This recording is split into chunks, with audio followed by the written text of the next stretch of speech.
Welcome everybody who is joining us today on this Andean Forum for the health and welfare of youth from 1,000 days to 1,000 weeks. This is happening on the World's Youth Day that is celebrated every August 12th. The Andean Health Organization is committed to work towards the health of the Andean region, along with the different ministries of health of Bolivia, Chile, Colombia, Ecuador, Peru, and Venezuela. The COVID-19 pandemic taught us that the capacities built and strengthened during these 3 years should not go back, and health should continue at the core of all the policies. Research, epidemiological surveillance, and genomic surveillance, the development of vaccines and drugs, and the deployment of health promoting measures and health preventing measures. All of these is fundamental for a society of care. To think about this and other relevant issues for health and for the well-being can be found on our newsletter, Notisalud Andinas, which is issued monthly, and this is available at the organization's website.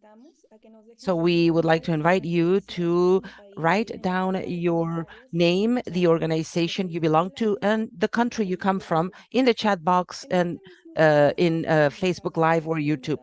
And also you can ask questions or you can send through email via webinar horasconu@gmail.com. During today's forum, we will begin with the institutional greeting, and then we will give a space for the panel sessions. These are going to be intermediated, are going to be scattered with active pauses, and then we're going to have conclusions of all the commitments reached. In order to have access to the participation certificate, as always, in the chat box of Facebook Live or YouTube, you will find a link where you will have to fill out a form with your information like email and name. Please make sure that your email is correctly written so that we can send the certificate.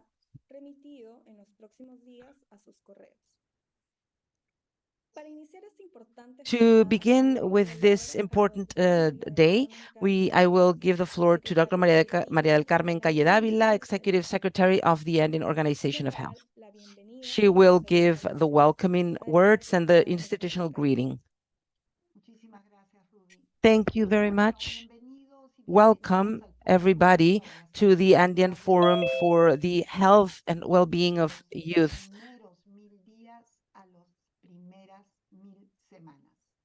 Insistimos mucho en esto porque consideramos que el adolescente tiene que ser evaluado integralmente, se le tiene que, como se dice, se tiene que hacer caso a su salud y bienestar.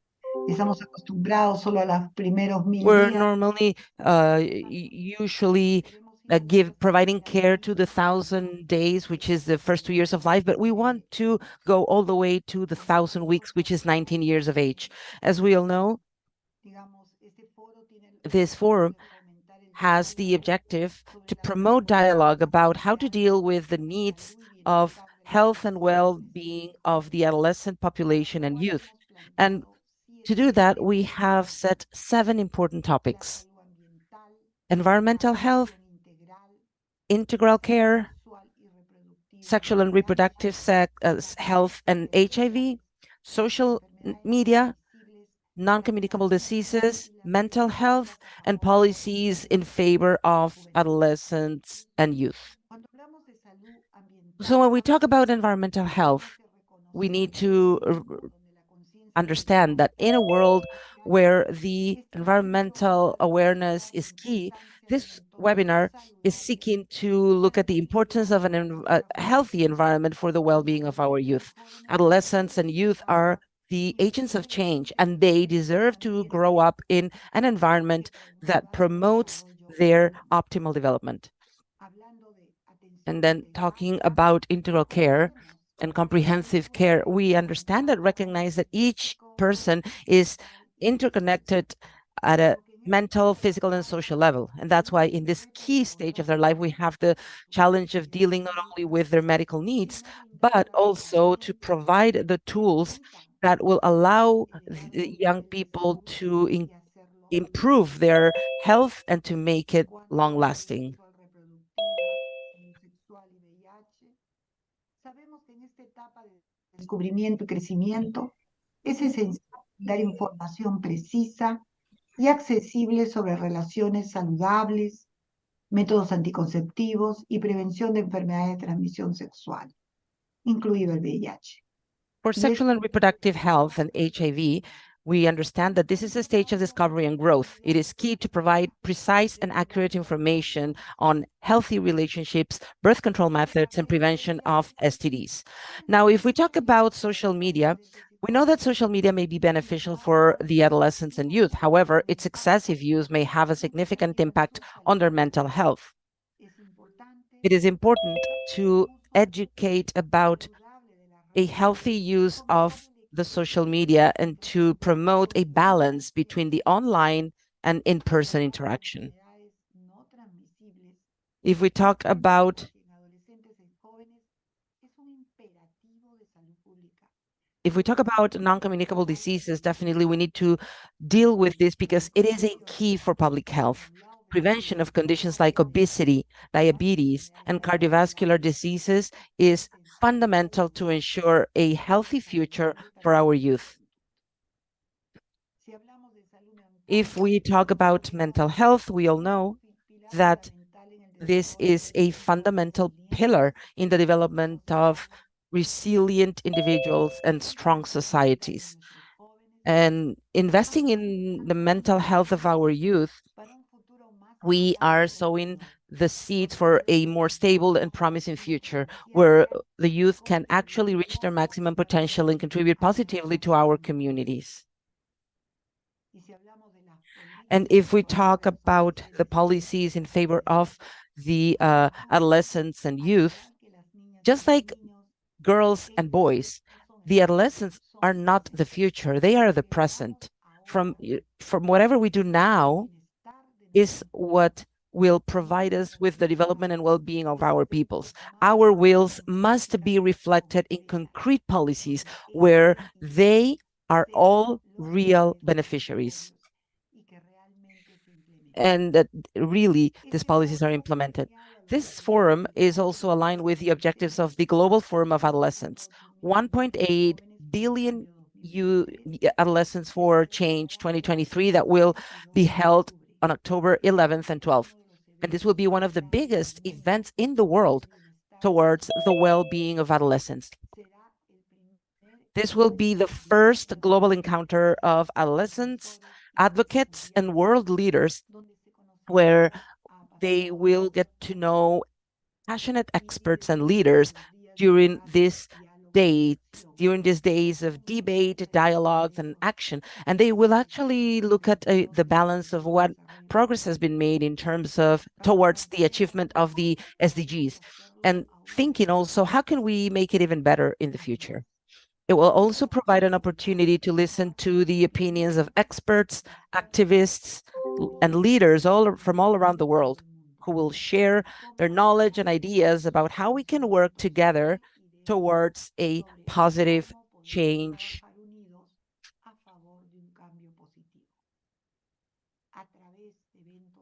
Through national events and a virtual event of 2 days, this forum will actually provide political and financial commitments that will be devoted to improve the health and well-being of adolescents. This is organized by the Partnership for Maternal, Newborn, and Child Health, PMNACH, which is the largest worldwide alliance in advocacy for the health of women, boys, girls, and adolescents, sponsored by the World Health Organization. Today, we will have a notable adolescents and young people as participants, and they will share their perceptions about all the problems related to their health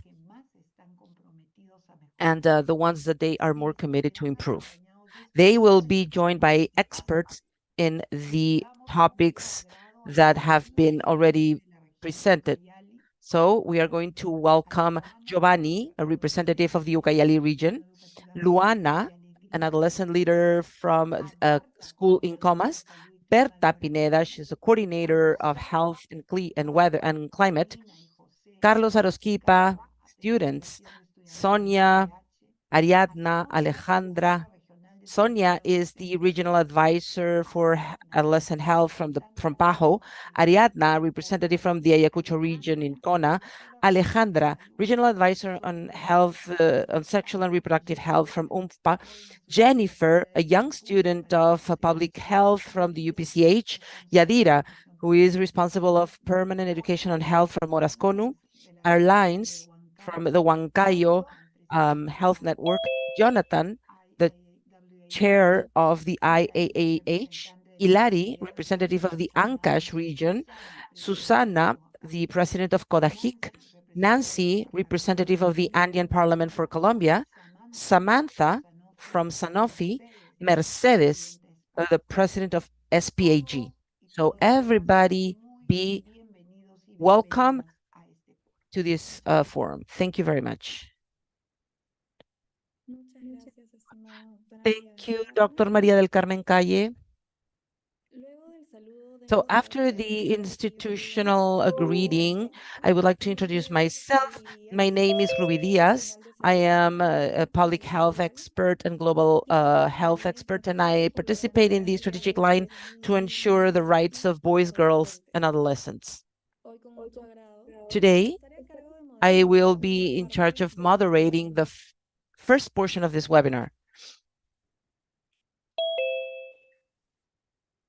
Y la primera sesión And so the es first sobre session salud is ambiental. about environmental health. Consideramos iniciar con este We tema thought that it debido would a be la good to real start with this topic importancia due to reflejada the en el relevance that is 20 reflected on aniversario internacional de this year's la juventud, slogan for the el Youth cual Day, es habilidades verdes para la which is juventud. green skills for youth. Iniciaremos con las importantes participaciones de los representantes del Consejo So Ejecutivo de Niñas, today we will Niños y start with Adolescentes, the Consultative representados Committee por of Boys, CONA, Girls, and Adolescents, whose acronym is nuestra CONA. región Ucayali And y this is for the Ucayali region in Peru. ellas y ellos They Giovanni are Valencia, Giovanni Yusara Valencia, Guamán, Yusala Edward Guamán, Ugarte, Edward Yanina Ugarte, Guamán y Yanina José Guamán, Romero. and Jose Romero.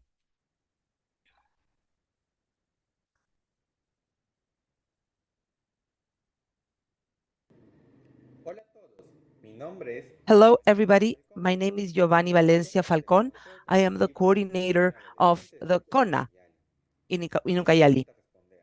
And my ¿Qué es question el for you ambiente en is, sí? what is mental health for you? Salud For me, mental es tener nuestro entorno sano, limpio, environmental health bienestar, is to have everything we seguridad need en nuestra for our comunidad well-being. y nuestro Unfortunately, entorno. we don't have that Todo because esto we are the por la main contaminación factor ambiental of al arrojar environmental nuestros desechos contamination. en los lugares que encontremos, causando contaminación There's waste atmosférica, everywhere and it causes atmospheric ambiental y contamination, social. water contamination, and soil La contamination. contaminación atmosférica In es atmospheric causada contamination, por las this is emisiones de caused gases by all contaminantes the y gas vehículos, emissions by además de cars and desechos químicos also the wildfires en el and ambiente. the garbage Algunas de las burning. principales And then causas water de contamination, it contaminación affects ambiental mainly the oceans, son la rivers, contaminación lakes, and underground afectando water, a la especie and animal y la even especie vegetal. animals and Somos vegetal culpables de este coverage, because estado it is us, plásticas it is humans, the ones that are contaminantes como that are pesticidas al throwing medio ambiente. polluting agents into the La environment. contaminación del suelo es causado al arrojar Soil residuos contamination is tóxicos caused by y desechos throwing the batteries of cell phones y esto and other hace la tierra electronics. se And degrade. this means that the Todo soil esto will get agrava weaker and more polluted. afecta Everything that I nuestra salud mentioned affects our y health. ni aun así tomamos conciencia And not even de que then estas we contaminaciones realize how much it affects us. pueden It affects realmente us comprometer physically, nuestra it salud. affects us Por eso psychologically. debemos tomar And that's why we conciencia definitely should be aware of this de lo que if we estamos really dejando want for afuera future generations tengan un to planeta que really realmente have a healthy queda planet. mucho por We still have a lot to do. poder hacer el cambio es enfocándonos en la contaminación ambiental y también We need enfocándonos to en la focus educación, on working porque de esa towards manera se education, enseña a la niña y al because adolescente una cultura ambiental buena, podremos tener un ambiente y un if we espacio natural muy limpio. definitely teach Muchas about gracias. this, we can have a healthier planet. Thank you very much. My question for you is, what concerns you most about climate change? According to many organizations and experts, this is mainly to the anthropogenic emissions, that is, human beings. So, from my perspective, what concerns me the most? To me, I'm concerned about the diseases that we can get, because that can be skin cancer, and it can be anything that affects our mental health. Thank you very much. Each adolescent has the potential of being an agent of change and to really have dreams to future a better future. Hello, my name is Yanira Wamanrengifo, and I am the member of the consultative committee of girls, boys, and adolescents for Ucayali, Kona Ucayali. Definitely, adolescents develop a key role as agents of change for the protection of the environment and the society. Throughout the years, we've seen how youth has they have improved their abilities to have an influence on policies that will deal with the environmental problems of the world. Today, young people are being good agents of change because of these. They are more aware. Passion and understanding. Adolescents usually are more passionate now and are understanding of the environment, creativity and innovation. Adolescents usually provide fresh ideas and creative ideas to the environmental challenges. The capacity to use technology and social media. The adolescent generation is very familiar with technology and social media, and that I think gives them a powerful platform to disseminate information and to mobilize resources and other adolescents.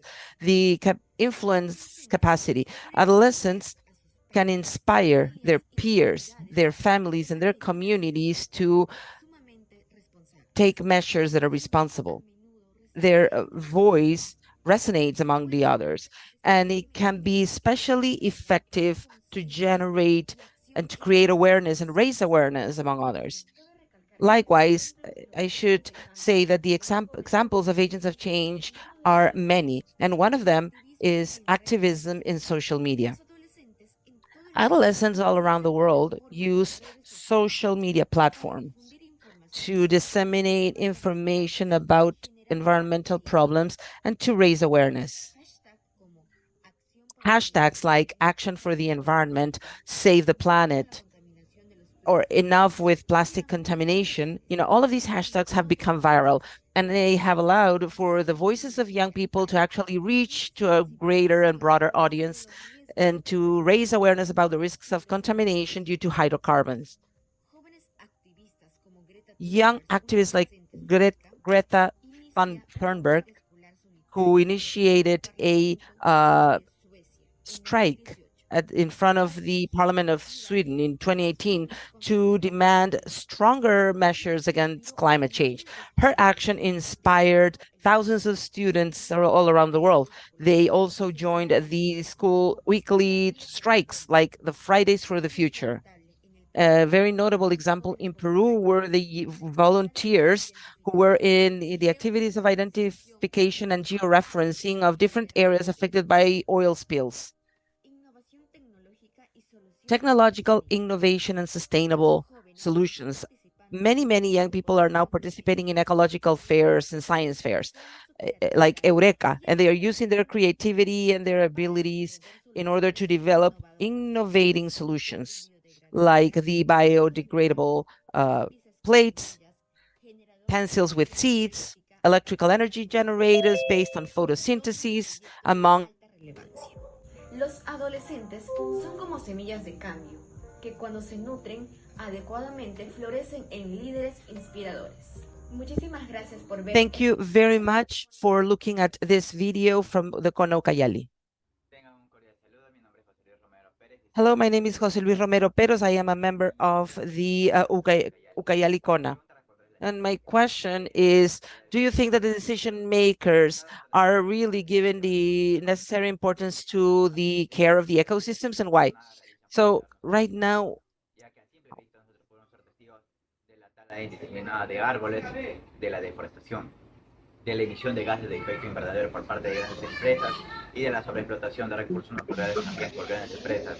Si bien es cierto, las autoridades tratan de realizar algunas acciones, pero no son del todo favorables. Y eso que a pesar de que existen leyes ambientales que de alguna y otra manera tratan de preservar y conservar nuestro medio ambiente. Prácticamente la contaminación y la sobreexplotación de bosques, mares y selva, la caza desmedida y todo lo anteriormente mencionado trae como consecuencia el deterioro de nuestro medio ambiente. Y las evidencias del deterioro son evidentes, ya que nosotros podemos ser testigos de la extinción de especies, la contaminación de agua, suelo y aire, la lluvia ácida y como consecuencia mayor el calentamiento global que genera inundaciones, lluvias más fuertes, tormentas más fuertes, olas de calor más fuertes, propagación de enfermedades, el famoso niño costero y en consecuencia el aumento de los precios de los productos de primera necesidad debido a la escasez de estos. Prácticamente las autoridades deben de llegar a la so the conclusión. authorities definitely need to understand that it is important to preserve the environment, the biodiversity, the ecosystems, because these elements are fundamental for the survival on Earth. Hello, everybody. My name is Yusara, and I am privileged to participate in the Kona Ucayali. So today I would like to share with you this question. What proposals would you have to protect environmental health among the adolescent population?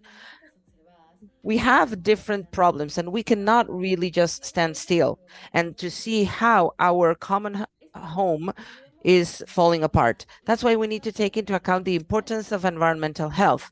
And this really concerns us all, irrespective of age, gender, origin, and each one of us really directly depends on the environment to survive and for our well-being. So if we think about what kind of proposals would we have to protect the environmental health among the adolescent population, I would like to share with you a few fundamental measures to raise environmental awareness, because this really means how our actions impact directly on the health of our planet and therefore our own health. Also, the need to promote sustainable habits. Sustainable habits really can turn into a key tool to mitigate the challenges. Also, to recycle and to use. Even though it may seem that these actions are small, they really have a significant impact in reducing the amount of garbage that we produce every day. And implementing programs and projects of environmental health in schools, really dealing with issues like conservation of natural resources, waste management, and other similar issues that are important to deal with this big problem. Likewise, we should ensure that adolescents have an active voice whenever decisions are made in terms of the environment. Their unique perspectives can really provide innovative and responsible solutions vis-a-vis the challenges that we have. Also, it is really important to deal with the environmental problems in a timely manner.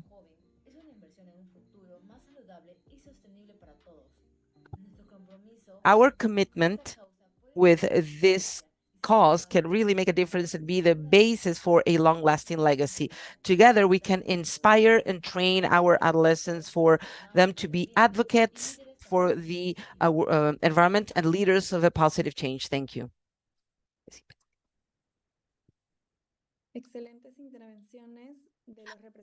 Excellent videos from the representatives of Conucayali. So now we are going to have the participation of Luana Jimenez. She is an adolescent leader from Fe y Alegría School in Comas. And we also have the participation of Berta Pineda.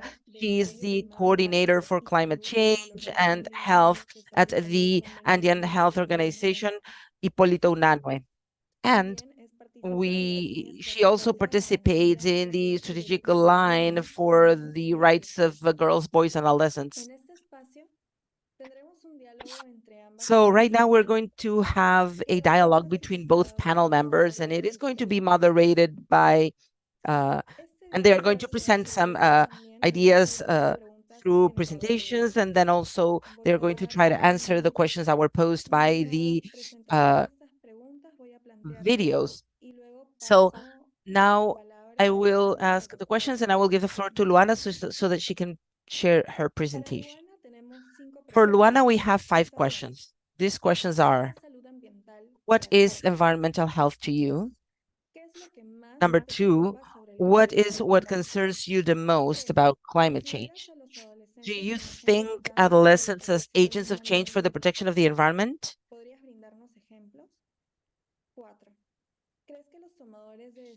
Do you think that the decision makers are given the correct importance to the care of the ecosystems, and why? And 5, what proposals would you give to protect the environmental health of adolescent population? So, Luana, you have the floor. Muy buenas tardes y muchas gracias por haberme dado el pase. Voy a presentar mi...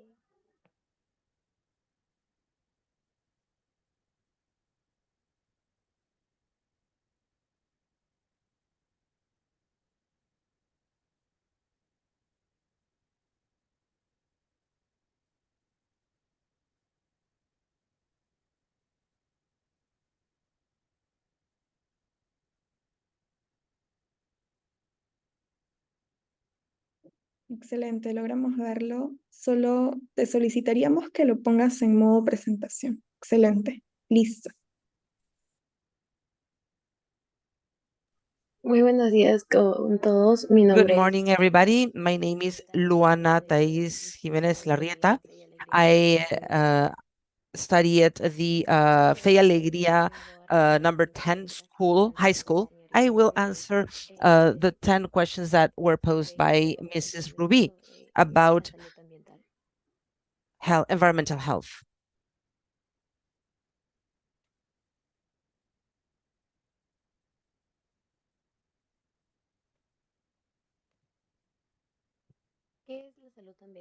So what is environmental health for me?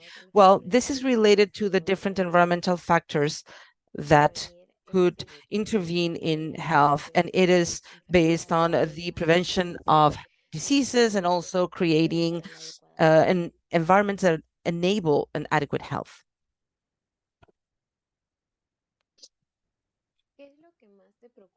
What concerns me the most about climate change? Well, first, I have included 3 things that I am concerned about climate change and what we are living through. One is the increase in global temperatures. The increase of the average temperatures all around the world may have devastating effects on the ecosystems, biodiversity, and human life. And these could result on heat waves that will be more frequent and more intense. It could be also provoking droughts that are more prolonged and changes in the climate patterns. This leads me to my second point, which is a change in the climate patterns. The change in climate patterns may alter traditional climate patterns, and these in turn affects the availability of water, agriculture, the production of food, and the habitability of certain regions. Third point is the increasing sea level. The melting of the glaciers and the thermal expansion of the oceans due to global warming contribute to an increase in the sea level. And these may result in flooding of coastal areas that are densely populated and the loss of critical coastal habitats. So these are the 3 things that concern me the most about climate change.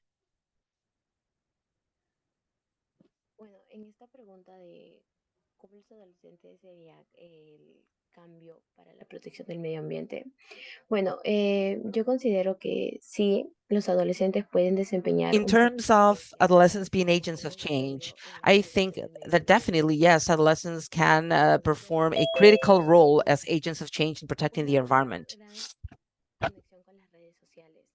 La actividad en las redes sociales, la First, plataforma en because línea, we are all activists in social permiten media and the online ampliar platforms. las It has conversaciones allowed sociales us y crear to una conciencia sobre el cambio climático.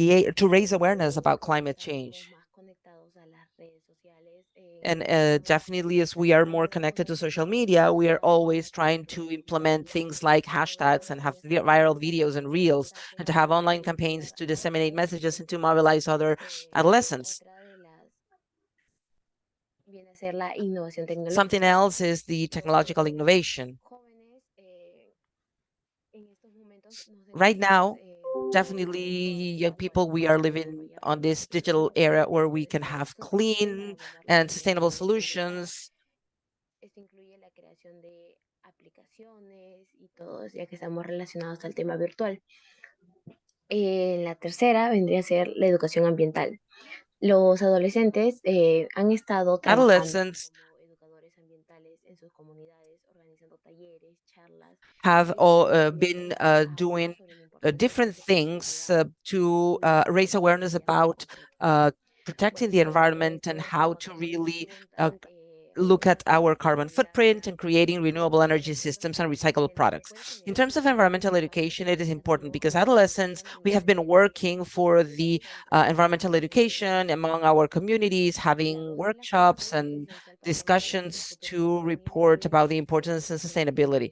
You know, the passion, creativity, and energy and La of siguiente adolescents is key pregunta to es create si a los better future. tomadores de The next decisiones question están is dando if I importancia believe a la that biodiversidad decision makers are y al really ecosistema. given the Pues en mi experiencia importance personal, to the ecosystems that it los deserves. Well, in adolescentes my personal sienten el experience apoyo in de sus adolescence, I padres y have de los felt the support of educadores. decision He makers tenido una because gran I've had oportunidad a big de opportunity to participate in participar different de initiatives ciertas iniciativas que me han brindado mi comunidad. and in my En este community. caso, una de ellas And es you know, one esta of them is que called realiza Educa, mi which municipio de Comas, is la done by cual the Comas municipality, básicamente the pretende municipality where I live.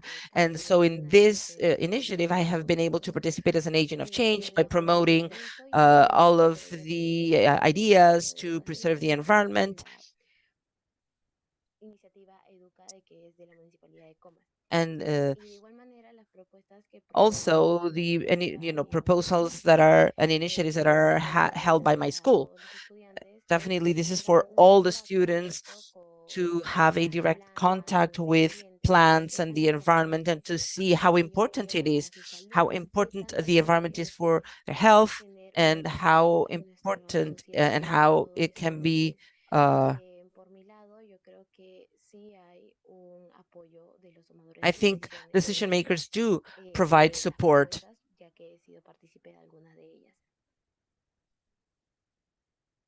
La siguiente pregunta de qué propuestas harías para So the proteger la salud next, de la población adolescente.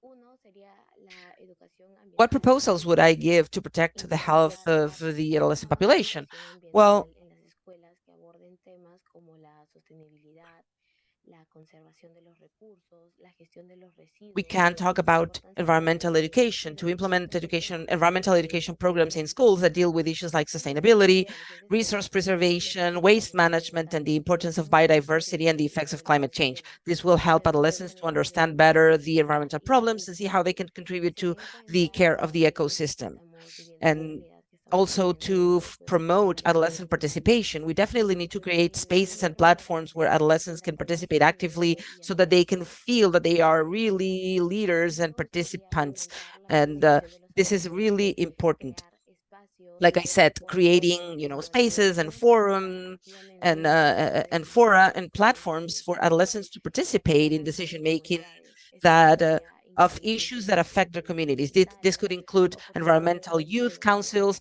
de opportunities to eventos discuss with local leaders and national y leaders, and also the participación en los participation in programas de decision-making educación. projects.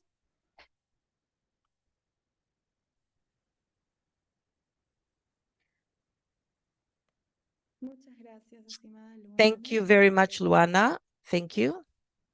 Excelentes excellent Pues muchísimas answers. gracias. Esta Thank you. perspectiva más amplia y qué bueno que hayas tenido el soporte And de it tu is so good that comunidad. you talked about the decision Ahora le damos makers. la palabra a Berta Pineda, quien también responderá 5 preguntas, las cuales también Now, estarán Berta Pineda will answer disponibles 5 questions en el chat. also. So, Adelante, um, estimada Berta. Berta, you have the floor. You can share your presentation. Good morning. Good morning, Ruth. Good morning, Dr. María del Carmen Calle.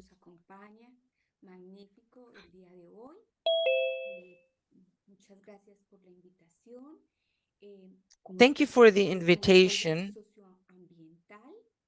En este sentido, el lema que le he propuesto al conjunto de respuestas dadas es: la adolescencia y la juventud es el presente, un lema de la doctora María del Carmen Calle.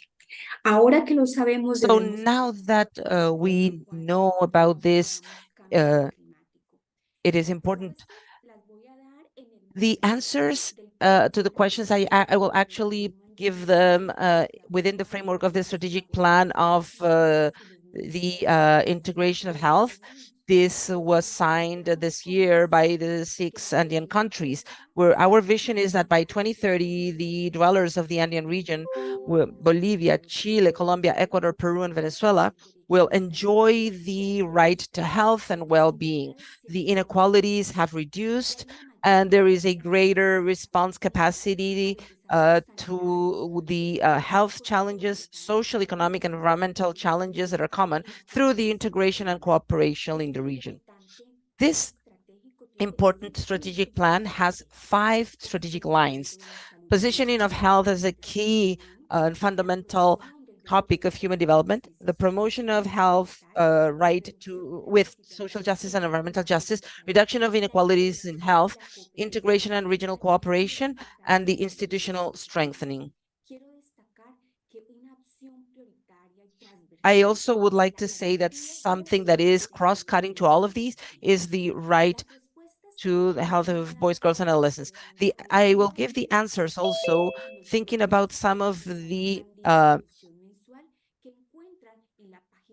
ideas that were published on our newsletters that you can find on the website. So one of them is the adolescence is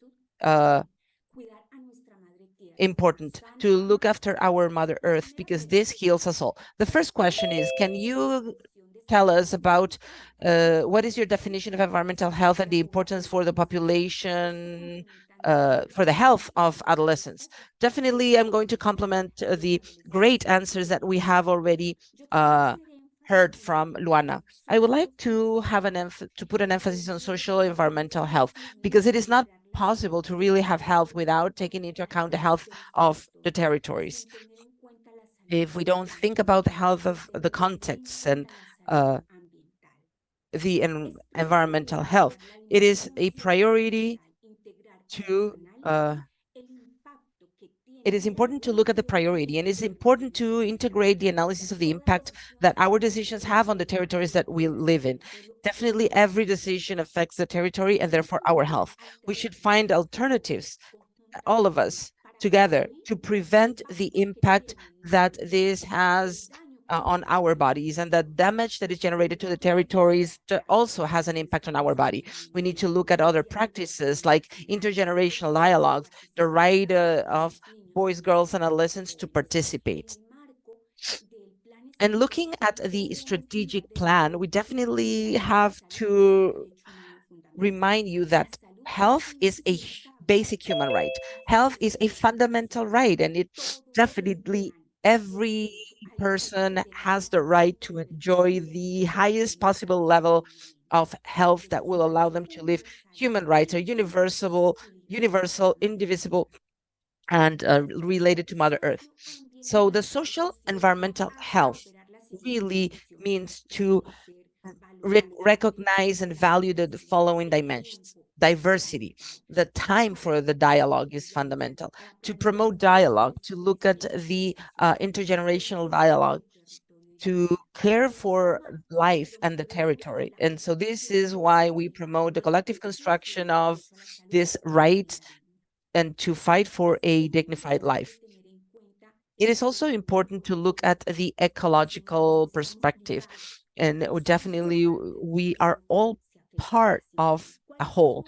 And so what are the main risk factors for the environmental health of the population?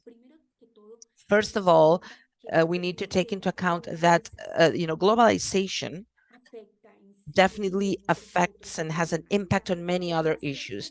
We look at the environment and the relation with health. They reached international. We have different publications.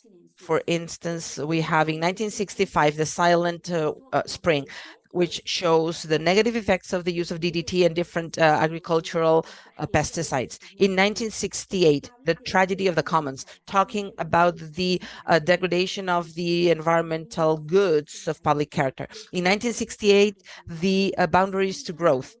This publication talks about the trend of the natural resource exploitation, and if we don't really stop it, then the world system will collapse. In 1971, the demographic bomb analyzes the repercussions of the population growth and its effects on the earth. What are the different factors that affect the health and therefore affects the health of boys, girls, and adolescents? Our development model is not sustainable. We are living through a crisis, a civilization crisis that is generated by the consumption model that we have, and it's threatening the health and life of the planet. As we say, we need to change our ways of living, our ways of producing, consuming, and relating to ourselves. The actual real conflict is inequality. There is a very select minority that have irresponsible consumption patterns in the social sector that are causing a greater damage to the environment. And the populations that are really causing the least problem are the ones that are most affected, like the indigenous and originary peoples. And so we are talking about environmental and social health. And so we need to look at the causes of these huge problems. It is unequivocal that human activity is the one that is definitely having an impact on a greater warming of the atmosphere, the ocean, and the surface. This definitely is the conclusion that these intergovernmental group of experts on climate change 2021-2022, and this is part of the report. Global warming has increased in the past 50 years faster than in any other moment in the past 2,000 years. The impact and risks are increasingly complex and more and harder to manage, and climate change is a threat for the well-being and health of boys, girls, and adolescents, and the health of the planet. We are going through a triple planet crisis: climate change, the loss of biodiversity, contamination, and waste, and inequality. The well-being of boys, girls, and adolescents today and of future generations really depend on urgent transformations of the current patterns and trends of the deterioration of nature. It is fundamental to do something now. Climate change definitely presents new risks that affect the humankind, and this is a worldwide problem, and it definitely exceeds the capacities of any government to solve it by itself. And it requires the collaboration of all the governments and all the people. And for this, to solve this, definitely we need to act, and we need policies, government policies, but we also need changes at an individual level. These problems are definitely called as multi-level phenomena because they connect also from the smallest communities to the worldwide communities, and they definitely look at the think global but act local. As was mentioned also, climate change and the environmental issues can be reflected on very big and serious problems, and many of them are irreversible, like floods, wave heat, droughts, wildfires, the melting of the glaciers, increase of the sea level, extreme meteorological phenomena, increase of the ocean temperature. All of these has an impact, and it can create respiratory diseases, zoonotic diseases, and different diseases that are caused by extreme temperatures. Food insecurity, migration, serious negative impacts on the livelihoods, and climate anxiety, and many other problems of mental health that are being reported by also young people and adolescents.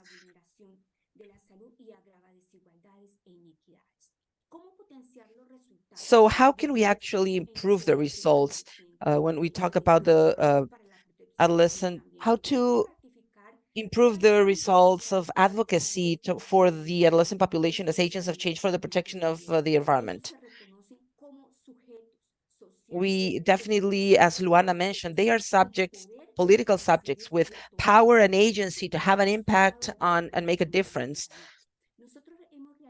And so we have conducted studies on perception, like what do adolescents think about climate change? And it's a joy for me to see that many of these things can be seen, and they believe that they have ideas, that they can do it.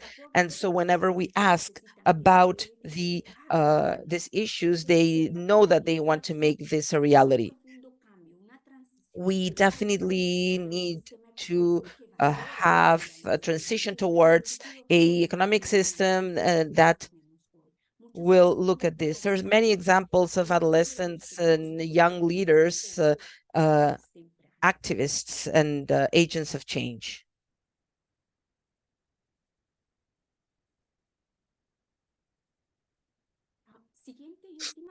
So the next and last question is how to actually improve the results of advocacy of adolescent population as agents of change.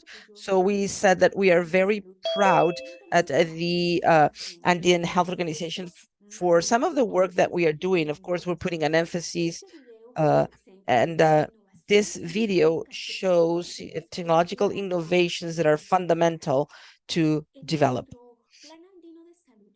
In our Andean plan for health and climate change, it is important to look at what the UN General Assembly said. They recognize the human right to a clean, healthy, and sustainable environment. So for us at the Andean Health Organization, it is fundamental to continue with a joint work.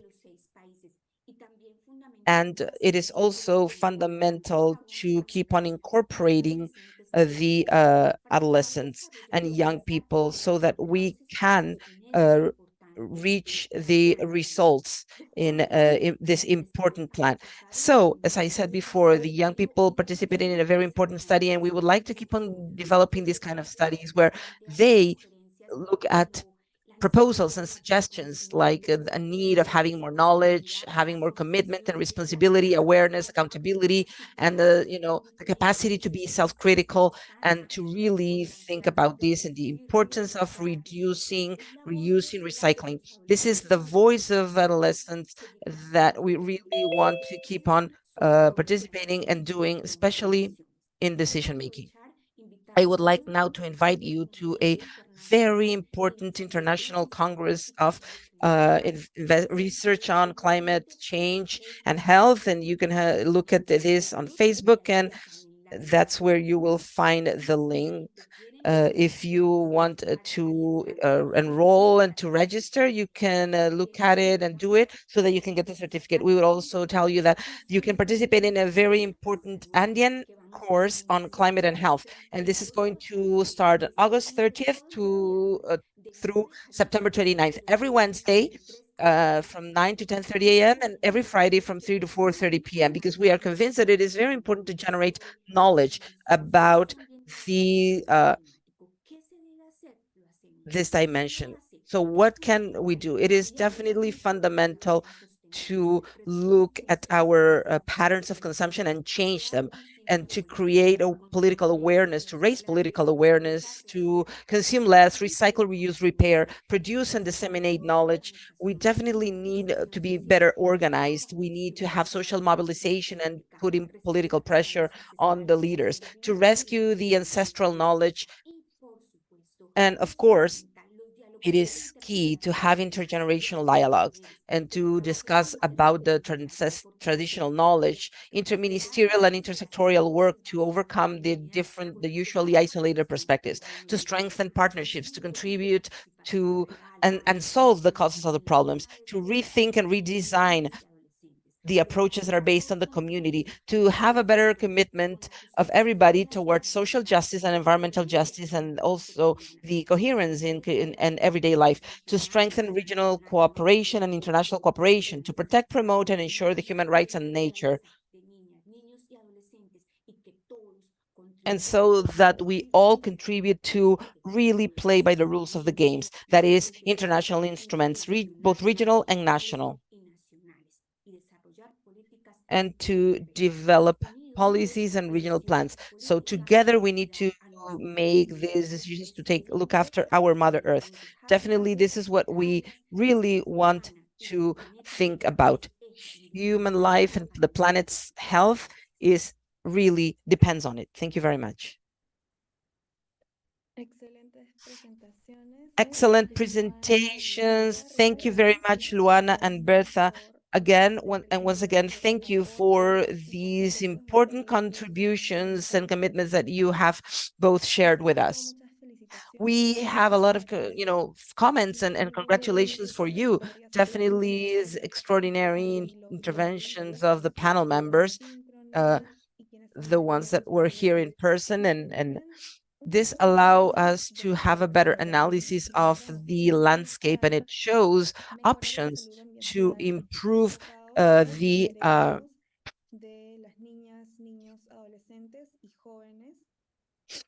health of boys, girls, and adolescents in our region. Now, I would like to invite our audience between 10 and 24 years of age to fill out the survey of the World Campaign 1.8 billion Adolescents for Change.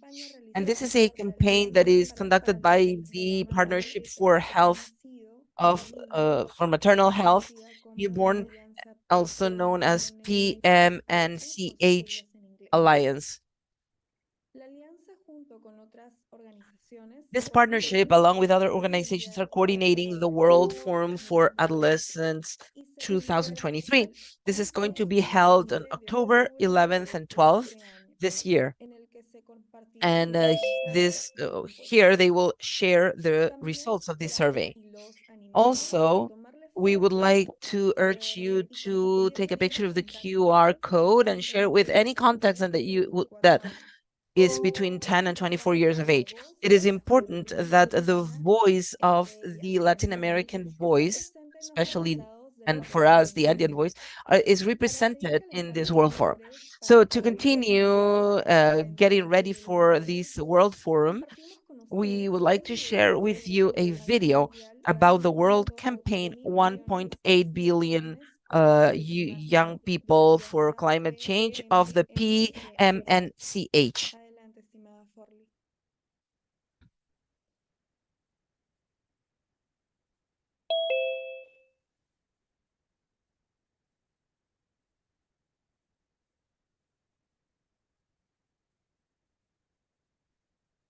Hola, no me deja compartir.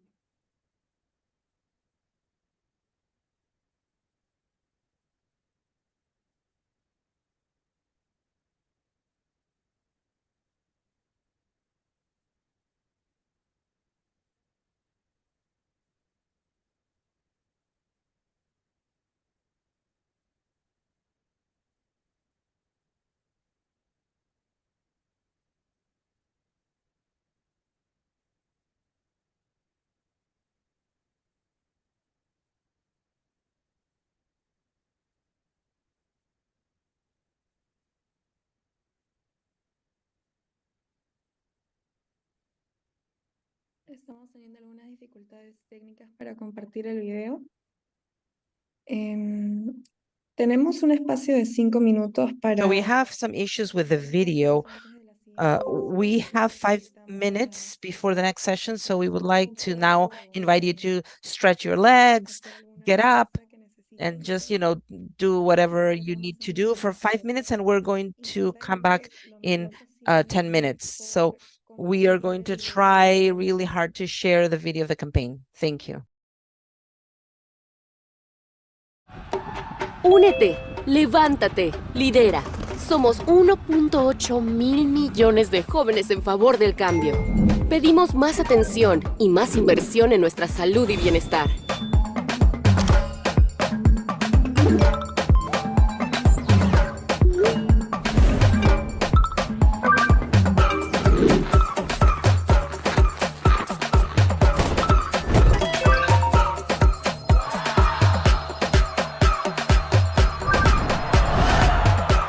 Juntos, podemos hacer que se oiga nuestra voz y lograr un cambio. Escanea el código QR y haz oír tu voz ya.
As a young person, I need good and quality education and support from my parents and whoever is related to my school education.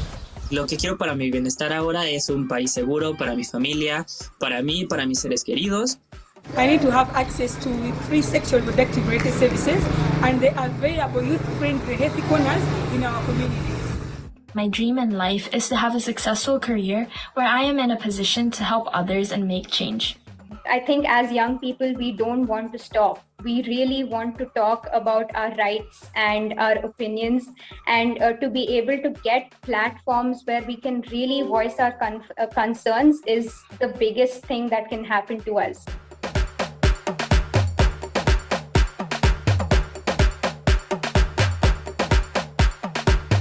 The 1.8 billion Young People campaign is hosting the Global Forum for Adolescents in October of 2023.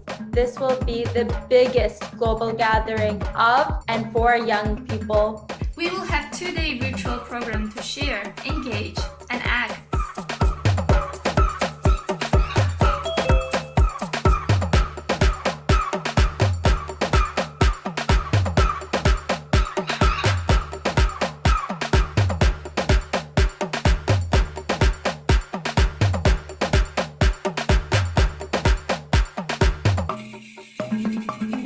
From now, until the Global Forum, we're bringing together the voices of young people from all over the world.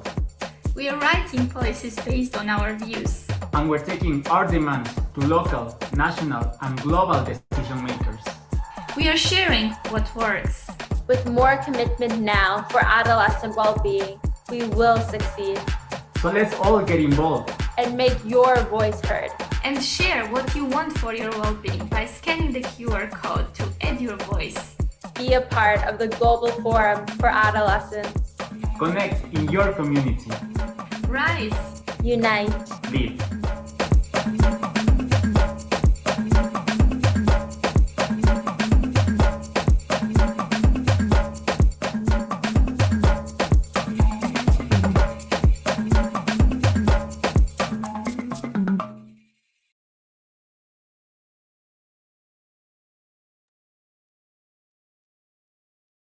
Excelente.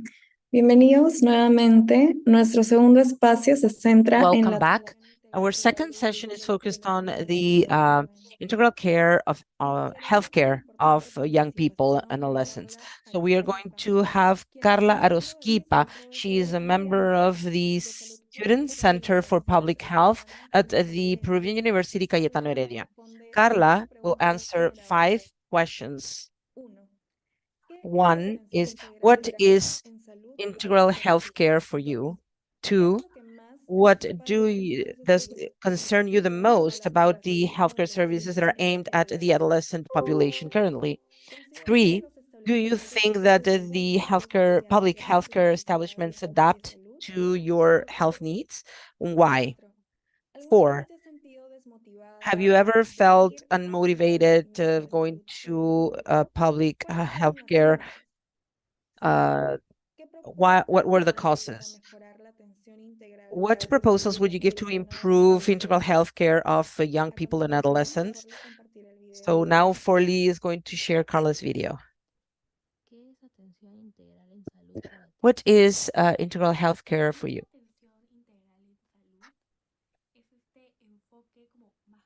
I'm sorry, the audio is very, the volume is very low on the video. Sino aborda como de manera integral, es decir, ve factores sociales, ve factores económicos, ambientales, intenta abordar la atención desde más ámbitos que solo lo conocido médico, biológico, y eso hace que al tener atención en salud también involucre no solamente los... Se está volviendo a compartir. We're sharing the video again because there was an issue with the volume to improve the volume.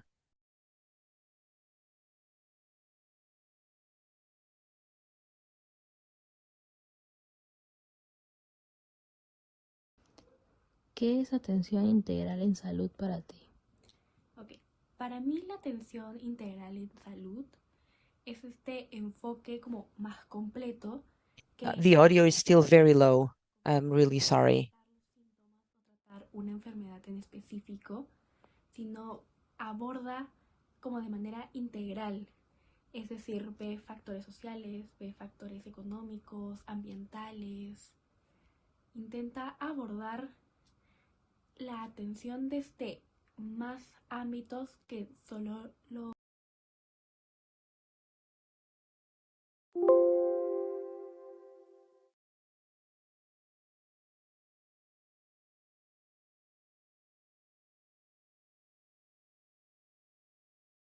tan completo. ¿Qué es lo que más te preocupa de los servicios de salud dirigidos a la población adolescente en la actualidad? Lo que más me preocupa de los servicios de salud dirigidos a los adolescentes es la accesibilidad. Muchos de los adolescentes realmente no conocen qué servicios tienen, qué derechos en salud tienen principalmente, no saben qué hacer si están en problemas o se avergüenzan. La parte de atender a adolescentes que son niños que acaban de salir de esa etapa y que están experimentando nuevas cosas, que están viviendo cosas diferentes, y es enseñarles que hay especialistas, hay servicios especiales para ellos, y al no saber que existen, la accesibilidad a estos baja muchísimo. Entonces, ¿cómo atendemos, cómo apoyamos, cómo estamos ahí para los adolescentes si ni siquiera saben que existimos? Entonces creo que este es el mayor problema. ¿Consideras que los establecimientos de salud público se adaptan a tus necesidades de salud? ¿Por qué? Ya, si considero si los... ¿Qué era? ¿Consideras que los establecimientos de salud públicos se adaptan a tu necesidad de salud? ¿Por qué? Los establecimientos de salud se adaptan a mí. Yo creo que sí, porque me considero una persona afortunada y que tengo posibilidades para poder atenderme y poder tener el conocimiento. Sin embargo, sí me han dado algunos miedos al inicio por cuando era más adolescente, por lo mismo de no tener certeza de qué cosas existían para mí. Ahora he investigado, ahora yo he hecho el trabajo de investigar qué es lo que se ofrece para mí, qué es lo que yo necesito, qué es lo que yo requiero, qué es lo saludable para mí. Entonces hago ese trabajo y esa búsqueda un poquito más amplia sobre si necesito A cosa, busco en todos los centros de salud que tenga quién es el que me lo puede dar. Hay algunos que no me lo pueden dar, otros que sí, pero en mi caso en particular, creo que por los privilegios que se me han otorgado, sí he podido ser capaz de poder aprovechar y sentir que sí me sirven los servicios de salud. ¿Alguna vez te has sentido desmotivada de ir a un establecimiento de salud público? ¿Cuáles fueron las causas? Si alguna vez me he sentido desmotivada de ir a un establecimiento público, sí. No solamente públicos, privados, son un establecimiento de salud y punto. Me sentía a veces bastante desmotivada, sobre todo cuando estaba en la adolescencia, porque de nuevo no conocía qué era lo que se me otorgaba, qué era lo que yo necesitaba, cuáles eran mis derechos en salud. No los conocía. Mi vida estaba cambiando, mi cuerpo estaba cambiando, todo en mí estaba cambiando y yo a veces necesitaba respuestas o tenía dudas simplemente o quería hacer algo, pero me daba mucho miedo. ¿Qué me daba miedo? Me daba miedo o que me juzguen, o que me pregunten, o que alguien esté ahí mirando de más, y simplemente esa atención excedida a que un adolescente vaya solo a un establecimiento de salud, para mí ya era como una barrera de tener que recibir una atención innecesaria simplemente por el hecho de ser más joven y querer ir a un establecimiento de salud. Solamente en pensarlo ya me ponía una barrera de ir o no ir. De la población adolescente. Para mejorar la atención integral, creo que es básico, sobre todo para adolescentes, básico la educación. Educación, por ejemplo, educación sexual integral me parece básico, sobre todo en las adolescentes que están atravesando una nueva etapa con cambios hormonales, cambios de sus cuerpos, un montón de cambios, y necesitan orientación.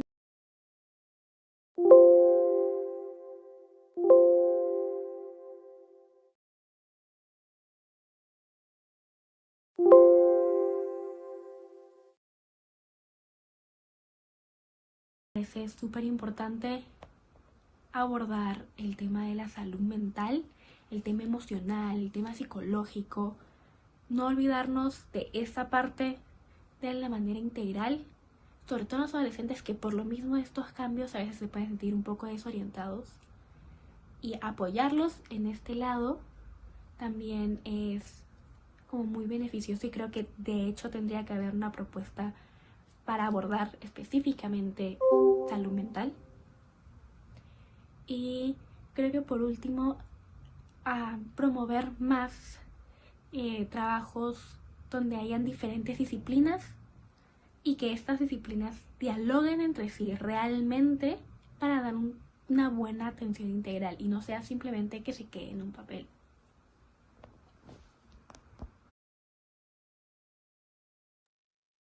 Excelentes intervenciones.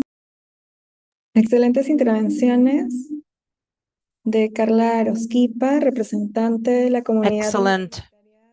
Excellent answers from Carla Arosquipa from Cayetano Heredia University. Now we have the participation of Dr. Sonia Cafre. She is a regional advisor on health of adolescents from the Pan American Health Organization. Dr. Sonia has a very dedicated and long trajectory in coordinating and implementing and following up the regional strategy of health of adolescents and young people. Likewise, she has been providing direct support to the different countries for them to develop and implement the different national strategies on health for young people and adolescents. Dear Dr. Sonia, we taking into account the great intervention by Carla, we would like to answer the following questions. One, what is integral healthcare for you, and what are the approaches that you need for it to be implemented correctly? Two, what are the main challenges that we're seeing in implementing the different policies for integral healthcare for adolescents and how to overcome them? Maybe we can start with these two questions, if that's okay with you. You have the floor.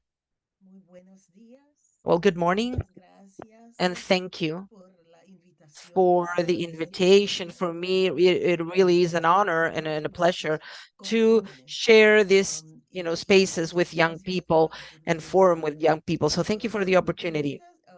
So if you allow me, I understand that there is simultaneous interpretation. So I don't know if I can present and answer in English because it is easier for me, if that's okay. But definitely congratulations to you, to Orasconu for the organization of this event. To Carla, and she was really very on target with her responses.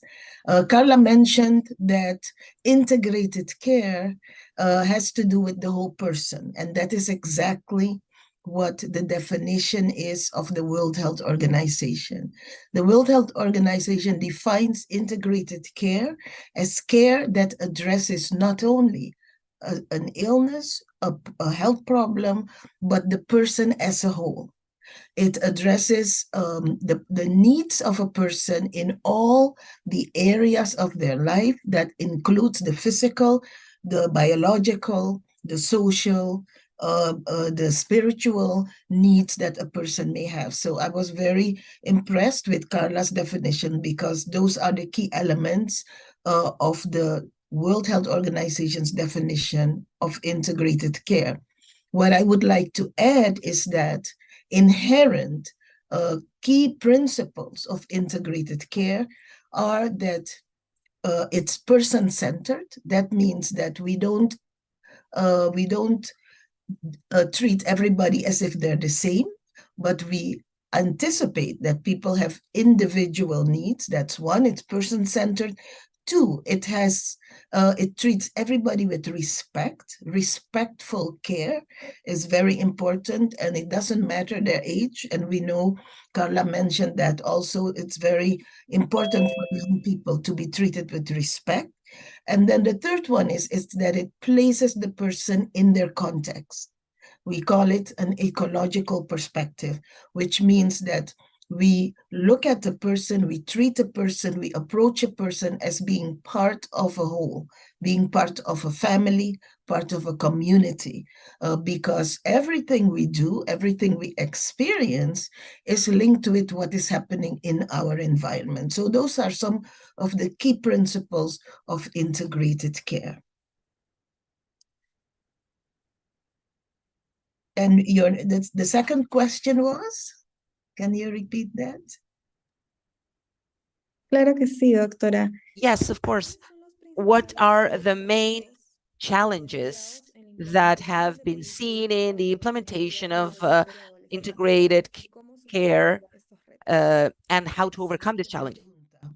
So one key challenge is the paradigm. Unfortunately, in many health systems and services are still organized according to the biomedical paradigm. And that means that people are trained to only address illness, to only address disease, to only address problems. So that is a big challenge because we have to keep working on changing that paradigm to a more holistic paradigm.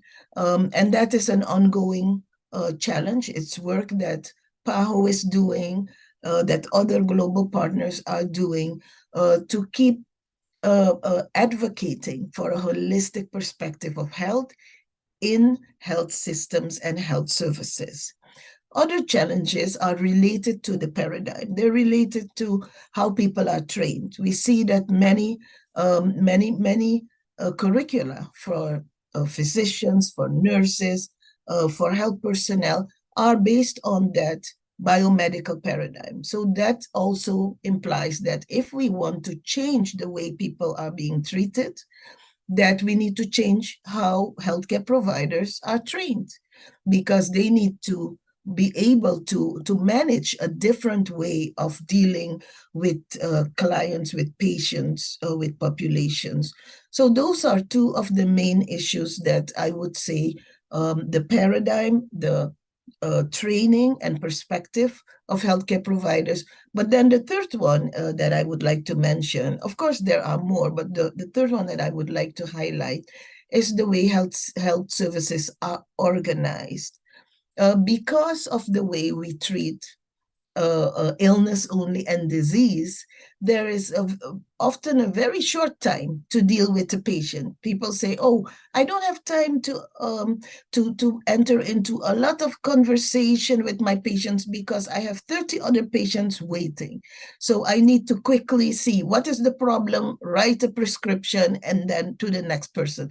And so the way health services are organized, and we hear that often when in another question I will address some of the actions that PAHO is taking. When we train healthcare providers to deal differently with young people, they tell us, "It will take too much time. I don't have time because I have a waiting room filled with people." And so it really requires that we change the model of care, and the way health services are organized, to be able to be more focused on the person, to be able to be more focused on what is it that this person in front of me needs. And I think that's very relevant when we speak about adolescents, because they need time to build rapport with the healthcare providers before they feel comfortable to share their thoughts, their concerns, their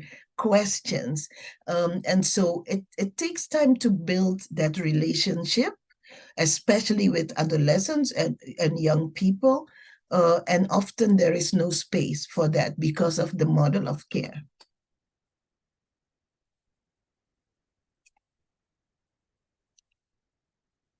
Excelente, estimada doctora Sonia. Excellent. Thank you, Dr. Sonia.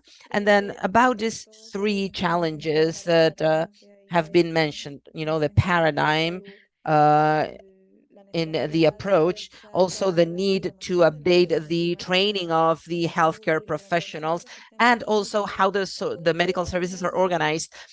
Can you maybe tell us about important and significant experiences that have been able to overcome any or all of these challenges that you mentioned?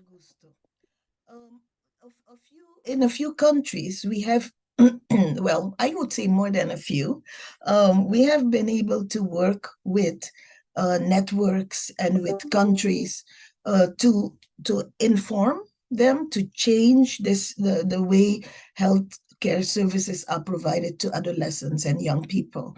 There are some tools that were developed that are very helpful. For instance, in 2017, the World Health Organization published global standards for quality health services for adolescents. And why were these standards developed? One is because there's this recognition that adolescents, young adults, I'm talking about the age group 10 to 24, they are not children and they are not full adults. They have different needs. And so when we want to speak about quality health services for them, other things will apply. And so these 8 global standards were developed and were published to help us advance and understand how can we adapt health services to better serve this population. For instance, one of the standards speaks about youth participation in health services. And we have seen the importance, I mean, just listening to Carla, you have I know that young people have a very good understanding of what their needs are and how they would like to see health services be organized. So that's one of the standards. But another standard has to do with what are the competencies that healthcare providers need to adequately provide care to young people. Carla also mentioned the whole issue of fear to be judged, of discrimination, of not being understood. And so we have used, as PAHO, and I know other partners have done the same, we have used these 8 global standards to support our member states, to support the countries in the region, in the Americas, to evaluate where their health services are when it comes to young people. And then also to help train healthcare workers to improve their competencies.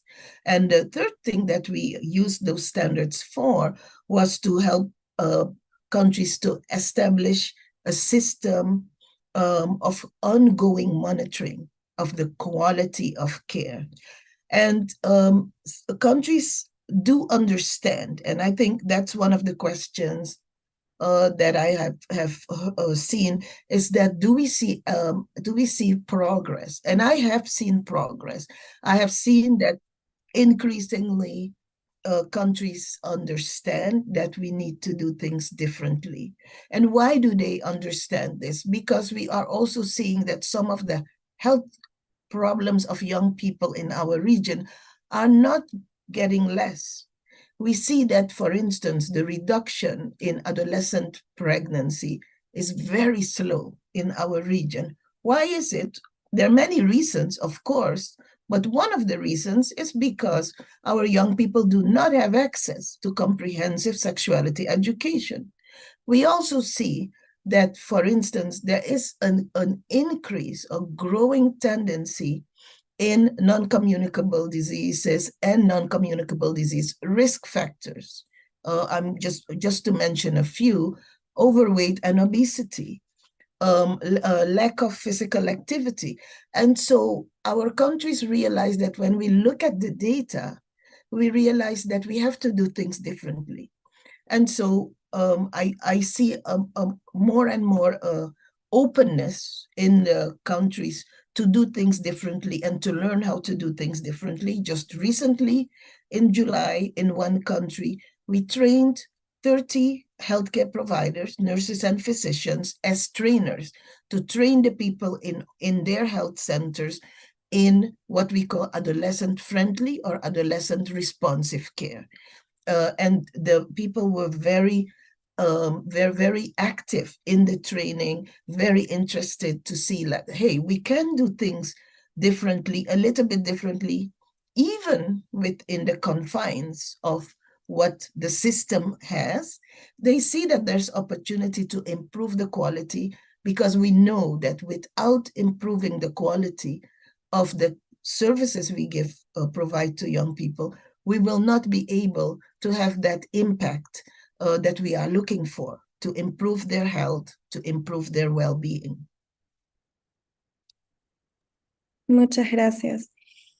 Nos compartió acerca Thank de you que very much estos for telling us that these global standards for the adolescent-based healthcare services, at the core atentos a of sus standards, necesidades.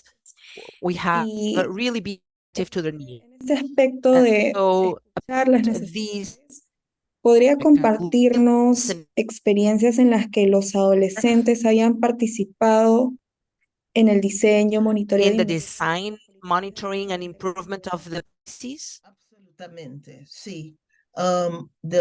In the past 2 years, we have documented in several countries, including in Peru, in Chile, in Honduras, mechanisms for youth participation in health, because youth can participate in many different domains, but we were most interested in youth participation in health.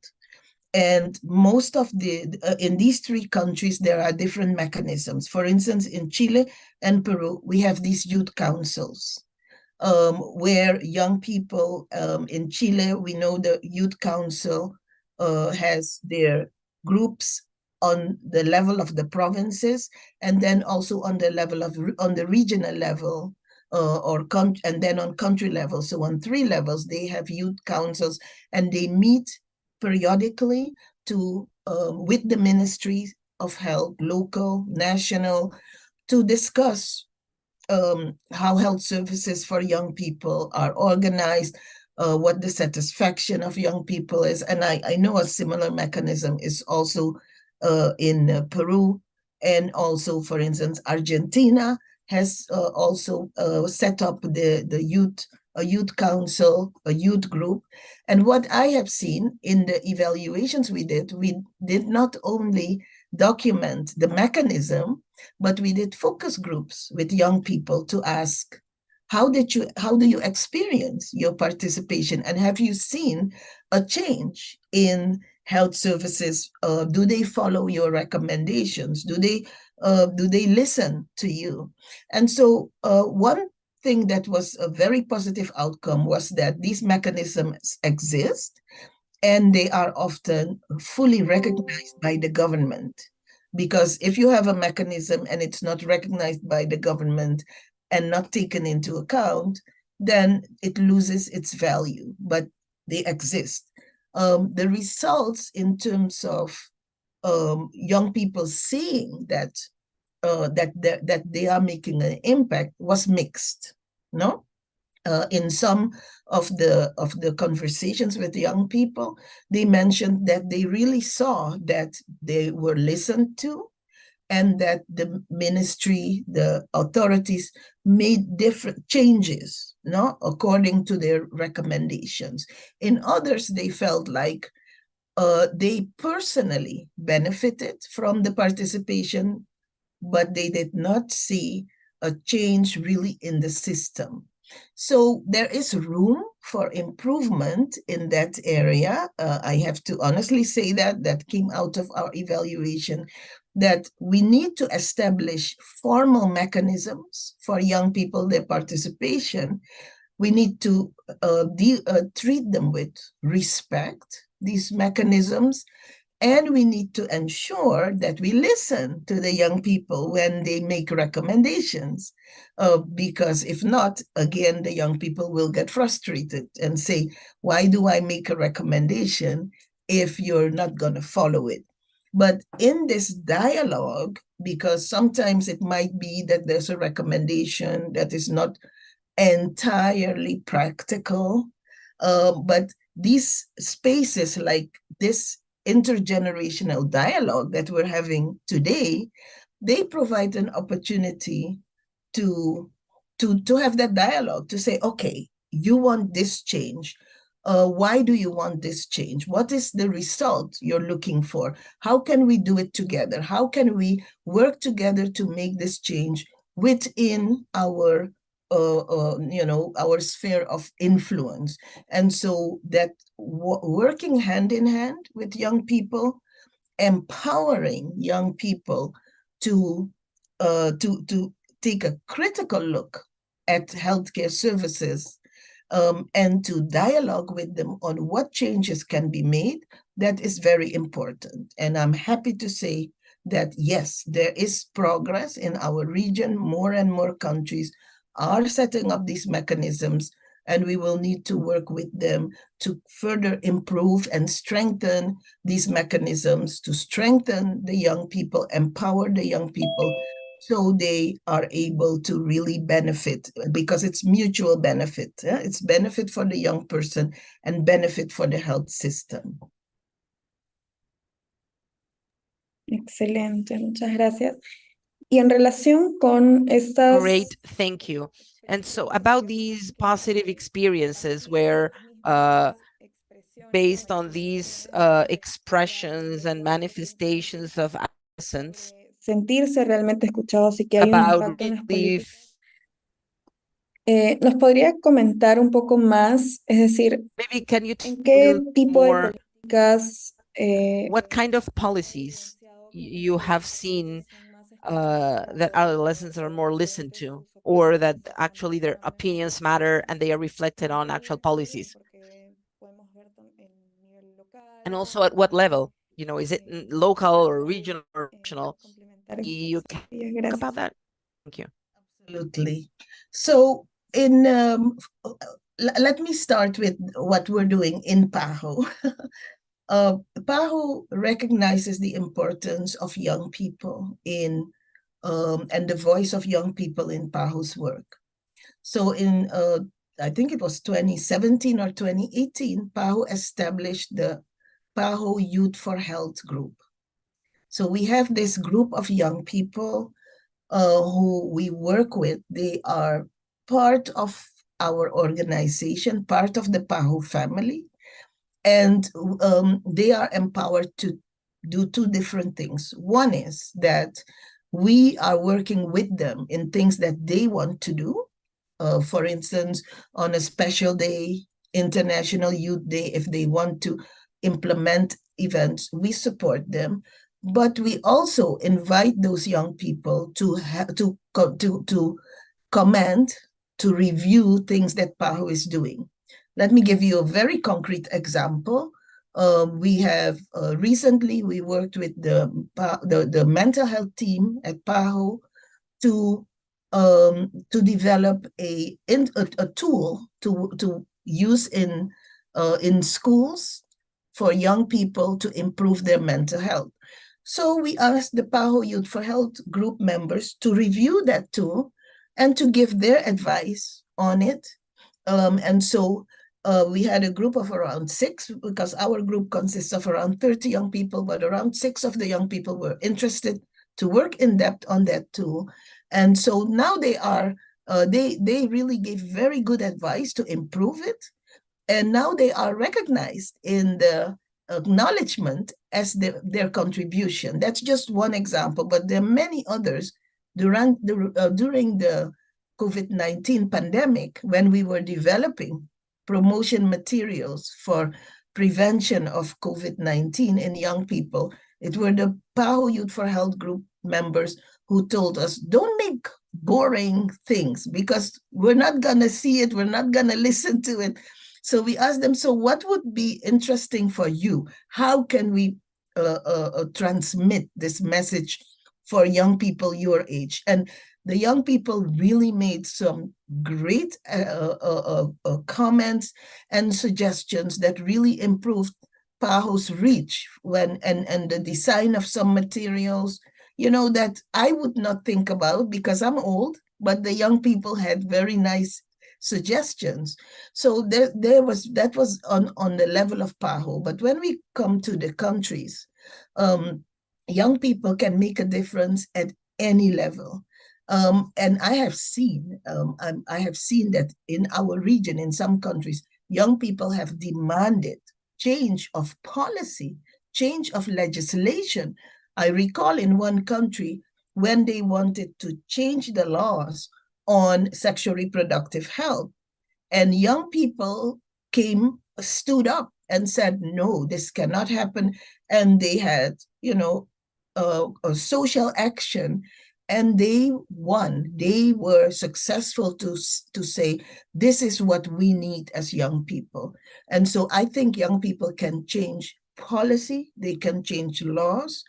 On the level of health services, I have also seen examples where young people work hand in hand with healthcare providers to change the model of care. In some instances, I have seen where young people have worked informally. In some countries, I know at least one country where young people are receiving a stipendium to work as a community health promoter. So they work with the health system to provide health services. And so there are some things that need to change. And in the work that I do day to day, I hear it every day that there are still too many legal and policy barriers for young people to access health services. In one country, they cannot access health services until they're 18, in another country until they're 16. And so you wonder, you say, well, a 15-year-old girl who has a boyfriend, she's thinking about maybe having sex with him. She needs advice. She needs education. Maybe she needs contraceptives. Who can she talk to? Can she go to a health center and say, I need more information on this, or I need this commodity? And so there is a big need in our region to align laws and policies to increase access for young people to health services. And I'm not only talking about sexual reproductive health services, mental health services, confidential services about their growth and development, about relationships. And so young people could play a big role in change and advocating to change those policies. And then the other part where young people can really make a difference is to insist on greater investment in them, in their lives, their education. We know that there are major challenges with education, and education is directly linked with health and well-being, with having a future. I was there very happy to see the spots on the 1.8 billion campaign, because this is an opportunity for young people to say, we want change. But for that, of course, they have to work together, get the support from adults, so they can demand the change that they need to grow and to develop in a most positive way. And so, yes, to answer your question, I think young people, I have seen success stories of young people who changed difficult laws, who influenced policy, who influenced health services. And I do think that that is the way to go, because it's the young people who have the power. You are the people who will vote. If you're not voting yet, you will vote in the near future. So politicians will listen to you when you say, this is what we need, if you organize yourself in an effective way. Muchas gracias por la completa. Thank you very much for such a complete answer to the question. And so we are reaching to the last question of this panel. So están realizando múltiples estrategias desde la OPS being done at the con ello PAHO, también presentan el and compromiso. with that you are also representing the commitment that you have with the young and adolescent population. And so maybe the question is a little bit repetitive, but what other commitments would PAHO offer to contribute atención integral de la población adolescente? to even more Excelente pregunta. Of the population. So I would answer that question on two levels, because PAHO has a commitment. One of the absolute priorities for PAHO is to work on universal health coverage and access.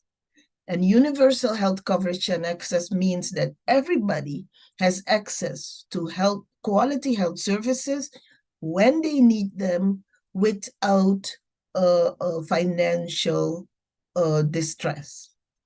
And so PAHO has been, this is a commitment that was signed since 2014, was adopted by the PAHO member countries to work towards universal access and coverage. And so PAHO has been working on that. Some of the barriers are indeed related to very macro level of financing for health, insurance systems, human resources for health, models of care, governance systems. So those are some, and those have, there are a lot of challenges that must be overcome to achieve universal health coverage and access. So when we speak about adolescents and young people, some of the same barriers, macro barriers on macro niveau, but also on the level of health systems, will affect young people, right? Some are very similar, they affect everybody. If we don't have enough health centers, they will affect the whole population. If we don't have qualified, well-trained health personnel, it will affect everybody. So there are some things that PAHO work towards as a priority strategy in the region to strengthen health systems.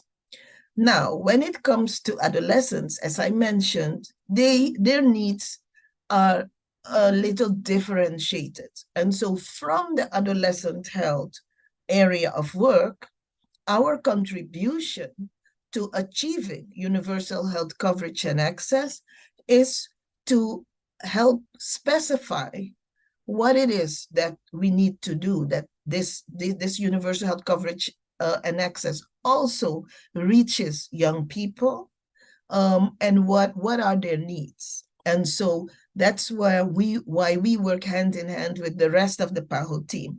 And so what are the things that we are doing from the adolescent health perspective? One is, as I mentioned, we are doing a lot of training of healthcare providers, and we do training virtually. We have a virtual adolescent health course that by now we have over 30,000 people who completed that virtual course, but we also have in-person, in-country training programs. And then, as I mentioned, the promotion of a standard-driven approach using those 8 global standards is a very important area of work that we are doing. We are supporting countries to articulate their own standards based on the global standards. Some need a little adapting to local level. And so that standard-driven approach has its implications for the model of care, how we reach out to young people, etc. In addition, what we are also doing is to work with networks of young people to articulate their needs, to articulate how they can contribute. For instance, a few years ago, we supported the development of an adolescent health plan together with indigenous youth. That is in implementation, which has a very strong focus on what is it that they want. For instance, what might be different for other groups, the indigenous young people emphasize that they want to see a harmony between traditional medicine and Western medicine. And so for specific groups, we work with them to articulate their needs and to help disseminate, their needs and that nearness between them and the health system. A similar process we did with Afro youth in Latin America. What is are their needs different, and what is it that they need? So we can help influence health systems to better respond to their needs. And then another activity, I don't know if I still have time, another activity that we do with several countries is to do barriers assessments, because we can work on what we call the offer, no, of health services, how they should be organized. But then we also need to understand every day better on the side of the user. And so there is a methodology, a barriers assessment that we can use at very local level, very remote level, to do an assessment of what of the level of satisfaction, what young people, their experiences are, and what they need to improve their access. Because we know that young people who live in situations of vulnerability often have the least access to health services. I think Carla mentioned a little bit the whole issue of needs and access. And so we can, when we, for instance, in a country say, hey, access is above 60%, that might be the truth. But when we look at those who are being left behind, are always specific groups in conditions of vulnerability. So we promote an equity-based approach, and through these barriers assessments and other instruments, we are able to strengthen the capacity to better understand what specific groups in situations of vulnerability need, and how we can better adapt our health services and health systems to meet their needs. And then finally, the last thing is indeed to promote the establishment of what I earlier mentioned, these mechanisms for meaningful and structural youth participation in health. So we are contributing through the evaluation of existing mechanisms, the dissemination of the information, so countries can learn, and those who might not have such mechanisms, maybe they can then establish these types of mechanisms to facilitate meaningful youth participation in the design, the implementation, the evaluation and monitoring of health services. Muchas gracias, estimada doctora Sonja, por compartir esos valiosos compromisos. También agradecemos a Carla por los enriquecedores aportes y compromisos que se han consolidado junto con la doctora Sonja. Nos han llegado muchas So we felicitaciones. have gotten many relations and Estas extraordinarias intervenciones sure de these las extraordinary panelistas y de by the nuestra audiencia nos members permiten un mejor análisis del panorama y nos muestran opciones para potenciar los options logros that we have and the landscape of options, and definitely we have seen with examples, specific examples that we have. So now we are to de la share encuesta de la campaña de 1.8 mil millones de jóvenes. 1.8 billion young. Así que nuevamente las y los invitamos a nuestra Like to audiencia. invite our audience now, audience between 10 and 24 years of age, to fill out a survey of the worldwide campaign. And you know, it's called 1 billion young people for change. This is the part for maternity and child care, PNCH. The partnership, along with other organizations, are coordinating the World Forum for Adolescents 2023, and this is going to be held on October 11th and 12th of this year, where we will share the results of the survey. Also, we would like to urge you to take a picture of the QR code that is being shared right now on the screen and to share it with your contacts, any contacts that are between 10 and 24 years of age. Remember that it is important that the voices of Latin American youth, Andean specifically, is present in the results of this World Survey. So after this, we're going to have an active pause. We're going to have a little bit of mindfulness. So, Forley, please, you can go ahead.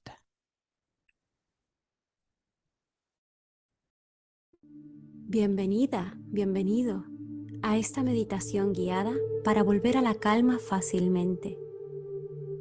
Antes de comenzar, busca una postura cómoda en la que puedas mantener tu espalda recta, tus hombros relajados, tu rostro sin ningún tipo de tensión y tus ojos cerrados. Inhala por tu nariz de forma suave en 3 segundos. 1, 2, 3 y suelta el aire por tu boca en 6 segundos.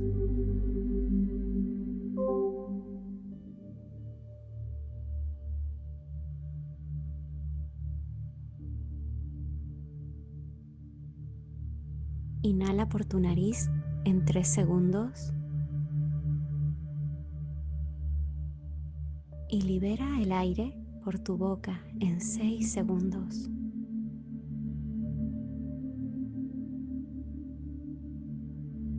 Inhala profundamente en 3 segundos y vuelve a exhalar por tu boca en 6 segundos.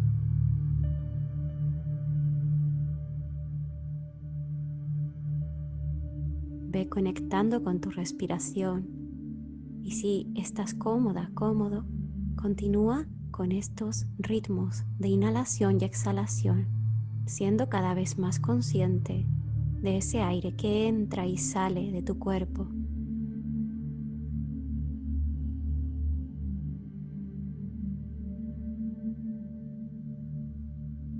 Permite que en cada exhalación tu cuerpo vaya aflojando la tensión, que tu mente pueda aquietar los pensamientos y preocupaciones. Conecta con tu respiración y ánclate a ese flujo cada vez que necesites calmar tu mente, liberarte del estrés o la ansiedad. Inhala por tu nariz en 3 segundos y libera el aire por tu boca en 6 segundos.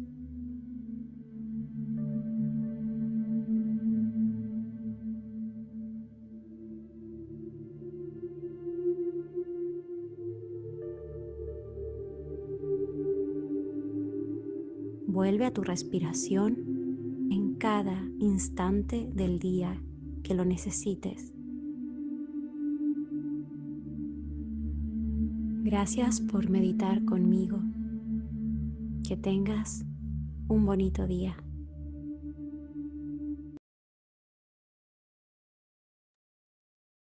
Perfecto, muchas gracias por acompañarnos en esta pausa. Thank you very much. Thank you for joining us in this guided meditation. And now we're going to start the third space, third session. En la Third salud session sexual is y focused reproductiva on reproductive right, adolescente y joven, incluyendo también el tema de adolescents, and also includes HIV. So we're going to start with the valuable participation of Ariadna Medina. She is a representative of the Consultative Committee for Boys, Girls, and Adolescents in Ayacucho. That's the CONA Ayacucho, Peru. Ariadna will answer 5 questions. So please roll the video. Hello, my name is Ariadna and I am the coordinator of the Ayacucho CONA. And today I'm going to talk about the sexual and reproductive health. First question is, what is sexual and reproductive health for you and why is it important? Well, reproductive health is the status of well-being, physical, mental, and social well-being, and this is related to sexuality. And it is very important to talk about this because it really helps us to inform the boys, girls, and adolescents about what health and reproductive health is, and to be able to plan well for the future. What what most about Me preocupa que no sexual puedan tener reproductive muchos health conocimientos y que no se population les pueda brindar la is información that they don't necesaria, have enough ya knowledge que or priorizamos otras cosas information, antes prioritize que other la niñez y things adolescencia. before boys, girls, and adolescents, and uh, and some things that are important for us, like teen pregnancies. And because we don't know about how sexual and reproductive health, there is a very huge increase in teen pregnancies. So where should we talk about reproductive health? Y puede ser en nuestros barrios también y los colegios. Communities. ¿Crees que los tomadores de decisiones les están dando la importancia de vida? Creo que no. Importance that it deserves to these sexual rights for the adolescent population? I don't think so, because definitely if they if they really thought it was important, I would think that the adolescent pregnancies would definitely rate would go down, because they would be informed and they would know how to prevent, and they would know to really have and apply this information in their life. What proposals would you give to protect the sexual and reproductive health of the adolescent population? Well, they can provide information, brochures, they can have workshops, they can also have workshops with the parents, so that the parents can also know and can also talk about this with their kids openly, and so there are no taboos that usually exist in Peru. Thank you very much for the invitation, and special greetings from Ayacucho, Peru.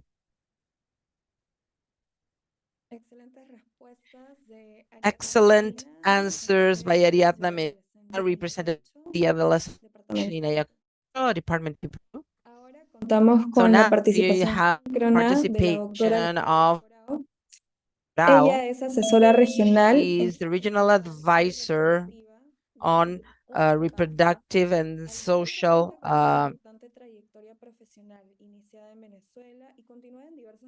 health from the United Nations Population Fund. And so she salud pública, la salud sexual y always reproductiva, la worked etapa de sexual and vida reproductive adolescente, right, apoyo a la adolescent stage of life, and also supporting their response towards HIV. So, dear Dr. Alejandra, taking into account the valuable contribution by Ariadna Medina, we would like to invite you to answer some questions.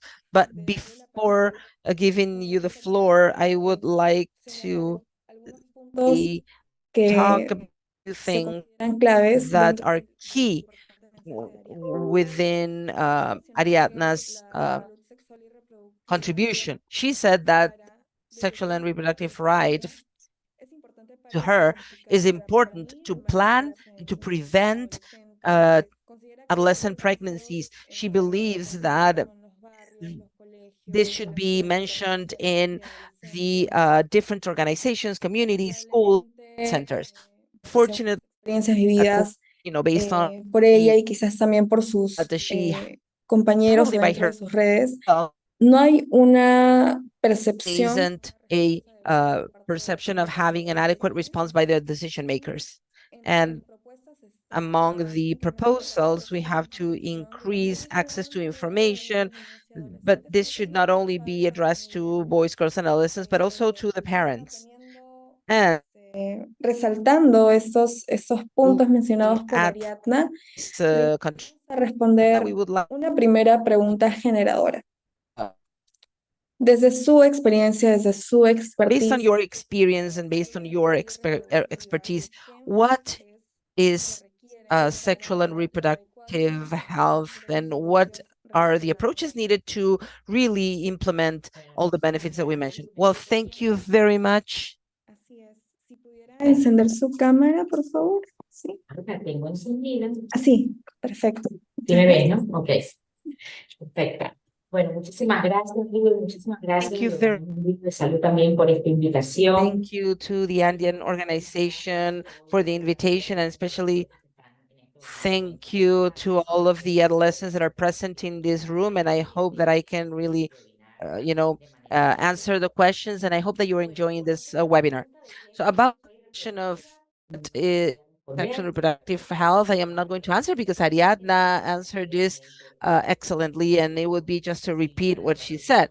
So definitely she did it in a better way that I could. So what I do believe is important to answer is what are the approaches that are required to have an adequate implementation and to really have this well-being of social and sexual Además de que no es solamente evitar understand that embarazo it is adolescente, not no es to solamente evitar prevent infecciones de transmisión sexual, que no es pregnancy solamente or VIH, STDs, it is not to realmente prevent la HIV, posibilidad but it's also the possibility of all the adolescents and young people to have a pleasurable and safe sexual life. And I think that as long as we actually focus on this and we definitely look at the positive side of these and sexual health, I think only then we're going to have fewer STDs, fewer issues, and fewer HIV cases. And that's why, for us to ensure that there is sexually reproductive right of adolescents and young people, we need to look at having an access to information, and it has to be within and outside of school, because we need to understand that not all of the adolescents actually go to school. There are a lot of them that don't go to school, and so definitely we need to look for information. We need to ensure that there are services, and I'm going to talk about this later on also, but we need to talk about services for these group of the population, understanding that they are extremely important with very specific characteristics, and they're very positive, and that they should be dealt with in a more efficient way. And this means that we need to have adolescents that really know what sexual and reproductive health is, that they are trained and informed so that they know really what they have to do. And so also even including the right of actually not getting married at a younger age. que puedan ejercer el derecho a métodos anticonceptivos modernos que están disponibles para que ellos y ellas lo utilicen. Y es importante también que ejerzan el derecho de participar, como también lo dijo Ariadna, nada para los y les adolescentes sin las y les adolescentes. Es importante que entendamos que cualquier política que garantice salud sexual y reproductiva tiene que, de alguna manera, hacerse de la mano de los adolescentes. Y eso es lo que en este momento el Fondo de Población de las Naciones Unidas, que es la agencia que yo en este momento represento, busca como política pública en todos los países. Muchas gracias, estimada Thank doctora. you very much, Dr. Alejandra. Now we continue with the second question. What do you think are the main factors related to the violation of the sexual reproductive health rights of the adolescent population in South America? And definitely we have different characteristics in this part of the continent. So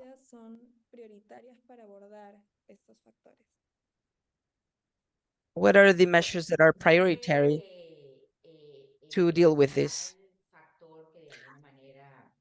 I think the main factor that interviniendo para que se violen los derechos sexuales y reproductivos de la población adolescente. I think the most important thing, it is unfortunately these coordinated efforts, because definitely the anti-right groups, they have always existed throughout the history of humankind, but in the past 3 decades, and especially in the past 15 years, there has been a very, very efficient coordination of these groups in the countries, and these anti-right groups, and definitely pero esto evita que de alguna manera se siga moviendo hacia adelante para el alcance de los logros que ha tenido el movimiento feminista, el movimiento de los derechos de las mujeres, el movimiento de los derechos de la población joven, los movimientos de las personas que pertenecen a la población LGBTIQ+, y todo esta articulación de los grupos antiderechos están bloqueando esa evolución. Para hacerte todavía más específica. And so to be more specific, we have laws and policies that still prevent the access to the different health services. They have to go with their parents and their guardians and tutors, and definitely there are many adolescents and young people that have emancipated or they live alone, and so definitely there are still some countries that still have laws that prevent this. They need to be over 18, sorry, to have access to these health services. And I'm sorry, but she's speaking really fast and we're trying to keep up. Secondly, the barriers to health services, and we're talking about healthy, user-friendly services. And I was listening to my colleague, to Sonia Cafe, who has worked in many of these quality standards for adolescents. But definitely we still have services where either treat the adolescent as if they were, a preschooler sometimes, or they incorporate adult services and they don't ensure confidentiality, and they don't ensure an adequate space or transparency and confidentiality. And this is a barrier. A barrier is someone who is there. El adolescente a buscar servicios, dice, pero ¿qué haces tú aquí? Vete a tu casa a jugar, vete a la escuela a estudiar, ¿qué haces tú viniendo aquí a buscar servicios de salud sexual y reproductiva? Esa es una barrera, y esa es una barrera que existe mucho en nuestros países. Otra barrera importante. Another important barrier is, the gender rules. We still live in a world where they only think about the exclusive role of women to become a mother, and then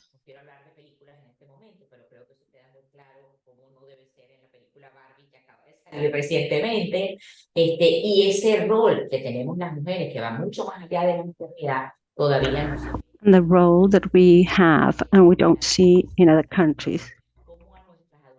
How our young girls are being educated in school based on these roles, and how we continue to promote that girls have to be sweet, they have to be pleasant, and how little boys have to be strong, and they have to be aggressive and more domineering.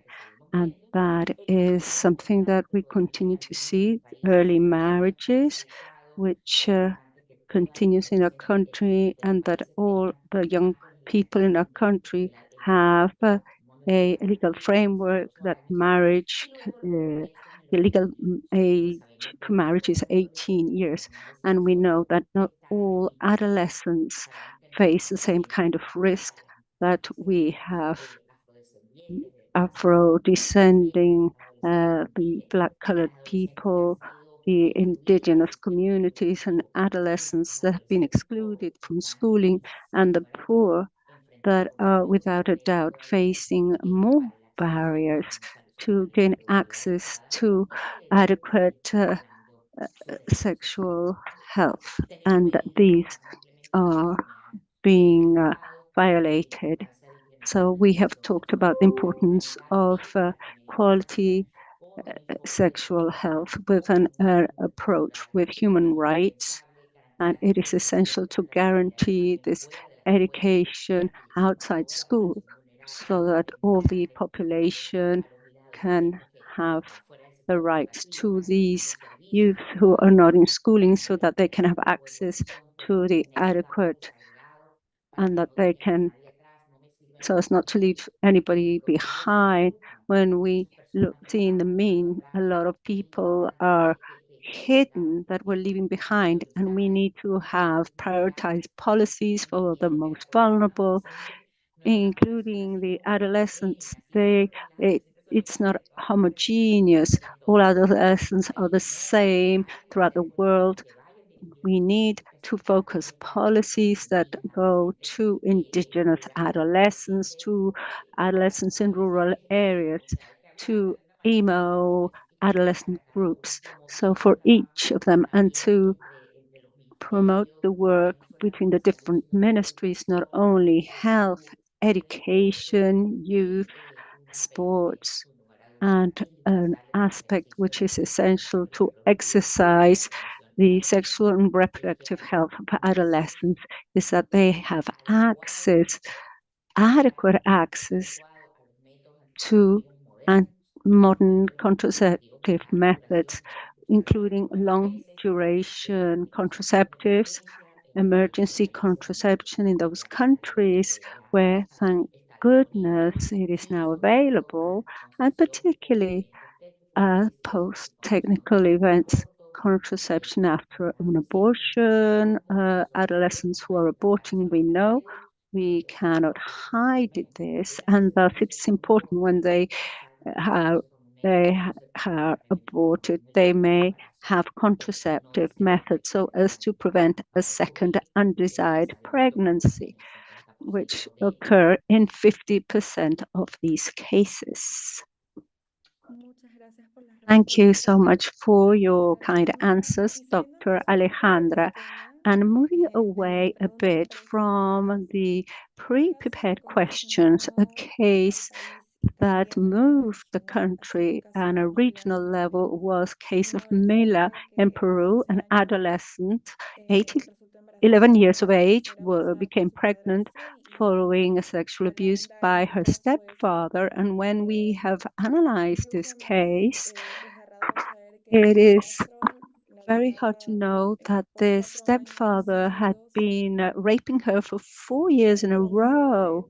And right at the start of learning about her pregnancy, authorities failed to provide therapeutic abortion, even despite the fact that her life was at risk because of this pregnancy. Now, as regards a specific case, and appealing to your experience, from which specific points did the state fail, and to try and show a flowchart of care. How should authorities have responded to this case?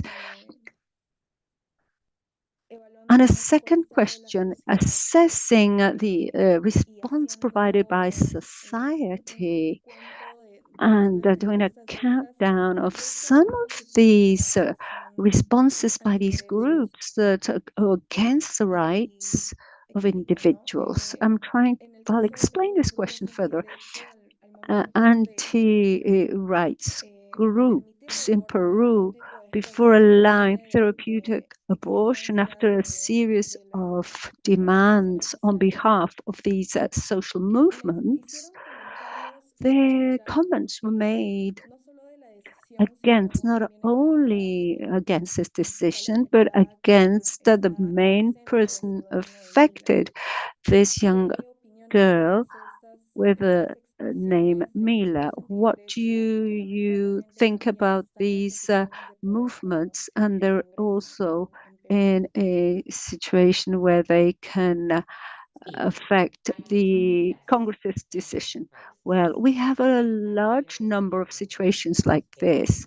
There are many little girls like Mila in the region that undergo these serious circumstances. And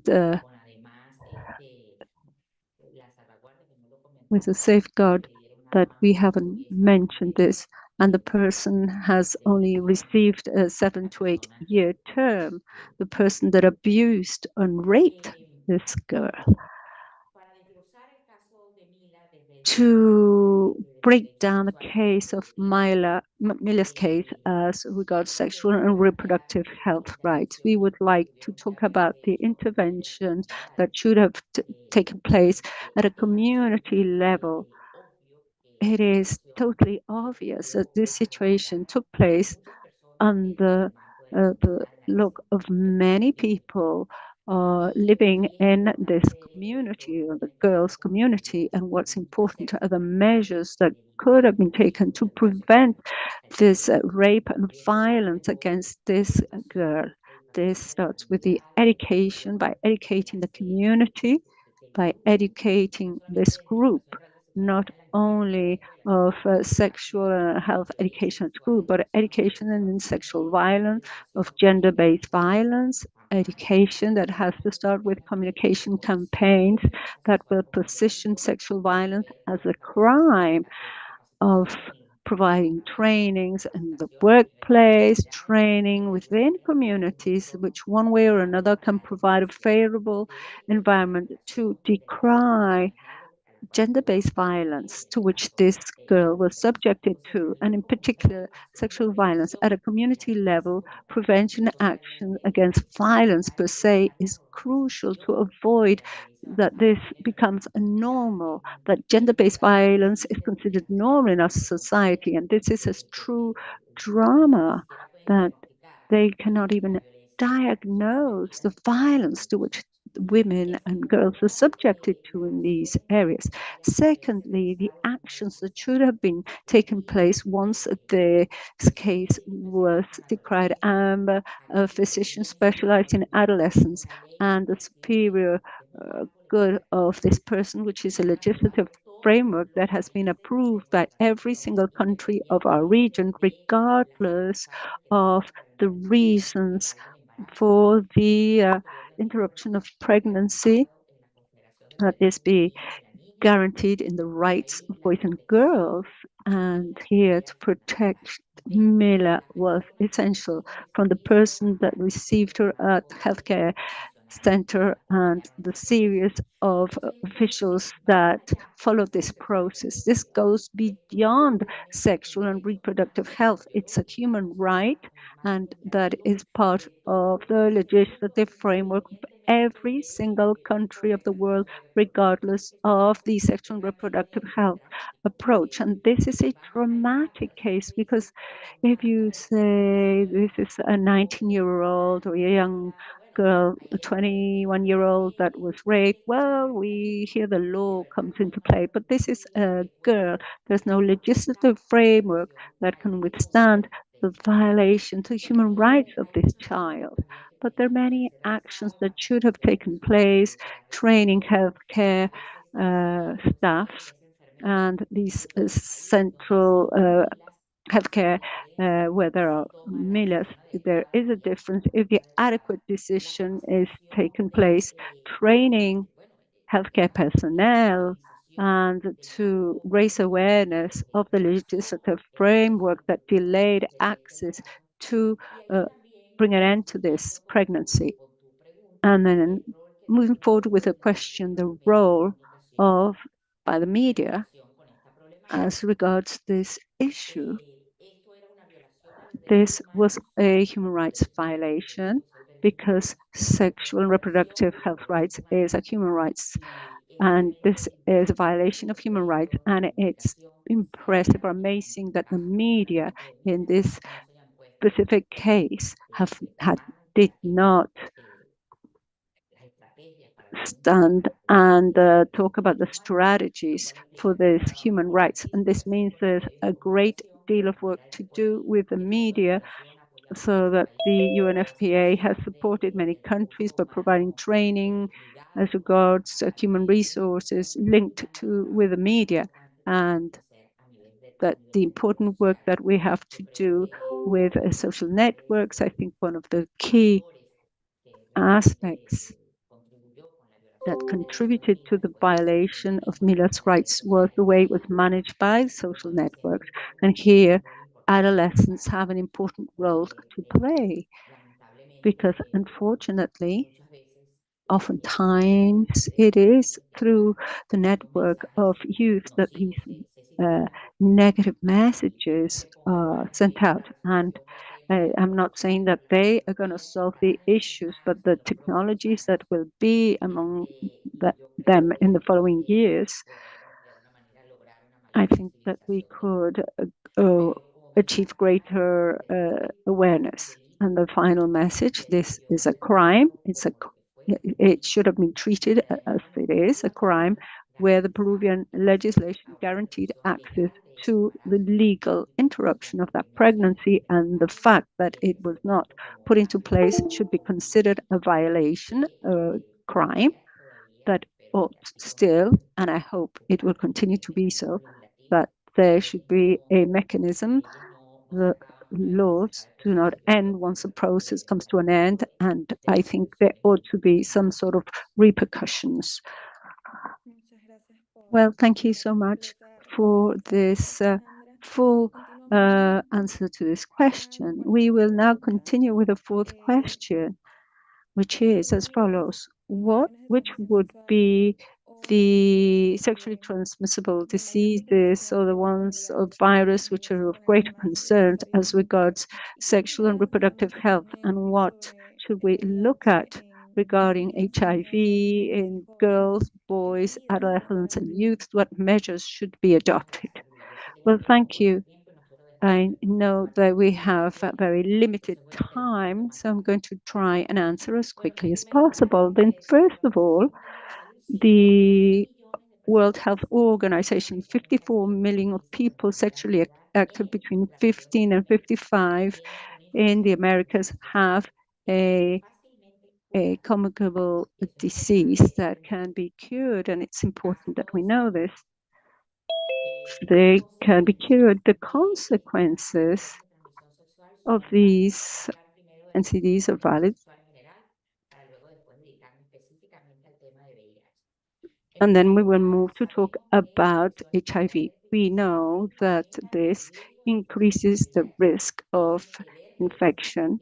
So herpes and syphilis can be treated, HIV infection as well, but in case they have syphilis, as we know, the treatment can be more complicated, it's for life, and it's not only that it's important to treat herpes and syphilis, but if we achieve this, we will significantly reduce the risk of getting infected of HIV. Secondly, when a woman has a sexually transmissible disease and she's pregnant, there's a high possibility that the baby or the newborn can be born with complications, with a low weight, that it is premature, and a greater risk of mortality of this newborn. Then they have the human papillomavirus, HPV. There's a lot of cancer and 34 deaths of this type of cancer. Many cases of cancer and deaths that could be avoided with this vaccine that already is available. So access to this vaccine of VPH is essential to prevent infection and to prevent cervix cancer that exists in our region.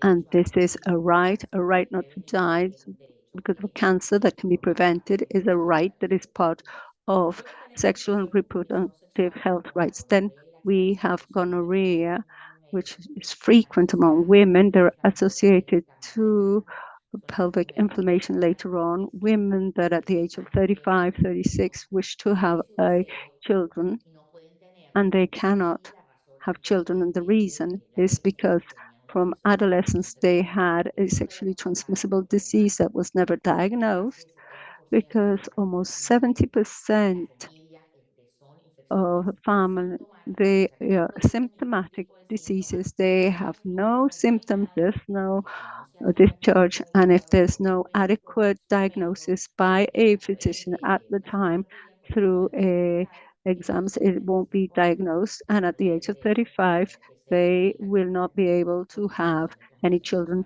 due to a sexually transmissible disease. So vaccine for hepatitis B, for BPH are two to prevent sexually transmissible diseases. Hepatitis that causes serious complications. It can lead to cirrhosis and cancer, and BPH is associated to cervix cancer.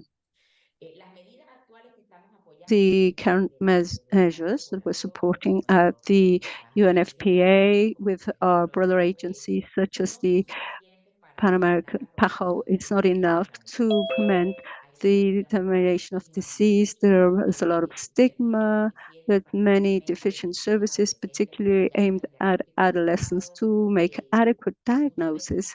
And oftentimes consultation is outside the areas where adolescent has. They're in a separate working area of a hospital where the adolescent cannot approach. And ideally, the sexually transmissible disease are in the other areas where adolescents can go and be looked after. And when we talk about family planning, they always talk about preventing the sexually transmissible diseases. And here's contraception, and this is something else that the adolescent in a single area and that the healthcare is trained to diagnose these sexually transmissible diseases. And something else that to approach those that we cannot reach. There is within the group of adolescents and youth that exercise as their sexual workers, and we need to address this population to the men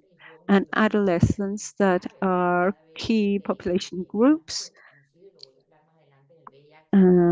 We will talk about HIV and how these groups of adolescents and gay men, trans women, bisexual men are at risk of sexually transmissible diseases, and we have to provide them with adequate strategies to this group of population.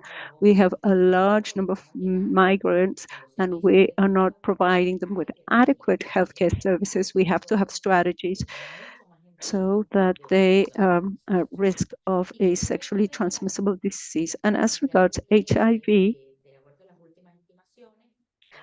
based on the 2.2 million people with HIV, there was 110,000 new infections in 2022 with people over the age of 15. This was a data 3,800 new infections in those under 15 of children up to the age of 14 and 27,000 deaths associated to AIDS in Latin America. It is also important to bear in mind that in many regions in the world and globally, in the latest report, there's a 38% reduction of new infections, and that's excellent news for the world, but it's not for the region, because in Latin America, it increased by 8% the number of new infections. So we're lagging behind as regards pregnancy among teenagers and among HIV. We are not moving forward as the other strategies. The coverage to treatment is a challenge, despite the fact that 72% of adults have access to treatment. Only 39% of youth under 14 have the right to treatment. This means that we are leaving behind boys and girls and teenagers too, because teenagers as of 10, 11, so a significant group of teenagers. What do we have to do? Define strategies to refer to combined prevention. It's not only using condoms, it's not only prophylaxis or education on sexuality, and not only access to services or only education, sexual education and communication campaigns, and not only prophylaxis after being exposed. If you have had sexual relations without the use of a contraceptive, and we may be at risk, there is medication that helps to prevent the risk of HIV infection. And it's not these separate, but all these combined that will help to prevent new infections.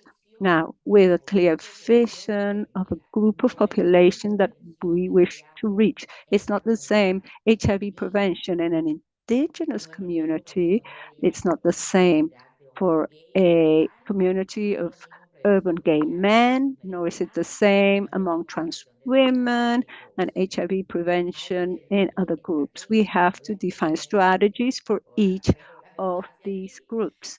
And I'm not going to continue because I can dedicate 3 hours. So we have to have focalized action for the target population group, and they have to establish what has to be done for each and one of these groups. Well, thank you, Dr. Alejandra. We have an additional question, which one way or another consolidates all the other ones that we wanted to address from the UNFPA. Obviously, there are multiple strategies. Which do you consider the ones that are aimed most at adolescents and youth? And which are the most recent ones so that we can share with the public? And what other commitment does the group to contribute even further to strengthen sexual and reproductive health among the population of youths and adolescents? Well, thank you. Well, there is a new global strategies for youth and adolescents, which is My Body, My World, and where the knowledge of taking information of their body and their life on participating in their world is essential to achieve the commitments established in 1994 International Meeting of the World. And we are right now celebrating 10 years of this commitment in Montevideo and to reach the Sustainable Development Goals. And it is essential that one way or another that we can guarantee that all adolescents can my world, my body, my world. The access to the sexual and reproductive health is essential for UNFPA to guarantee that all the boys, girls, teenagers, and youth can adopt the necessary measure and have access to rights. We have to be very specific, several priority actions that we have been developing at UNFPA, and that we want to guarantee access to health and reproductive health to children. First, to turn more visible the problem and also to make more visible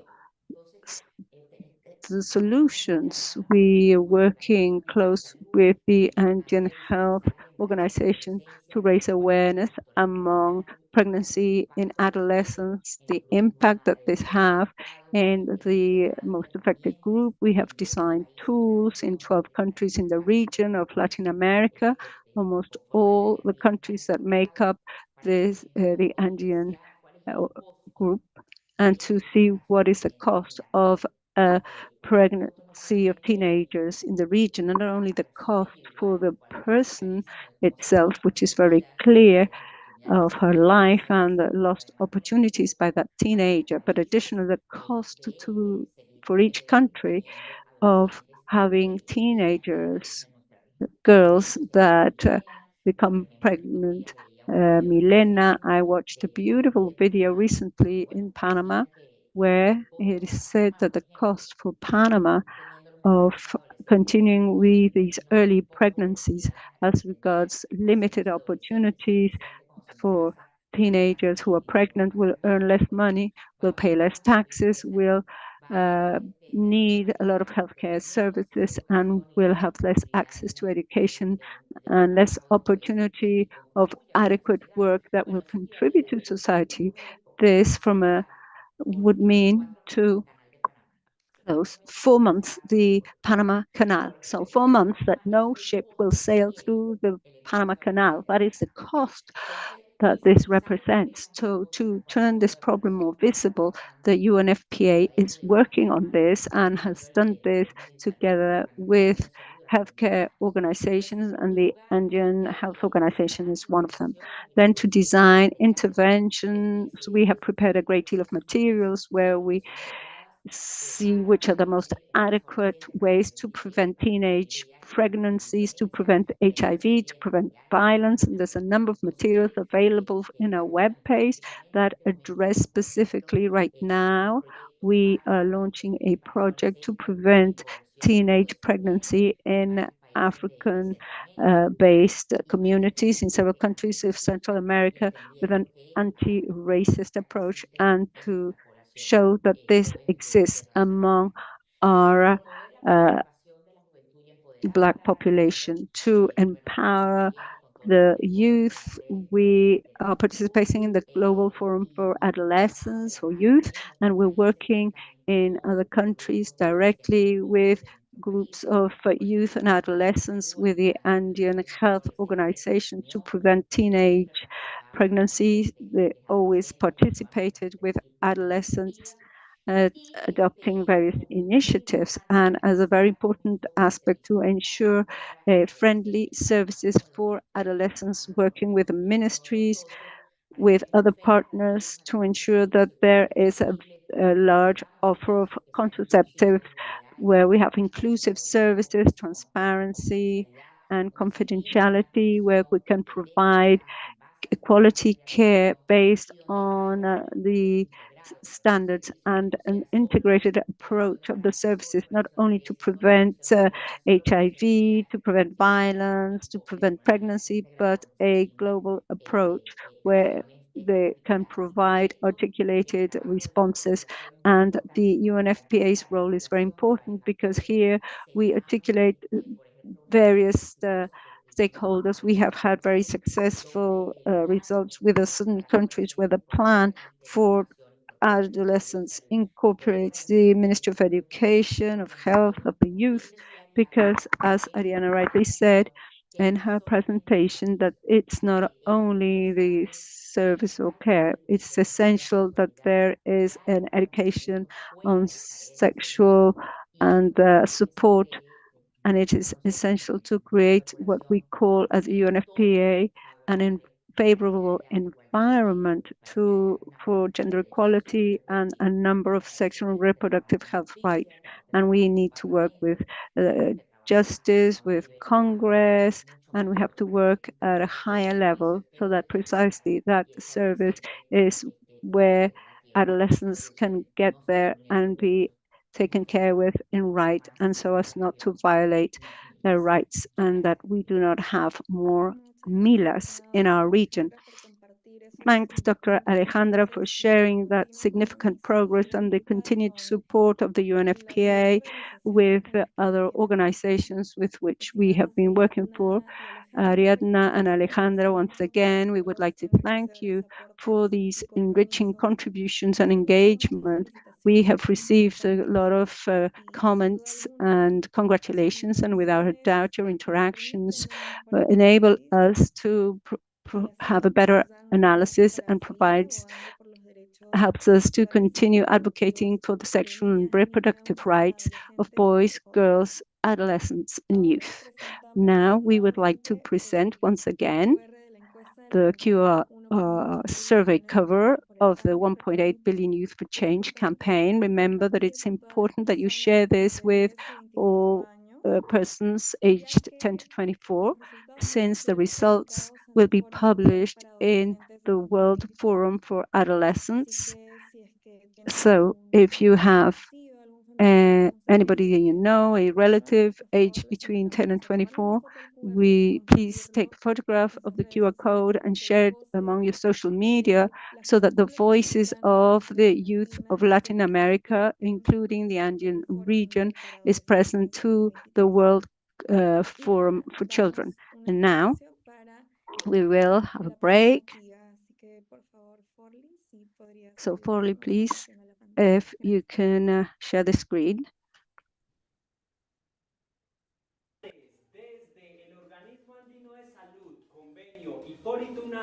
Estamos muy felices de recibirlos en esta. We are delighted to receive you in this healthy activity. Today, we're going to learn some martial marks to have a Guardia, perfecto, cuando estés en guardia separa las piernas y regálame un balanceo ya, mire, lado y lado. Perfecto. Energía positiva para todos el día de hoy. Vas a ir a guardia y quiero que empieces a hacer un golpecito al frente. Esa es la actitud, con energía, con fuerza. Hoy Bolivia, Chile, Colombia, Ecuador, Perú y Venezuela trabajando juntos a través del Horas CONU para favorecer nuestro estado de salud. Este mismo golpe, arriba, mire, grande, amplio, generoso. Mueve esos brazos, energía positiva. Eso es, perfecto. ¿Qué tal si me regalas ese golpe al lado? Mire, lado y lado. Eso es.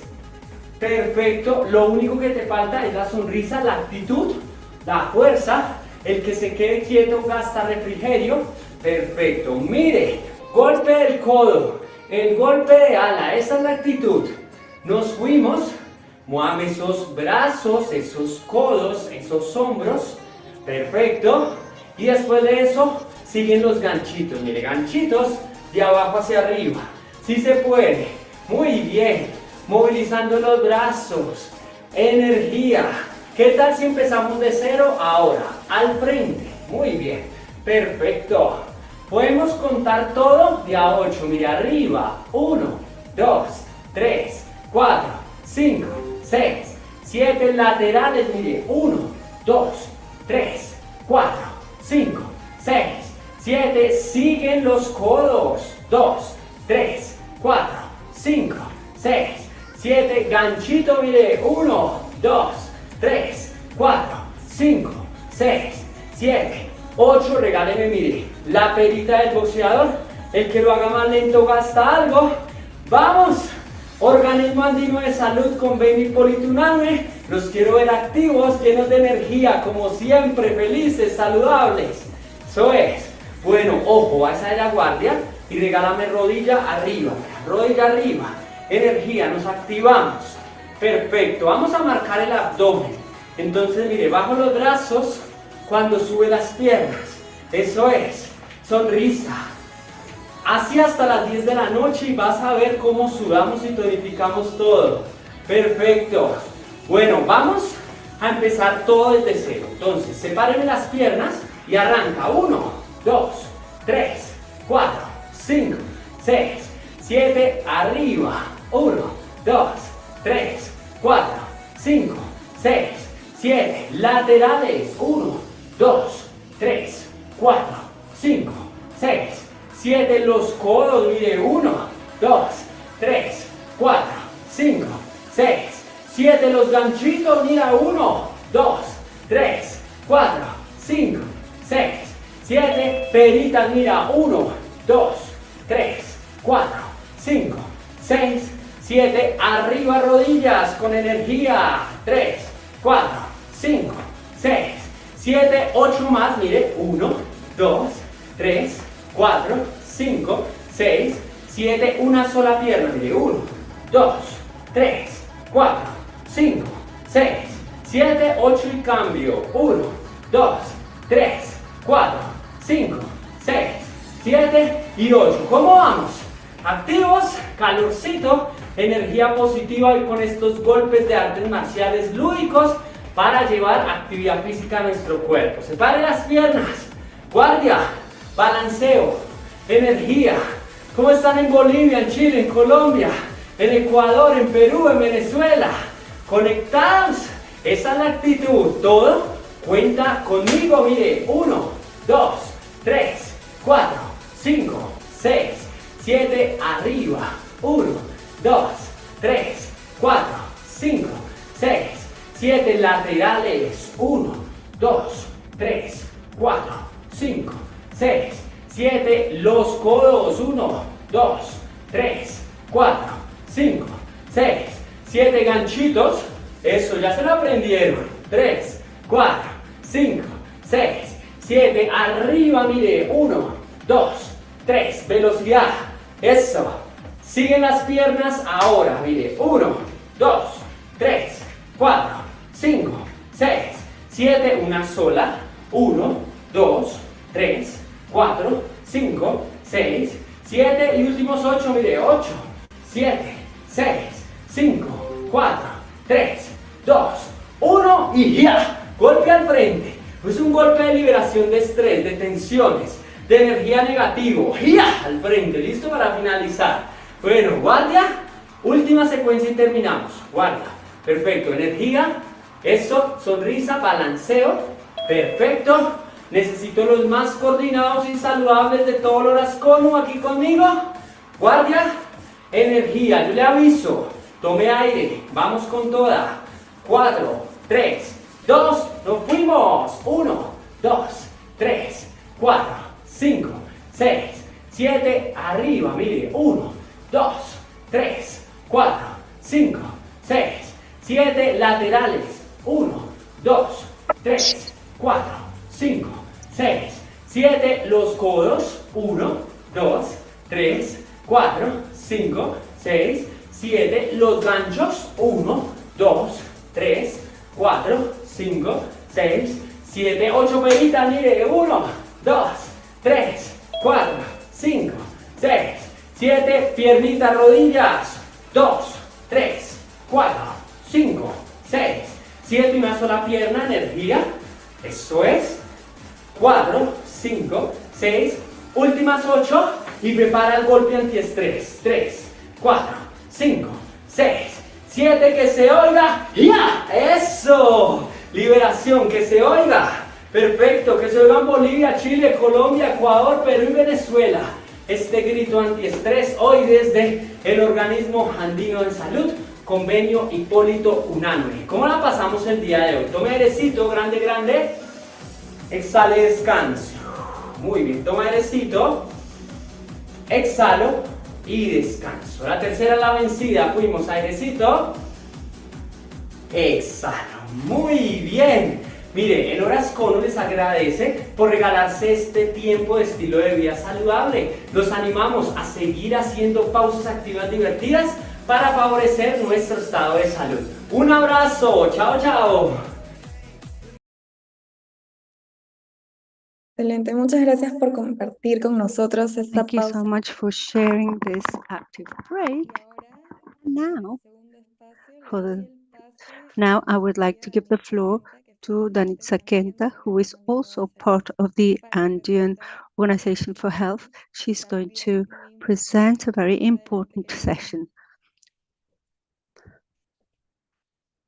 Danitza, please go ahead. Thank you, Ruby. Well, my name is Danitza Kenta. I'm a professional in public health and global health. I'm also in supporting in the strategy and guarantee of the rights of boys, girls, and adolescents. So it is my pleasure to moderate this second part of the webinar. And now we will move on to the fourth block that has to do with social networking. So we will begin with an important participation of Jennifer Corso, who is a student of public health and global health at the Peruvian University, Cayetano Heredia. Jennifer will be answering 4 questions. These are the following questions. What do you consider to be the benefits and disadvantages of the use of social networks in adolescent population? What worries you most about the risks of the inappropriate use of social networks? Likewise, the third question is, do you think that decision makers are efficient in providing safety to the adolescent population that make use of social networks, and why? And finally, what proposals would you make to protect the adolescent population from the risks as a result of using social networks? Hello, we will be answering the questions of social network. The first is, which do you consider to be the benefits and disadvantages of the use of social networks? Social networks offer a number of services, instant communication with the world, with friends, access to information and news in real time, networking opportunities, and a platform to express point of views as well as being creative. The disadvantages are loss of privacy, addiction, programming of erroneous information, the inappropriate content, the face-to-face interaction, and the impact of mental health due to constant relations through the screen. The second question is, what worries you most about the risks of inappropriate use of social networks? One of the key concerns is a lack of control on personal information that could be used to steal your identity, cyber harassment, since this can have an emotional, psychological effect on users, as well as dissemination of erroneous information. This is a number of problems that can have an effect, as well as making informed decisions. The third question is, do you think that decision makers are efficient to provide safety to the adolescent population that make use of social networks, and why? Well, the efficiency of decision makers in protecting youth in social networks can vary. Some have implemented measures to ensure safety by filtering contents and privacy, but there's still the possibility that we require additional efforts, such as a prompt response, the constant updating of policies, collaboration of experts on cyber aspects and mental health to ensure the safety of youth and children. And the final question is, what proposals would you make to protect the adolescents from risks presented by social networks?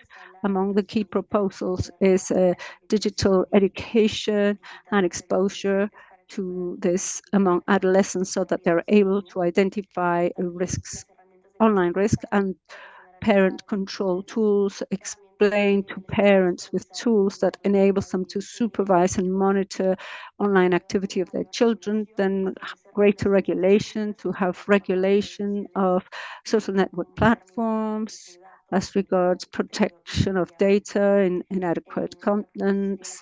Another response would be collaboration with experts and to work on a number with psychologists of cybersecurity and other professionals to develop policies to promote the safety of boys, girls, and adolescents. And finally, support regarding mental health, to offer resources and online support to help adolescents to face problems like anxiety with the use of social networks. Thank you.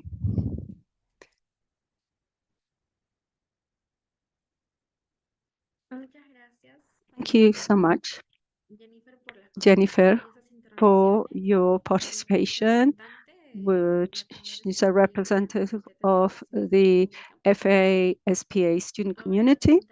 And now we will have the participation of Yadira Salas, a key participant in the strategic line guarantee of the rights of boys, girls, and adolescents.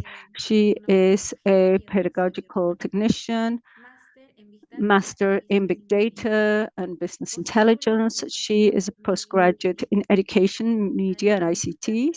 She's also an expert in technological education, e-learning, and digital media.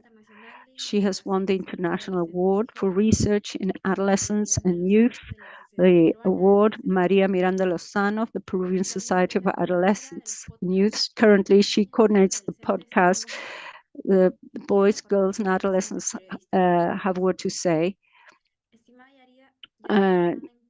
Dear Yadira, taking into account the interventions by Jennifer Corso regarding social media and how this can impact in the health of boys, girls, and adolescents, we would like you to answer the following questions. We would like to remind you that this is we have simultaneous interpretation, so we ask you to speak slowly. The first question is, what are social networks and what new formats exist and what are their specificities? Please go ahead. Hello, dear Danitza. Thank you so much to everyone, and particularly to Jennifer for being with us in this very important section. First of all, we know that social networks are a kind of social media that seek to connect people between each other, and that connectivity and social network can change the rules of the game.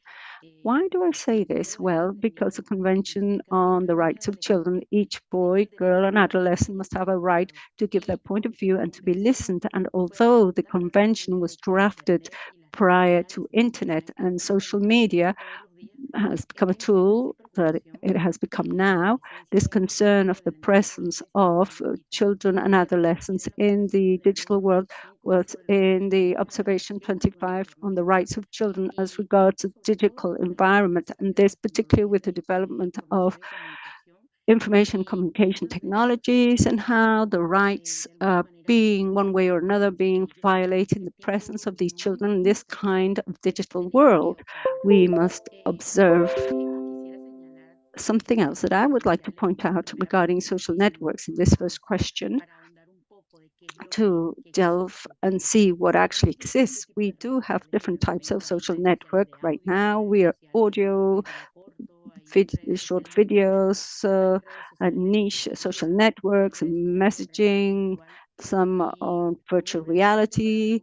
And very briefly, to talk about each one of these, some of the social networks that are being used the most of the audio social networks, we have, of course, TikTok, which, although some are in favor and some against, it is greatly used both in audio and short video social networks, as well as Instagram. These are the niche social networks for specific communities, such as readers, because there are even groups of adolescents that like reading, and so there are social networks specific for that type of individuals, and even for a group of travelers. The social networks of messaging, which are classical and we're all, such as WhatsApp and Facebook.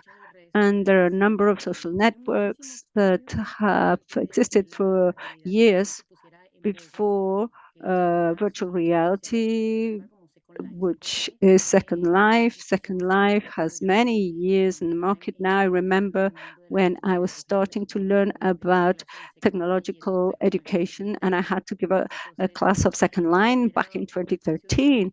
And this was only just starting. Not everyone was using it. However, right now, this world of social networks, and particularly the virtual area, is in vogue, and many of adults are sort of aware of what is actually taking place there, and we have to take a critical look at that. So I would like to stop here, Danitza, so that we can continue with the next question. Thank you. Thank you, dear Yadira. What are the main benefits and risks of the use of social networks during this phase? And if you consider adequate, similar to on-site, what do you think? If we're going to talk about benefits and advantages, as Jennifer mentioned, some very important ones, I think that during the phase of adolescence, and one of the most important ones, and I always highlight this during discussion, is to foster friendship and to enhance the mental and physical health. In other words, adolescents can connect and maintain the friendship at a distance. Another advantage that I'd like to point out is that adolescents currently can have knowledge of other cultures and locations. In other words, they're global adolescents, like in this case that we have Danitza and some young colleagues that moderate this forum. So they're this kind of adolescents that learn from different cultures and locations globally as a result of the virtual, and particularly because of social networking. Another benefit is the creative expression. In other words, adolescents can develop skills for the workplace, and they also have the opportunity to express themselves and show their personality through different profiles and experimenting with design, photos, languages. Another advantage, and which is extremely important, and that has to do with the two previous one, is the communication and interaction. Why is this? Because interaction among adolescents enables them to discuss school, homework, and this supports what has been said earlier, the emotional support networks, and particularly to go through this phase of the life cycle. And a greater professional visibility is an important aspect. I find this fantastic since adolescents are using social networks and internet specifically as a window and a way to show their advantages, and this can be very good for the long-term professional experiencing. And this allows them to participate in different spaces like this particular forum. Another aspect that was mentioned with among these benefits, how can we connect with the real world, right? Was that one of the questions? Yes. Do you believe that these virtual interactions are similar to face-to-face interactions? Well, not totally, right? Because there are some risks. And we need to point out, regardless, Jennifer referred to these as something that happens among social networks and that affects adolescents. It's social pressure. Why is this?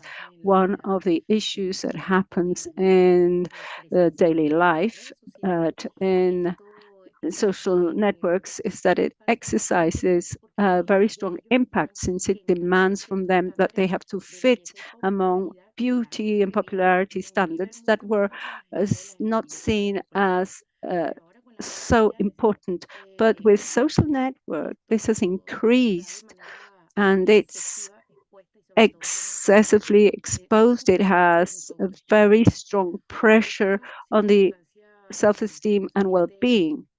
Another situation that unfortunately is taking place, and I think it's important to mention, and Jennifer referred to this, mental health, everything that has to do with mental health, because although the interface and communication that may exist between individuals face to face, everything that has to do with the excessive use of social networks can have a very negative impact, particularly as regards anxiety, depression, and low self-esteem. So social networks are not going to disappear from our lives. They're here to stay. Just as I mentioned right at the beginning, that despite the fact that we have a lot of international regulation that support the rights of boys, girls, and adolescents, we see these rights in the digital world, particularly in social networks and other spaces such as video games. But the issue here is how to provide them with support so as not to leave them alone in these spaces, because oftentimes we make use that the adolescent has a cell phone in his bedroom, but in his cell phone, there's another world, huge world taking place where they can have Jennifer was very specific when we're talking about the placement of identity, cyberbullying, and all those situations there, which we need to provide support, and not only support, to help them to understand how to navigate within that world. And as Jennifer mentioned, to digital familiarization, there's points in favor and against. We have to support them so that they can develop in a safe manner within the social networks as digital citizens that are global citizens now. Well, thank you, Yadira. It is our understanding that as any new technological era, there are points in favor and against. What recommendations would you provide to the carers? Although it is true that many people, when parents are often away from home working, what recommendations could we provide to provide follow-up and control of what adolescents are, how they're using these social networks? That is correct. If we're talking of adolescents and this was discussed recently in a meeting of adolescents and youth. I think that we need to specify some aspects and some recommendations. If it's for pre-adolescents, this age group is the one that lacks self-control because their brain has not developed sufficiently with the ability to fully control their impulses and actions. So one of the recommendations that I would provide, first of all, they have to take time to truly understand what the boy, girl of that age group is living through or going through, then to prepare a plan so as to address and support them. And that plan must include the following: to limit the use of social networks and to establish rules regarding this, and to offer another activity to replace this, because I'm not only limiting it, but I don't offer you something in return. And for those adolescents where this is the moment when the hormones start and they can become they have unusual behavior, and these support networks by other teenagers, instead of working with adolescents and sanctioning them as a way to avoid them remaining in the social networks, a more effective strategy is in the trust and developing a better relationship with them. And I think we have to talk to them, to ask about their feelings, and to go more in depth.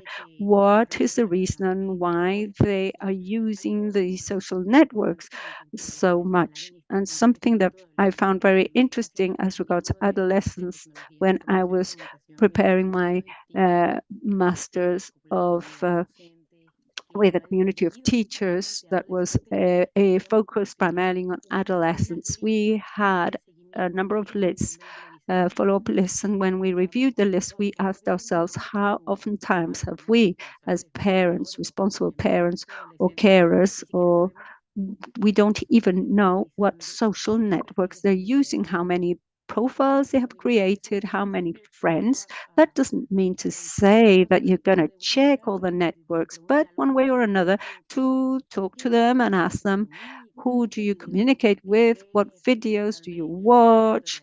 To review the history of the computer. So apart from generating trust, you can also hold discussions with them, because we know that during the adolescence, to sanction them or punish them will not have positive results. And to wrap up, as regards a recommendation for young adults, because we're talking of adolescents and youth, in this phase of their life, they're still defining the life of these young people. And thus the recommendation here would be that they can start having a hobby so that they can develop skills that enables them to move forward, progress, and work on a purposeful life. And that way it suggests literature that we should provide activities, physical activities, so that they can meet new people. We know they're in a virtual world, they have online friends, but what we want them to have an activity where they get involved with other youth and they can establish real relationships and that they remain active, of course. Muchas gracias por la respuesta. Vemos entonces que presenta desafíos, ¿no?, para los cuidadores este proceso de cambio, porque también deben acostumbrarse los cuidadores para poder The conocer caretakers have to learn and know, to take time to know who they're talking with. Bueno, entonces, en base a todas las experiencias So based on all of these experiences that you know, maybe you can tell us a little bit of one experience that has been productive in order to really improve the relationships with social media. Yes, definitely. I am going to also talk a little bit about what Jennifer mentioned, and I think her contribution is really good. And more than social media, I think it's the digital world in general, because we definitely, we need to be responsible digital citizens. And that means that there is a need of recognizing the importance of educating on digital citizenship, and also to really educate on prevention and then also being really, like I said, responsible digital citizens. I think that all of these recommendations and suggestions can be applicable to many arenas and many fields. Because if we talk about digital citizenship, we're talking about different dimensions, and I think these dimensions we need to be open about them. Sometimes, we talk about connectivity, and it really goes beyond just connectivity. We need to, I think, also add, for example, digital health and welfare, and we need to also talk about using devices that are age appropriate, thinking about the risks that this could have for boys, girls, and adolescents, and the use of devices. Now, this is being talked about the impact that it can have to the eyesight, because now in several conferences on ophthalmology, they have been talking about having this specific field of studies about the use of digital devices and in its impact on the health of children and adolescents. And so we're talking about that. We're talking about digital citizenship, and I think that we need these competencies and skills. And these, not only the adolescents have to be aware about this, but also the parents and the caregivers and tutors and those who make policies, because we definitely need to take advantage of the internet, but also these competencies have to definitely help. We also need to talk about digital safety, and Jennifer mentioned this also when we are talking about we need to think about passwords, antivirus, and to teach them when there could be issues with, identity theft or something. And then something that is also very, very important to mention here is that within these dimensions, there is digital access. I was talking about rights a while ago, but I think I need to mention again that not everybody has access to internet. And when the pandemic started, 600 million people around the world were completely disconnected with no internet. And this is a number, a figure that comes from the World Bank. But we're talking about social media. And so we're talking about these recommendations and these dimensions. And so definitely we need to know that internet and social media have to really allow for everyone to have access to internet without, irrespective of genders or social economic background. And so that's why when we're talking about this, we need to, I think, go beyond just one factor. We need to think about different factors and how we support everybody in the digital world and all of the skills and competencies that are needed. And we need to think about the intergenerational differences and gaps. And definitely this also has to do with the gap that exists for the access. This is an intergenerational space. And so we need to say also that for them to provide support and accompaniment, and, definitely we also need to understand that there definitely is a gap in the use of digital media, and this has to do with how to use correctly or the competencies that the parents have in order to use the social media. And this has to do with quality and access and something else. And I want to briefly talk about this is that we need to definitely promote responsibility and digital rights, because even though we know that the network is very high and we don't still have all of the baggage, the situations, definitely there are so many spaces of participation and creation of community and things that happen. And I think that this kind of space to create community, it would also facilitate much for all parents and tutors and guardians to be there present always, and to really identify what is happening, because we understand that this will always allow for something that, so that they can identify and apply this, because definitely we definitely can learn from each other. I don't know if I answered your questions with this. Yes, thank you.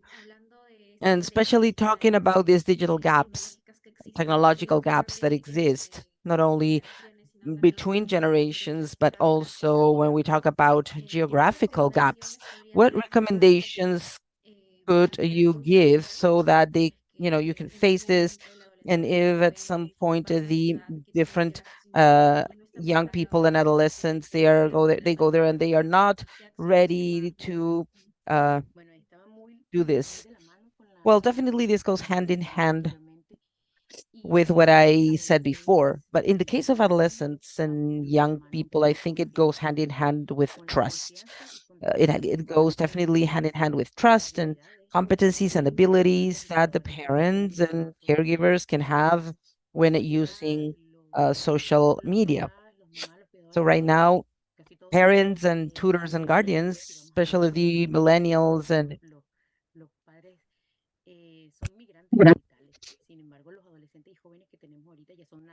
are not digital native, but the millennials are digital native and they know technology more than anybody. And now, we have artificial intelligence, and definitely we need to be empowered. Parents, tutors, guardians, we all need to be empowered, and you need to learn about this because definitely adolescents today, they have a huge advantage. And the digital world is here to stay. It's not going to go away. So we need to learn. We need to learn to establish, limits and to really help them, support them. And I think something that goes hand in hand with what I just mentioned, with that, being digital migrants and digital native. And this is what we see also at the educational field. We talk about the importance of social media and the competencies and the abilities and what the parents and caregivers have to have. But when we we see the schools, there are also opportunities. I think the curriculum and the study plans were made last century, and they are not being adapted.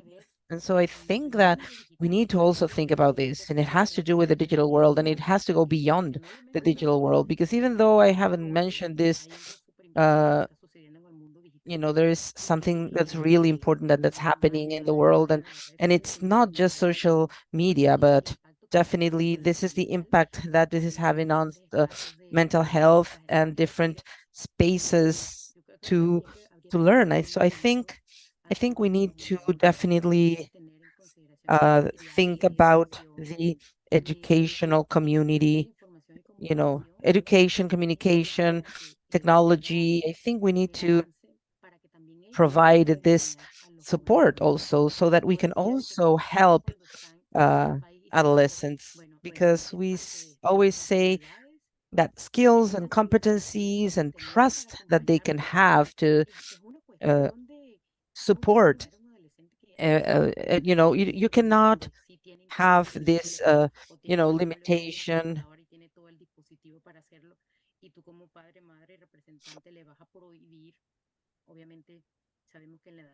We definitely know that, the issue is that we need to negotiate, we need to bargain with them. And because I think if you ban or prohibit, definitely they will want to do it more. So the thing is, we need to empower ourselves, the caregivers, parents. We need to, I'm not saying that you should be addicts to social media, but definitely you need to learn. You need to learn what they're doing online. You need to also learn how to use the social media. Yes, I fully agree. And this whole process of learning can also be done jointly together with them. And that could be an excuse to spend time with your kids too. And then the last question, we know everything that has been done and that what you have done, but specifically at the Orasconu, how can the Orasconu contributes to the protection of the adolescent population in the digital environments? Well, at Orasconu, the Andean Health Organization, we know that we not only talk about this as the digital world, but definitely this goes hand in hand with everything that we do at Orasconu, because here we talk about inequalities. So if we talk about access to internet and access to social media, definitely, besides this whole general framework in the region, we also need to say that we promote spaces of participation, active participation, especially in this debate when we talk about the use of technology, the use of internet, and the use of the digital media to stimulate and to raise awareness about this topic. And even we also talk about this other things, like things that we have been listening to during this webinar. We have different spaces like podcasts. We definitely have podcasts with different organizations, and they are, we work with all of these leaders, and we always ask them that to provide their opinion, to say what they think about this. And so they give us their ideas and their perception. And so I think, we are a window for them for openness. Unfortunately, in some previous fora that we've had with some, adolescents and young people, they always talk about adult-centric approaches. And so adult-centric approaches are real, and these are spaces where they promote and talk about opportunities for adolescents, boys and girls, and and they are never there. So as we know that nothing for them can be done without them. So definitely the spaces, of these spaces have to include them. We are pushing here at Orasconu to have the active participation of boys, girls, and adolescents so that their voices are heard in every arena, in every field, in every space. And also other, something else that I would like to share briefly is that last year we had these training of this means providing spaces for boys, girls, and adolescents for them to participate in different areas, empowering them, knowing that they can make their rights visible.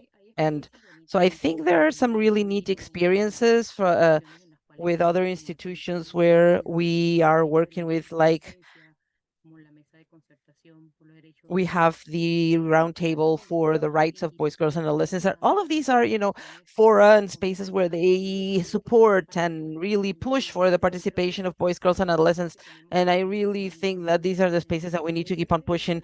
And also, of course, with their presence, because it's nothing for them can be done without them. And then to finish up, can you please tell us your specific commitments that you have at the organization to contribute with the adolescents, especially in social media? Yes, we always talk about this, and having spaces to open up the participation of boys, girls, and adolescents.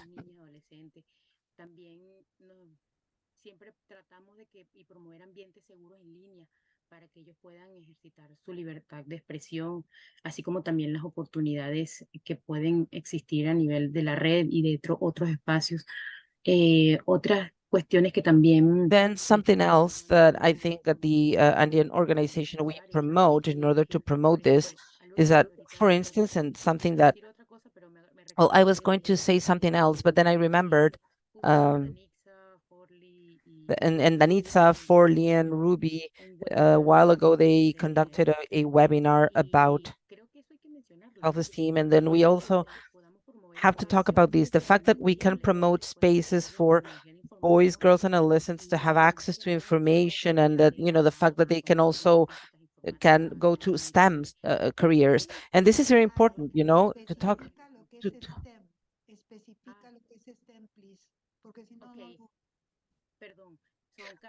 So the STEM careers are, science, technology, engineering, and math. So it's all about technical careers. So those are called STEM careers. And so I feel that maybe I am being too explicit, but these are very, it's too many actions that we have and that we do. And I just wanted to mention about the importance and the commitment of Orasconu for the promotion of the STEM careers and digital media also. Definitely, we need to create safe spaces for them, but we also need to listen to them, to support them, to accompany them, and so that there is active participation, create, generate campaigns, empezar a tener mejores habilidades en el uso de las TIC y creo que incluso más adelante pudiéramos empezar a hacer alguna campaña para promover esto de habilidades en el mundo de ciudadanos digitales. Y bueno, y yo creo que... And then I think, just to wrap up, definitely the access to information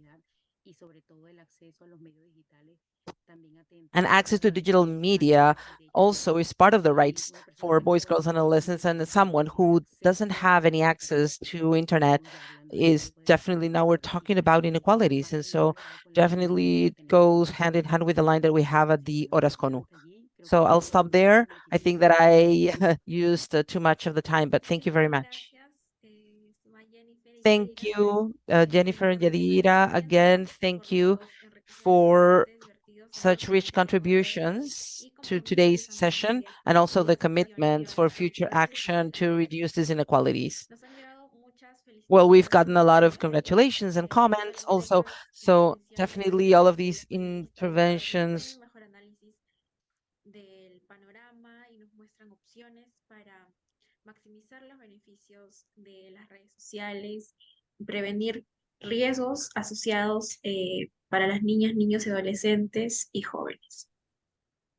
A continuación, mostraremos nuevamente. Next, we are going to show again the QR code for the survey for the 1.8 billion young people for change 2023.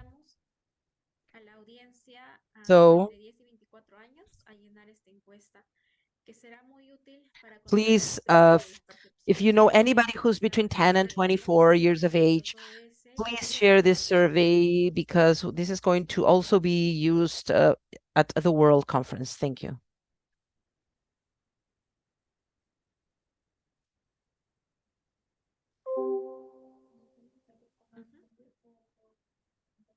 Invitamos a que puedan escanear el QR, tomarle foto y compartirlo con conocidos para que pueda llegar a mucha So más please de la región andina.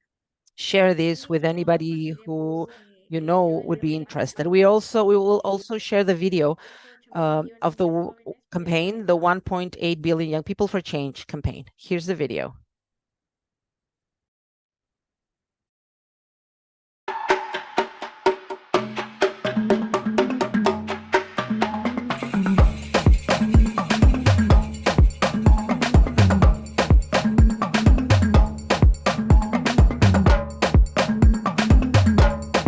As a young person, I need good and quality education and support from my parents and whoever is related to my school education. Lo que quiero para mi bienestar ahora es un país seguro para mi familia, para mí, para mis seres queridos. I need to have access to free sexual reproductive related services and the available youth-friendly healthy corners in our communities. My dream in life is to have a successful career where I am in a position to help others and make change. I think as young people, we don't want to stop. We really want to talk about our rights and our opinions, and to be able to get platforms where we can really voice our concerns is the biggest thing that can happen to us.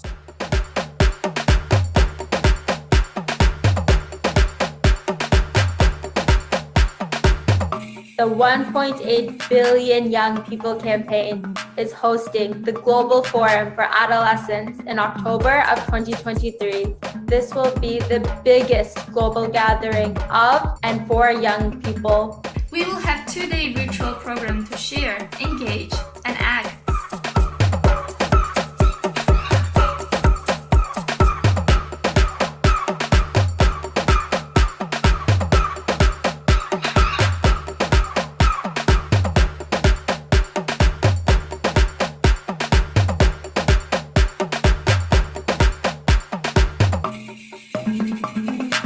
now until the Global Forum, we're bringing together the voices of young people from all over the world. We are writing policies based on our views. And we're taking our demands to local, national, and global decision makers. We are sharing what works. With more commitment now for adolescent well-being, we will succeed. So let's all get involved and make your voice heard. And share what you want for your well-being by scanning the QR code to add your voice. Be a part of the Global Forum for Adolescents. Connect in your community. Rise. Unite. Lead.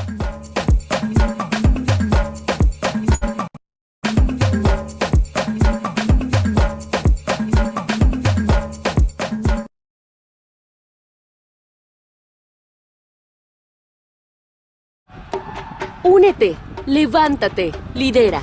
Somos 1.8 mil millones de jóvenes en favor del cambio. Pedimos más atención y más inversión en nuestra salud y bienestar.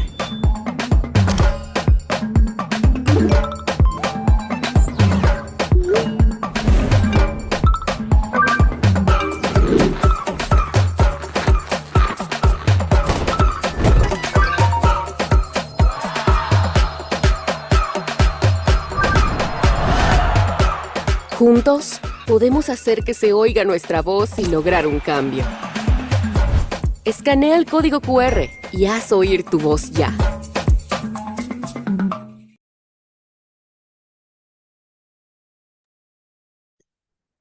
Bueno, ahora pasaremos a nuestro quinto espacio, que es el de Now enfermedades. we will move on to the fifth section, which is non-communicable diseases. So now we will have participation by Arlines Muñoz, who is an expert in public health at the Expo Center in the region of Junín in Peru. So Arlines will answer 5 questions. The first question is, which non-communicable diseases do you consider most relevant in the adolescent population group within your community? Secondly, what factors do you think increases the risk of adolescents suffering from non-communicable diseases? Additionally, as regards decision makers that are giving the due importance to the prevention of non-communicable diseases, and why is this? And the final question is, what proposals would you make to protect the adolescent population from non-communicable diseases, or NCDs? So we will now listen to Arlines. Hi. Good afternoon. My name is Arlines Muñoz. I think that among non-communicable diseases among the population of adolescents, there are 2 key ones, which is dysnutrition of mental health problems. And these both pathologies in the mid to long term, that this affects the quality of life and personal life. Among the key factors which I believe that increase the risk among adolescents of suffering some non-communicable disease, I would say that one of them is the lack of physical activity during the long hours, working hours, both at school, in the university, or at the workplace.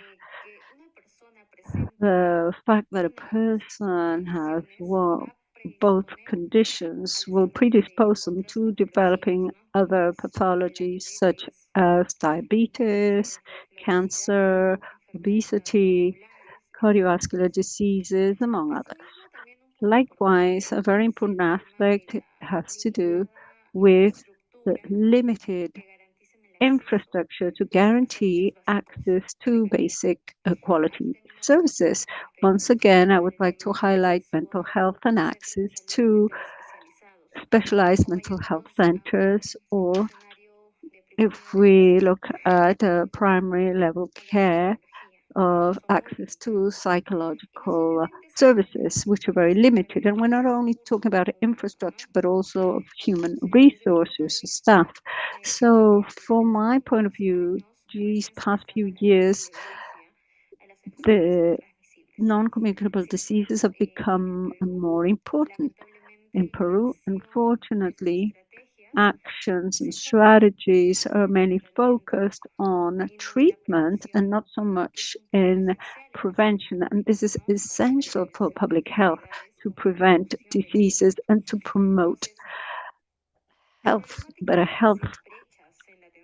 So closing the gap in care, since many diseases, such as the ones I have mentioned, can be prevented by reducing these risk factors, which I've just mentioned as well. And I'd like to add the consumption of tobacco, alcohol, the lack of physical activity, healthy nutrition. So these various factors, or these risk factors, could be reduced if we took preventive measures. So my proposal is mainly focused in fostering strategies, multi-sector strategies, together with participation of several interested stakeholders that are able to strengthen the fostering and protecting health through public policies, programs that can control the risks mentioned, so that we can together address prevention measures. To reduce the death burden and disability must focus within this framework to ensure well-being with a holistic approach, both a physical, mental well-being, as well as social well-being of our community. Here, I would also like to underscore community, family, and the person or individual. Thank you. Well, we'd like to thank Arlene's participation after commenting on her experience, which are the key risk factors that she considers important, and what is the need to intervene and to foster activities that help to promote health, to reduce its risk factors and intervene at community level and with a comprehensive, holistic approach. Excellent participation. The representative of the FASTBAC student community. We will now have the synchronous participation of Dr. Jonathan Klein. Dr. Jonathan Klein is a specialist in adolescent medicine with a distinguished career in health services research. He is also recognized for his leadership and expertise in adolescents preventive services, youth development, and tobacco control, and for translating research into clinical and public health practice and policies. He is currently president of the International Association for Adolescent Health. Dear Jonathan, bearing in mind the valuable intervention by Arlene, we would like to invite you to answer the following questions. Likewise, I'd like to remind you that this session is being interpreted, so let's try and speak slowly for a better translation and understanding by the audience. The first question is, what key concept do you think we need to understand regarding non-communicable diseases, and what impacts do these have on the life cycle, particularly among the adolescent population? Please go ahead, Dr. Jonathan Klein. Thank you, Denise, and thank you, Arlenas, for starting us off with a very good review of some of the issues for non-communicable diseases. En inglés es NCDs, pero en español pienso es ENF, and I hope that's how it's being translated. Lo siento que es muy difícil para hablar en español, and therefore I'm going to speak in English for the questions. The Global Action Plan from World Health Organization for Non-Communicable Diseases identifies 5 diseases: heart disease, cancer, pulmonary disease, diabetes, and mental health as the key important issues for NCDs, and also identifies 5 risk factors for their prevention: tobacco, unhealthy diet, harmful alcohol use, physical inactivity, and the environment. And that environment issue can be both the local safety in the environment that a young person lives in, or the much greater challenge of the global environment and global warming that we're all facing. It's important to recognize that many of the NCDs directly affect young people, and that that many adolescents and children have preventable and treatable NCDs, whether it's rheumatic heart disease, leukemia, asthma, or type 1 diabetes, and that many of the children in the world cannot get access to good quality care for these preventable and treatable conditions. It's also really critical to recognize that the risk factors and the health behaviors, all of which are preventable, perhaps, except for what we're doing to our environment, are behaviors that start during the adolescent years or during later in childhood. And that investing in adolescent health and well-being and good nutrition and mental health services and prevention not only affects the current health of adolescents, but it also affects their future adult health and the health of their children, since many of the mothers and fathers of babies coming into the world are adolescents or young adults themselves. So when it comes to the understanding the NCDs and their impact on the life cycle, we have an incredible opportunity to address prevention for adolescents. And we have a health system that doesn't always provide the frontline universal access to those preventive services in a way that they're able to make an impact on young people's lives.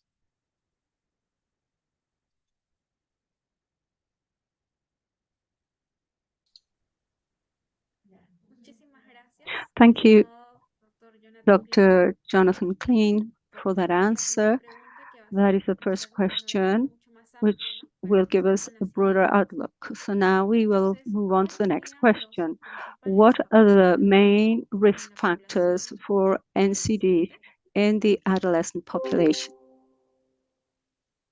So I think the main risk factors that address NCDs for adolescents, as I mentioned, when it came to the preventable risk factors, tobacco and electronic cigarette use, unhealthy diets, both malnutrition and poor diets with regard to sugar-sweetened beverages and saturated fats, harmful use of alcohol or other drugs, physical inactivity, but also injury is a major cause of acquired chronic illness. If you think about injuries, not just creating deaths, but also creating disability that can last a lifetime.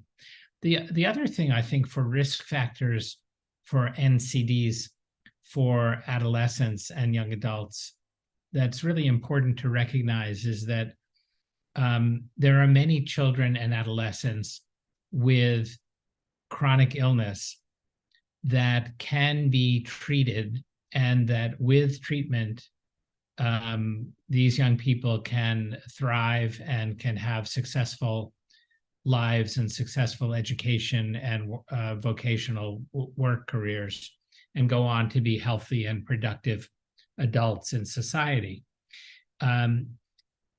It's not any one single condition that requires this kind of attention to special healthcare needs. It's a health system that recognizes that many children and adolescents have a need for special healthcare attention, and having a system of care that makes it easy for those young people to get access to the treatments that they need. And so whether it's access to essential medicines like insulin for diabetes or inhalers for asthma, or whether it's access to services that help make it possible for mental health treatment for depression or for anxiety, or whether it's services to help young people who have attention deficit hyperactivity or mild learning disabilities be able to succeed in school. It's necessary for our communities and our countries to have commitments to provide that kind of comprehensive service network so that all young people can thrive and succeed.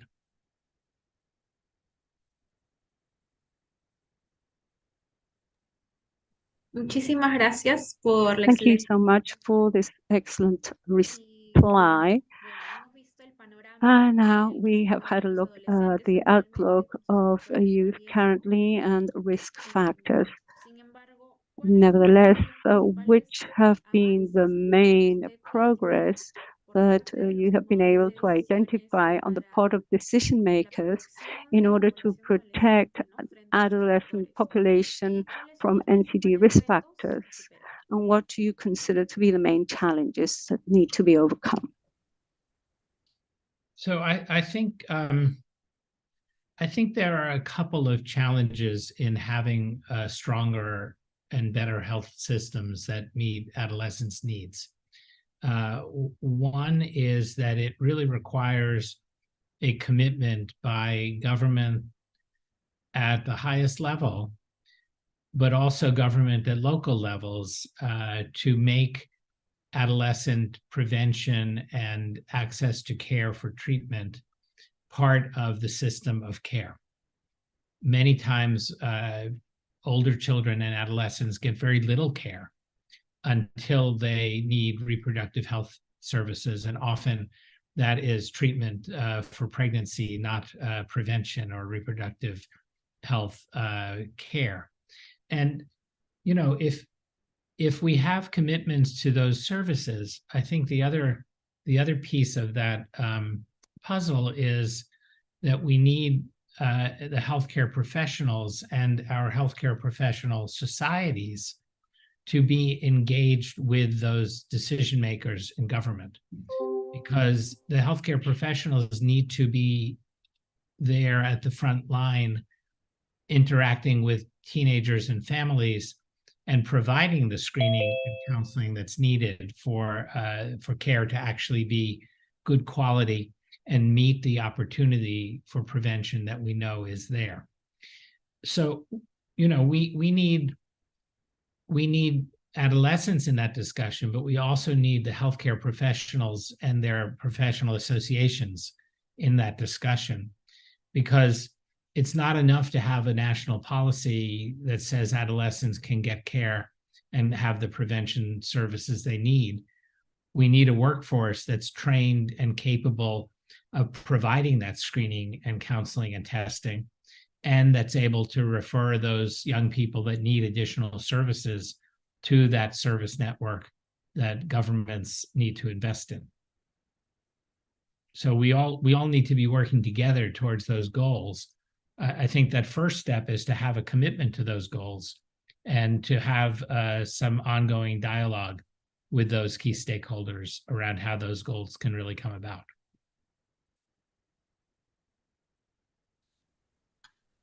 Totalmente de acuerdo con Well, I fully agree with what you have said.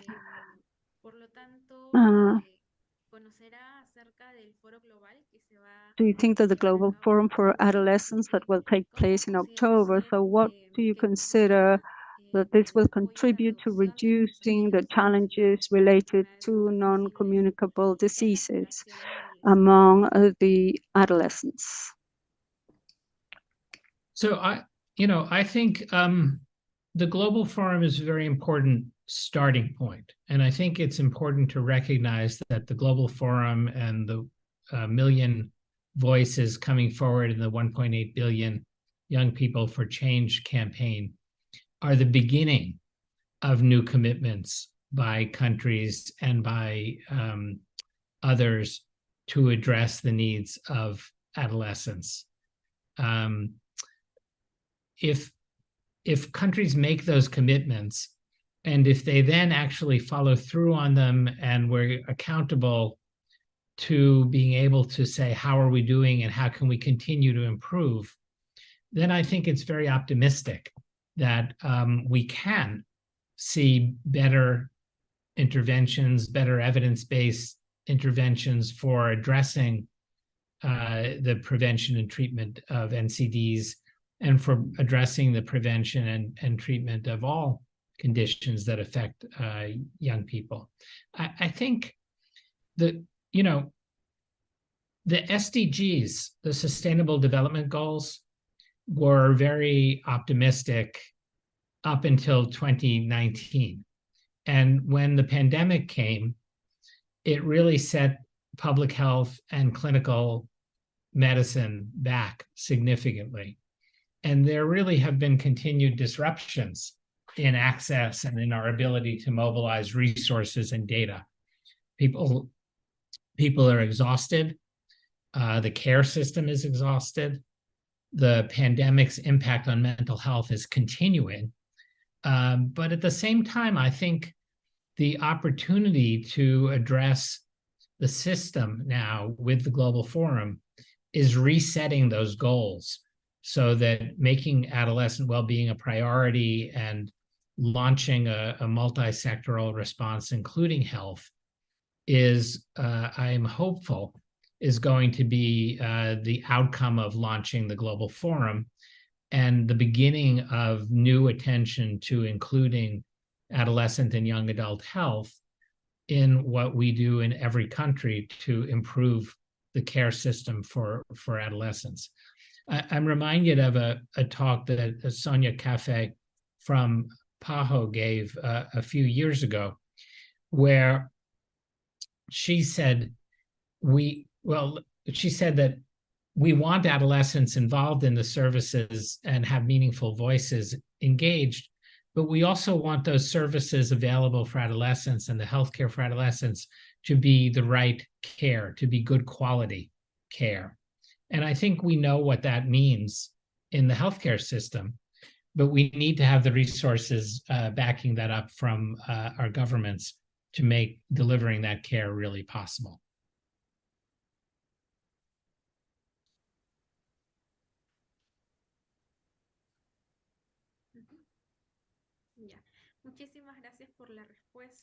Thank you so much for this reply. We will move on to the next question, which is, how can we leverage the results of adolescent advocacy as agents of change? And if you could share with us a meaningful experience at a regional or international level that has provided good results. So I think the way you've structured this conference is a very meaningful example of young professionals being directly engaged in leading the discussion. Within the International Association for Adolescent Health, we have a young professionals network, which Ruby has been one of the leaders in, along with many others. They're changing their name from Young Professional now to Early Career Network, but it's still the same idea of ensuring that we have young leaders engaged in setting policies and discussing issues that affect them. In IAAH, we have the 4 global leaders sitting with our council members as part of that discussion, so that they are well represented there. I helped start NCD Child, which is a global advocacy group around non-communicable disease advocacy. NCD Child had as policy that about 1/3 of its board, of its governance, needed to be youth under the age of 25. So it was built in that our organizations would have meaningful youth participation and leadership. And in fact, we've had several of the chairs of NCD Child who have been young people, usually young professionals, but sometimes young advocates as well. I think we all can do that by setting those examples. With the International Pediatric Association, or IPA, which is the global organization of national pediatric societies that IAAH is a global specialty society member of, and Mary Carmen and I both serve on this standing committee. One of the goals that IPA has in the coming cycle is to encourage every national pediatric society to have a young professional or student section within their organization. This varies tremendously around the globe. But again, it's trying to set an example for how do we have meaningful participation. And I think when we do that, then we have natural spokespeople who are able to then be part of our discussion with governments and be part of the discussion around how are young people's voices affecting the national commitments that we hope our governments are making and our healthcare facilities are making.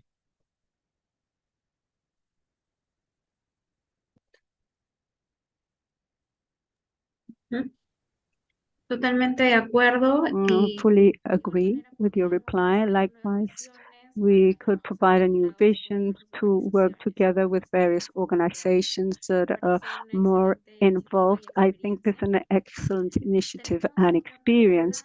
We have another question, which is as follows. Currently, there is emphasis on the potential aspects of new technologies, such as genomic, for the intervention of non-communicable diseases.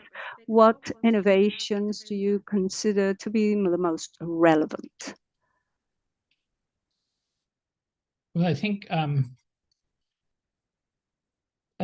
right now the work that we're doing with the International Association for Adolescent Health and some of the work that IPA is doing is focused more on the broader global forum than on just the prevention and control of NCDs.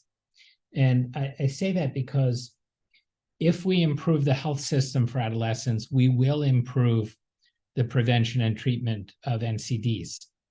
But if we just focus on the NCDs, we will miss the opportunity to recognize that it's important for reproductive health and rights, that it's important for maternal and newborn outcomes, that it's important not just for the life course for non-communicable diseases, but it's important for primary care and universal health care for young people, for all of their health issues. I think that what we're doing in IAAH is we have tried to organize within the various healthcare professional associations the idea that we need to be talking to each other about this, not just in coalitions with government, but also when our national professional societies have their meetings. And so working with PMNCH and the other healthcare professional groups, we have called for all of the groups to encourage their national societies to work together towards improving adolescent health and well-being. Very practically, that means engaging with government around what government investments are, but it also means talking to each other's members. When there's a National Pediatric Society meeting, there should be a program session with OB and obstetrical midwives, nurses, primary care or family doctors, medical students, talking about what we're doing together to improve adolescent health. When there's an OB-GYN meeting, pediatricians, primary care, nurses should be at the table talking about what we're doing together to improve adolescent health. And the same for each of those organizations. Because if each of those organizations in each of our countries takes a role in making sure their members understand why it's an important agenda, that will help us when it comes to that advocacy at the national level. And it's those clinicians in those organizations that are going to be responsible for sustaining the care delivery in their communities. You know, for the International Pediatric Association commitment, our president, Naveen Thakur from India, made a commitment to improving adolescent services one of the strategic goals for the IPA for the next 2 years. And Mary Carmen coined the phrase from the 1,000 days to 1,000 weeks, reflecting that the commitment that was already in place for the first 1,000 days needs to be continued throughout adolescence, and 1,000 weeks takes us quite far into the adolescent years. And so IPA has been organizing national pediatric societies to hold events in anticipation of and in the run-up to the Global Forum, and to engage with governments around the commitments that we're asking people to make. And I think this event is an example of one of those. And we hope that there'll be many in the weeks to come between now and October. I'm very optimistic about that. I actually went to the national event in Nigeria earlier this morning through the miracle of Zoom. I'm able to be in Nigeria and Peru and the US all on the same day. So I hope that this is, again, just the start of that kind of activity rather than the end of it. But I know it will be, knowing Ariscono and the group that you're working with.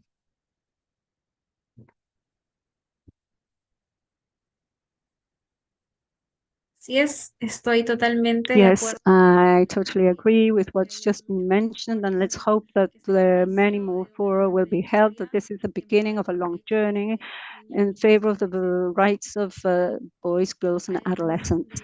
Apart from what has already been mentioned regarding technologies, but we would like, as regards non-technological aspects, that they add on to healthcare services for prevention, control, and follow-up for non-communicable diseases among adolescents and youth.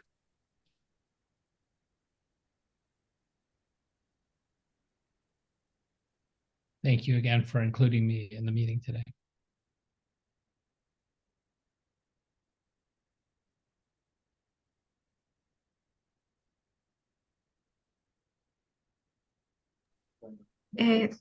Repito la pregunta. Es que no sonó a pregunta. Ok, entonces. It was a question, but it didn't sound like a question, so she's going to repeat it. What should we adopt about the new technologies that have been mentioned, of what is non-technological, which will add on to prevention, control, and follow-up of healthcare services of non-communicable diseases among the young and adolescents? Entiendo. You know, I think we need to use the technology that people have. And, you know, the question of how do you use the telephone in your work? No one thinks of that anymore, right? Of course you use the telephone, you call people, right? And so to ask, how do you use the internet in your work, or how do you use, you know, the ability to have real time or asynchronous communication, it's an evolving picture. It's not universally accessible, and it's not the only way that people communicate, but it needs to be part of what we do, just like it's part of everything else that we do. So there are a lot of issues there: confidentiality, privacy, the security of information. We're not going to fix those in healthcare. We're not going to fix those in NCD prevention. We need to have partners who know how to do those things, right? We we get messages all the time about this database was violated and everybody has your information, right? We don't want that to happen in healthcare. We want to protect adolescents' rights to confidentiality and to information. We need to have ways to work with families. You know, some of the systems that have been developed are pretty sophisticated. You can buy things online and they show up at your door, right? They don't show up all over the world. Not everybody has good internet access. There need to be systems for people who don't have good access as well as for those that do. And we need to use the ability to get information and to share information both individually and collectively in whatever way makes sense for the promotion of health. So I can't give you a specific answer about individual technologies, but I do know that we need to be able to be flexible about that so that it addresses ways to get information that young people want and also protects their information when it's necessary to do so.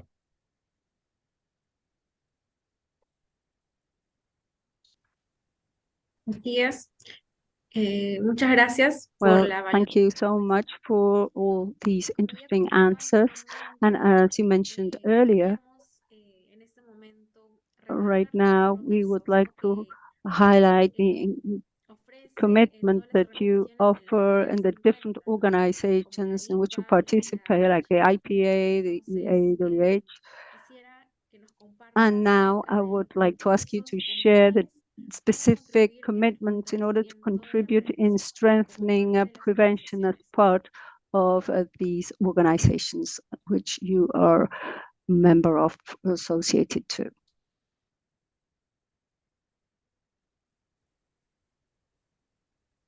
I'm not sure I heard a question there either.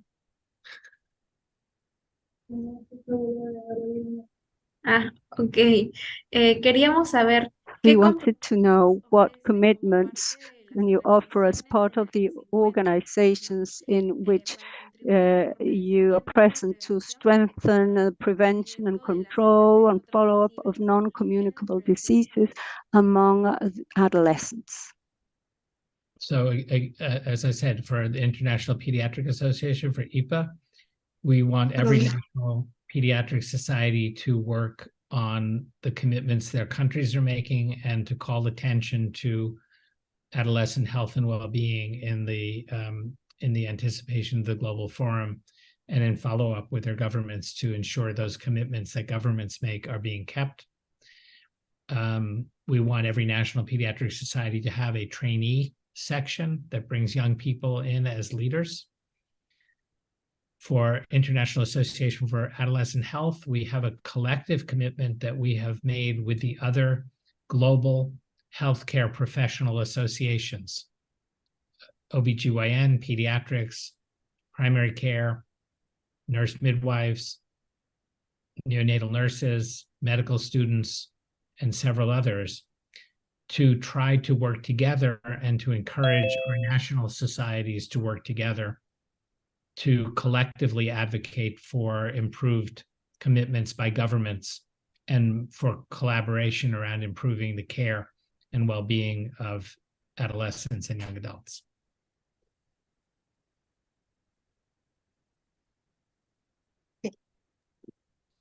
Muchísimas gracias. Well, thank you so much. And following these lines, what would be the next steps? Do you have a follow-up monitoring plan following these engagements that will be adopted by the Adolescents Global Forum? Thank you. I'm glad you're doing this meeting. It's a very important part of everybody working together towards the call to action and the Global Forum.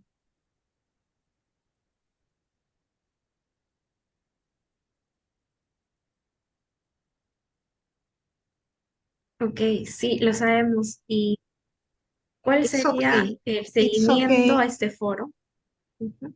A los compromisos que se hagan en ese foro mundial.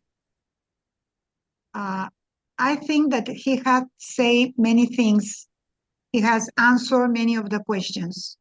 So let's move on, because I think that Jonathan is telling what are the organizations going to do in the next steps.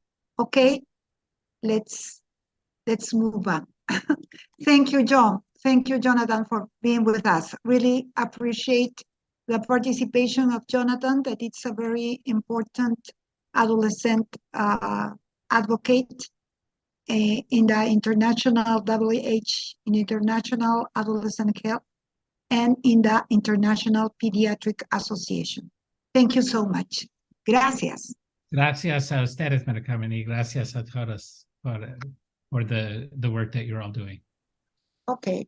Bye-bye.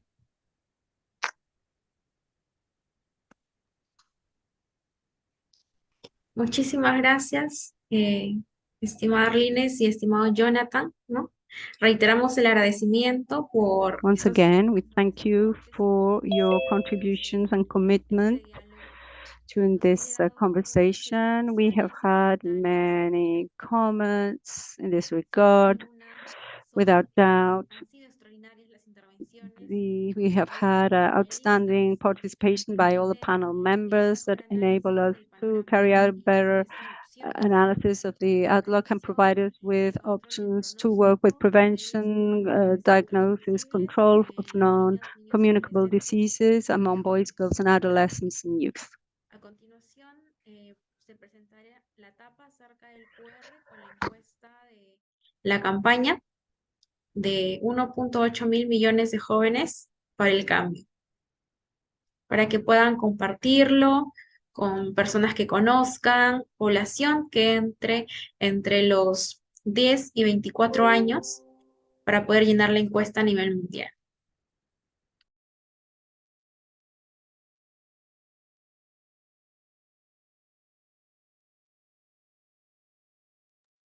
En estos momentos se estará compartiendo la etapa. Right now, we will share the information about what has been done, and this campaign by PNCH. Y se ha organizado este Foro Mundial de Adolescentes para el 2023, que se realizará el 11 y 12 de octubre de este año. And this World Forum is going to be held October 11th and 12th this year. Los invitamos a que puedan tomar un screenshot. So maybe you can take a screenshot, scan this QR code, and go into the survey.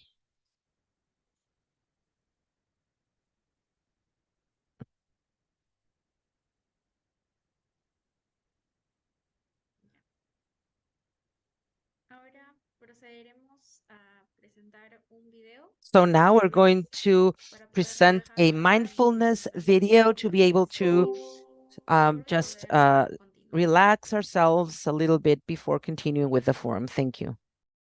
En breve se estará compartiendo.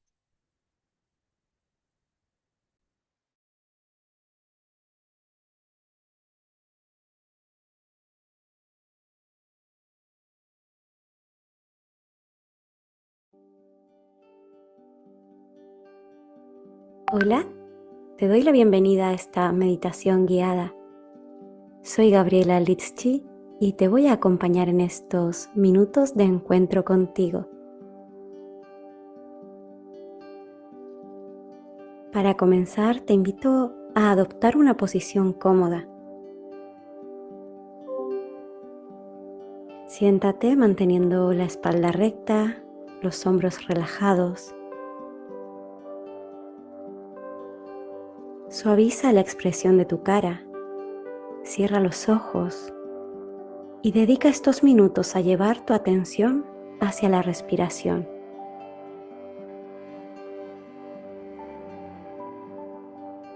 Toma unas respiraciones profundas, inhalando y exhalando por la nariz, a tu ritmo.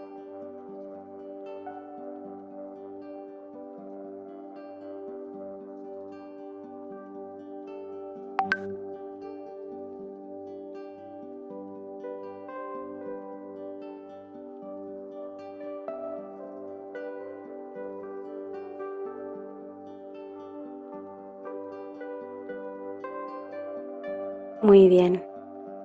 Dirige tu atención hacia las sensaciones del cuerpo, comenzando desde los pies, como si pudieras escanear cada zona de tu cuerpo.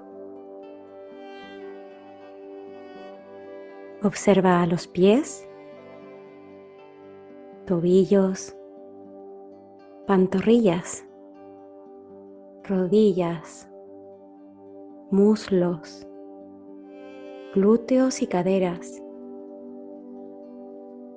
Observa tu abdomen, la zona lumbar, la espalda, las costillas, el pecho, el cuello, tu rostro y la cabeza al completo. El entrecejo, la mandíbula, los labios, la barbilla, el esternón y la clavícula.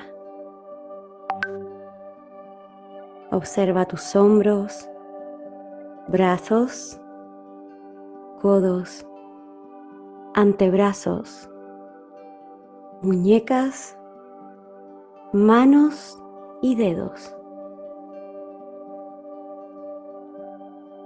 En todo este recorrido a través de tu cuerpo físico, puedes reconocer algún lugar en el que sientas tensión, dolor o presión.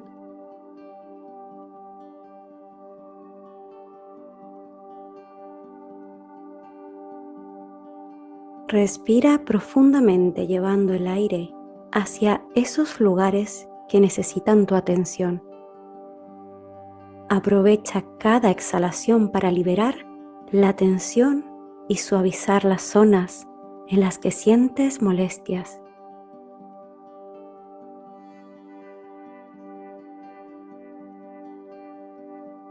Muy bien. Ahora dirige tu atención a los pensamientos. Comienza a observar los pensamientos que transitan tu mente en este momento, como si pudieras escanear cada uno de ellos y reconocerlos. ¿Qué tipo de pensamientos son? ¿Qué pensamiento aparece con más fuerza? O incluso puedes observar si tiendes a anclarte en uno de esos pensamientos. Con la ayuda de la respiración, permite que todos esos pensamientos puedan tomar distancia, como si fueran nubes que se dejan arrastrar por el viento.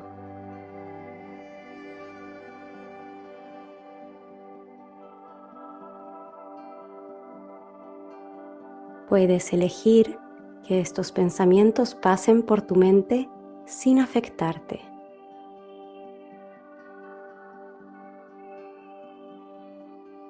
Muy bien. Lleva ahora tu atención a las emociones. Observa qué tipo de emociones están presentes en ti. Evita juzgarlas como buenas o malas. Simplemente observa qué es lo que sientes hoy.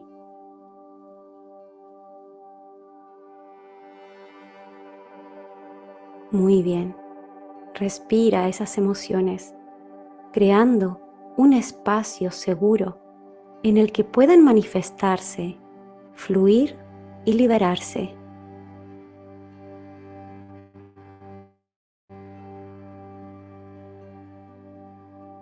En este momento te entregas a lo que sientes con calma y compasión.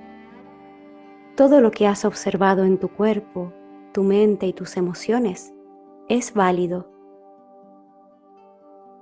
Respira amorosamente sabiendo que puedes estar en calma, sea cual sea el momento que estés viviendo.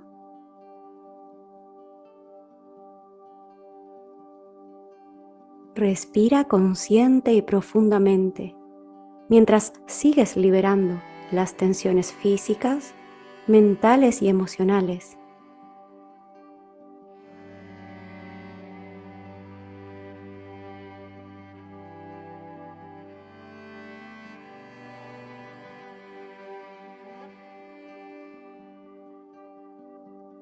Y para finalizar estos minutos de meditación te invito a conectar con la gratitud. Date las gracias por este espacio que te regalas, por detenerte un momento y prestar atención a lo que sientes, por tener la valentía de mirar hacia adentro. Repite mentalmente: gracias, gracias, gracias. Deseo que tengas un feliz día. Gracias por meditar conmigo. Namaste.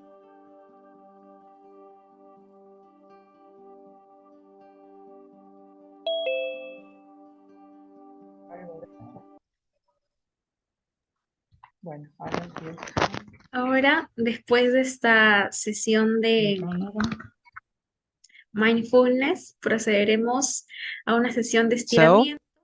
after this mindfulness session, we are going to stretch to have a little bit of a stretching. So now we are going to have an active pause, a stretching pause, because we've had many sessions together. And then after the active pause to stretch a little bit, we're going to continue with the session. Thank you.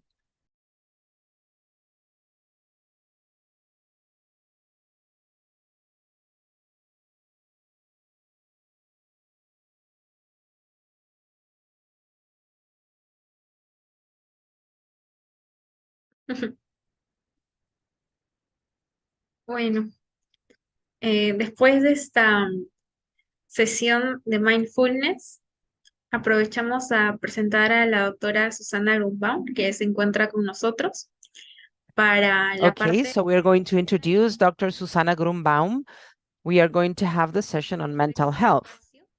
This is the 6th session, and for that, we wanted to have the participation of a graduate from the public health program. And Samantha Perez, she works at Sanofi, and she will answer the 5 questions. What is mental health to you, and what is the importance? What worries you the most about public mental health? What do you think are the most detrimental elements for the mental health of adolescents? Do you think that the decision makers are really giving importance to the protection of mental health of adolescents, and why? And finally, what proposals would you have to protect the mental health of adolescents?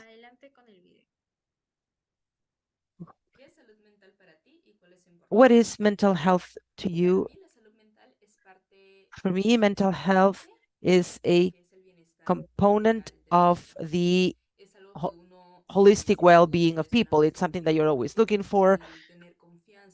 It's having self-esteem, self-confidence in order to reach the goals and having a healthy interaction with everyone.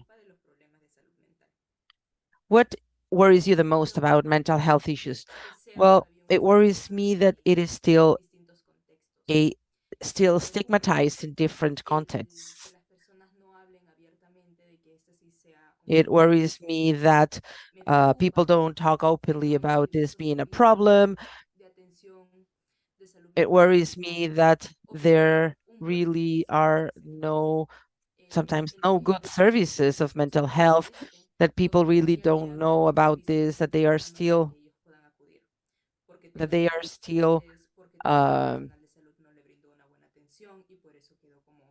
not providing good services, or people having a bad experience, and so they don't want to go back. And we can see this every day on the news. It worries me a lot. So let's keep on working to be able to get solutions that are holistic, integrated.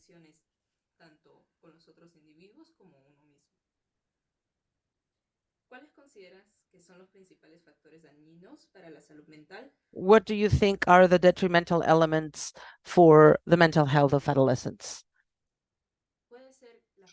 I think the lack of support or accompaniment or support that is not appropriate either by peers or by parents or guardians at the school, in the university, where maybe they still think that this is a stigma and that they don't give the importance whenever you're sad, or they try to dismiss our problems or our feelings. They believe that they are not as important as other problems, but mental health is just as important as any other problem. Do you think that decision makers are really given the due importance to the protection of mental health of adolescents? Why? No, I don't think so. I think that at least in Peru, the ones that I think are most known by the population, or at least those that are not involved in the different issues of public health, I don't think that they will.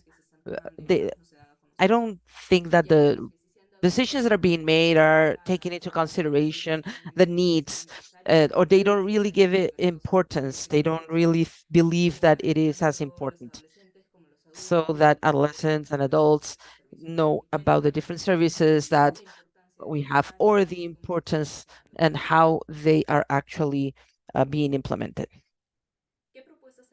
What proposals would you give to strengthen the protection of mental health of adolescents?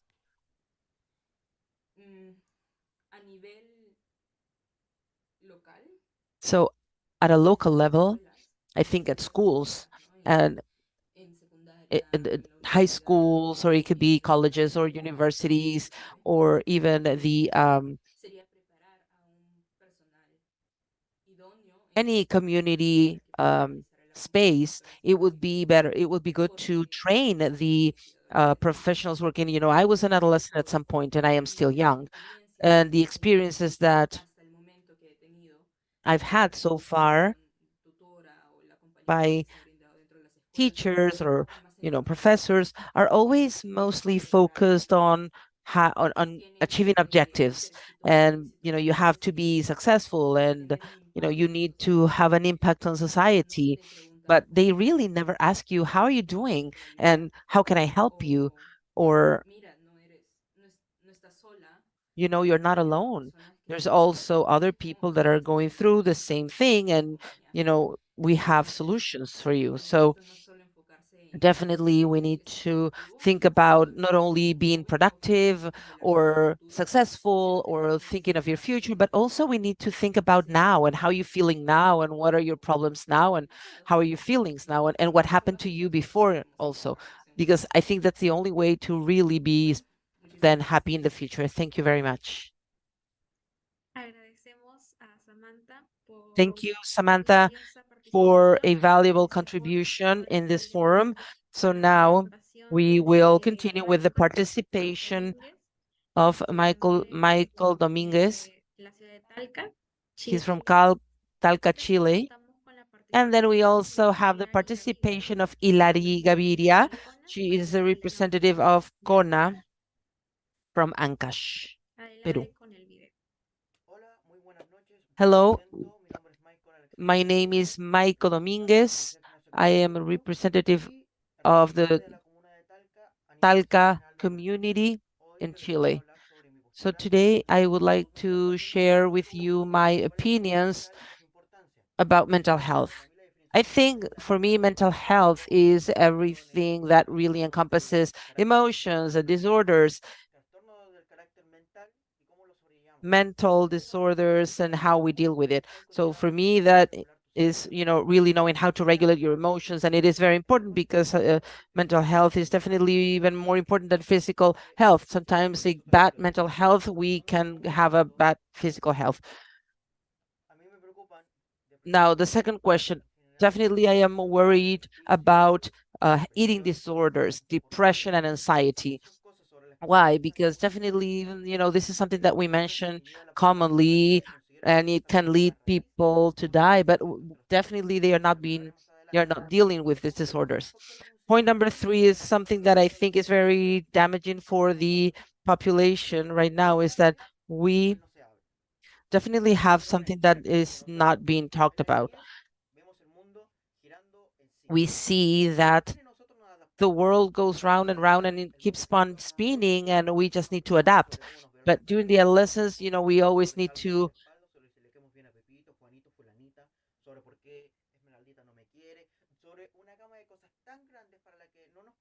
well, he's speaking very fast, so we're trying to keep up.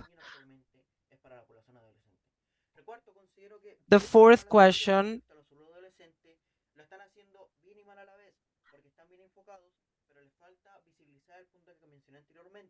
nos dan herramientas útiles, pero nos faltan herramientas para el punto que mencioné.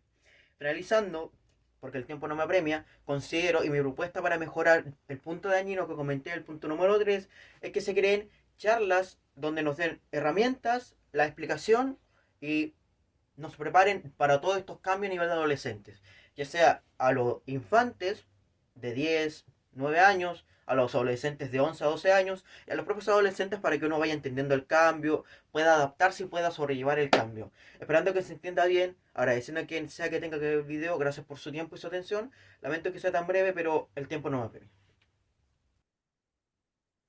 Lo más preocupante de los problemas I think the most concerning is of mental health is how mental health can affect their lives. It can affect the stability, their relationships, and how they live their lives daily, and even their capacity to have and to lead a normal life.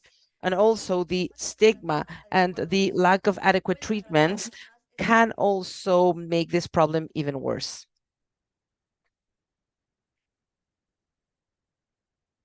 Agradecemos la participación de Samantha Pérez, Thank you, Hilary Gaviria, Samantha Perez, Hilary Gaviria, and Michael.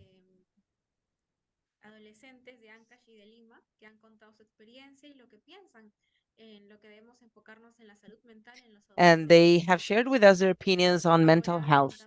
So now we have the participation of Dr. Susana Grunbaum. She's a psychiatrist for boys, girls, and adolescents with a postgraduate on integrated healthcare from the Pontificia Universidad de Chile, and a very important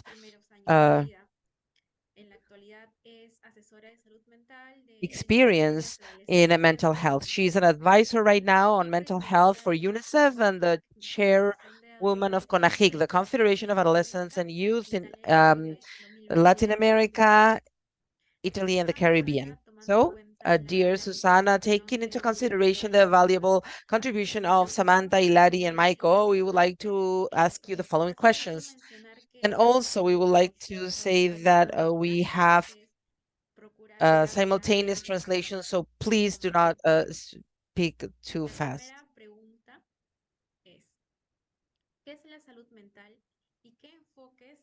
First question is, what is mental health and what approaches do you think are needed to implement the mental health services? Thank you.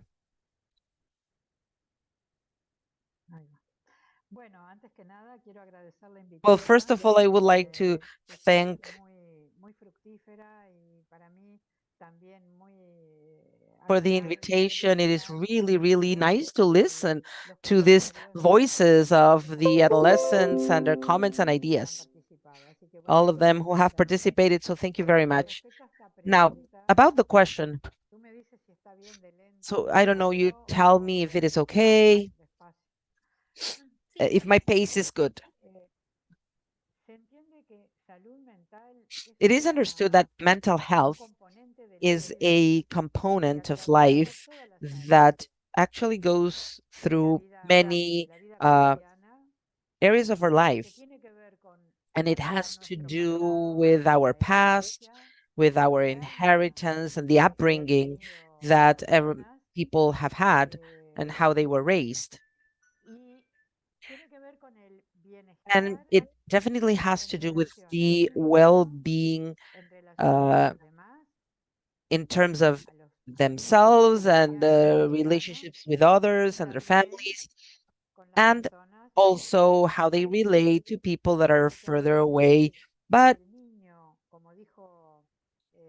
as I think it was Michael who said very well, the changes that they have when they go in this transition from being children to being adolescents and then being younger. And this was also mentioned by Samantha. These changes make sometimes make them to have situations where they cannot be happy.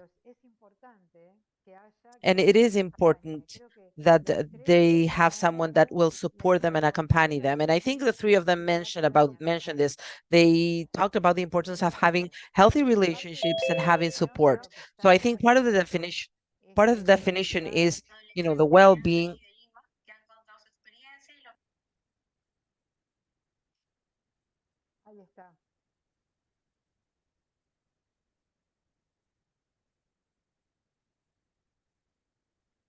Disculpe, doctora, se apagó el micro. Ahí está. Adelante. Okay, I'll continue. I don't know how long I have for each question. I don't really want to use up too much time, but the definition of mental health is very important because many times we see mental health and then, they start talking about mental health problems. And definitely, it is good and bad. But I think we need to really get a, deeper understanding of the needs and, really for adolescents to feel good. To feel good. Feel good doesn't mean never having any problem. It's not that. Definitely problems are part of life. And if there's no for there to be growth and change, there has to be some sort of challenge, some sort of chaos, something that will actually doesn't come out right. And then you learn, and then you try again, and then you overcome those challenges. So I'm talking in general here. I am not talking about anything in specific, but I just have to say that we need to understand that problems and challenges are part of life. Sometimes we have conflicts that we don't like. We don't like some situations in our lives, but that is part of life. And so we need to understand that. But of course, as certain level of problems, and there's sometimes problems or challenges and conflicts that are way too intense and they cannot be overcome, and that really can be detrimental. So when your suffering is too intense, so for instance, whenever when tragedy strikes, when you have a big loss in the family, or grief that you cannot bear, definitely those are very difficult situations to withstand, and you will overcome them eventually. But at the moment, these are not situations that nobody will really want for them to happen. But I just want to say, and that's why I always say that there has to be a certain level of not of problems, and that is common and normal, but that has nothing to do with uh, damages that inflicted purposely by others. I'm talking about general problems or conflicts that may arise within a family, because adolescents, they want to have more independence, they want to hang out with their peers, and sometimes their families, they don't like that, they are getting mad because because they're growing up. So those conflicts are part of life.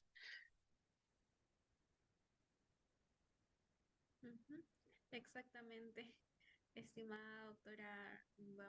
Y hay una cuestión que quisiera agregar, que muchas veces And then there's something that I would like to add, that sometimes the healthcare professionals, sometimes they have the tendency of just saying that, saying that something that is common in adolescence is a problem.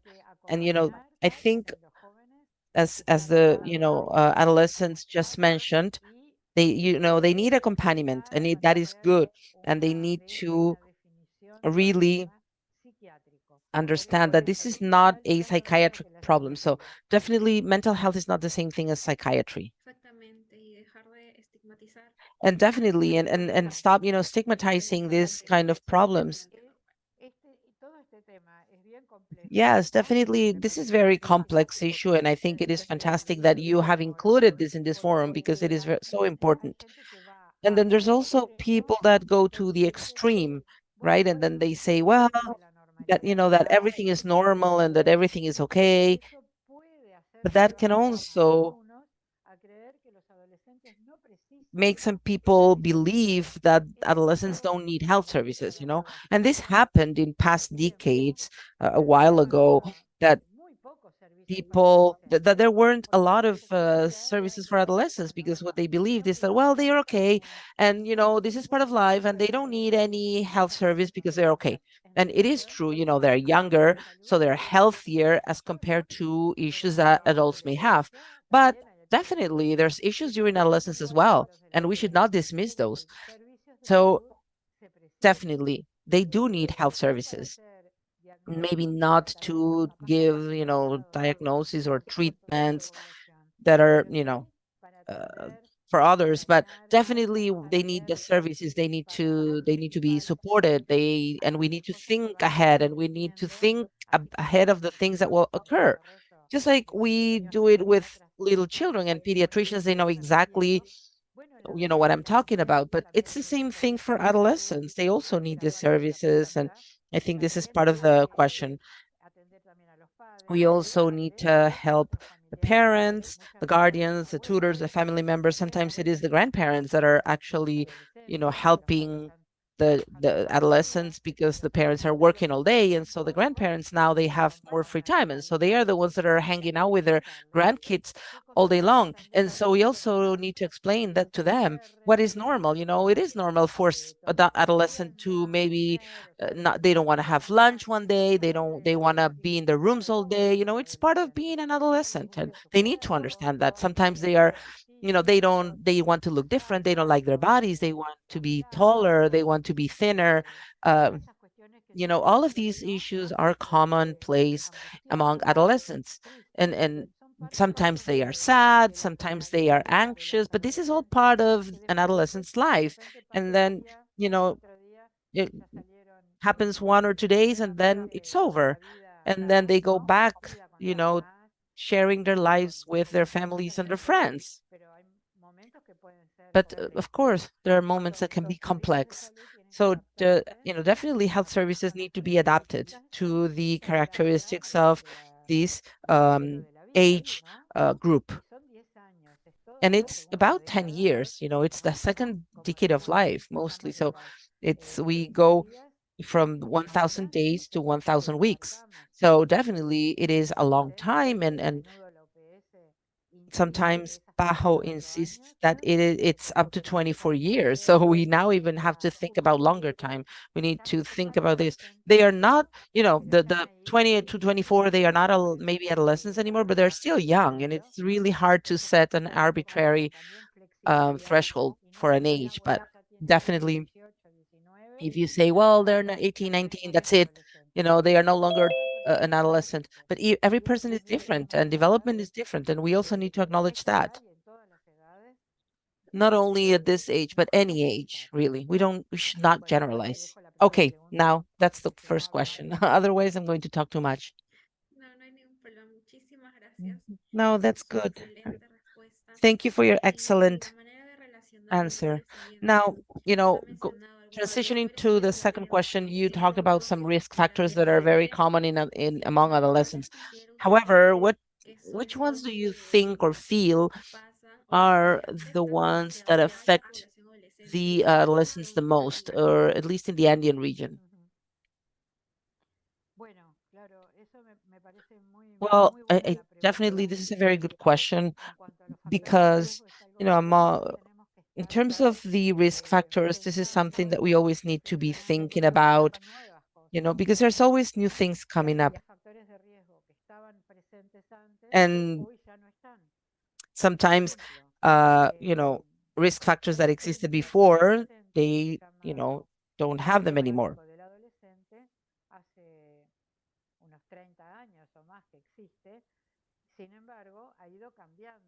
And there are some things that, keep on changing. Because risk factors, some of them have been overcome, but then there's others that came up and they should be included. So there is this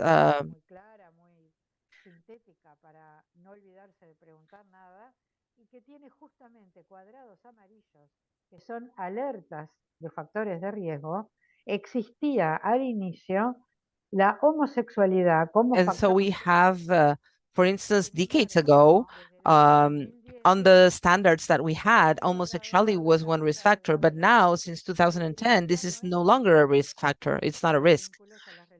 So, however, today we may have to add some other risk factors that we didn't think of before.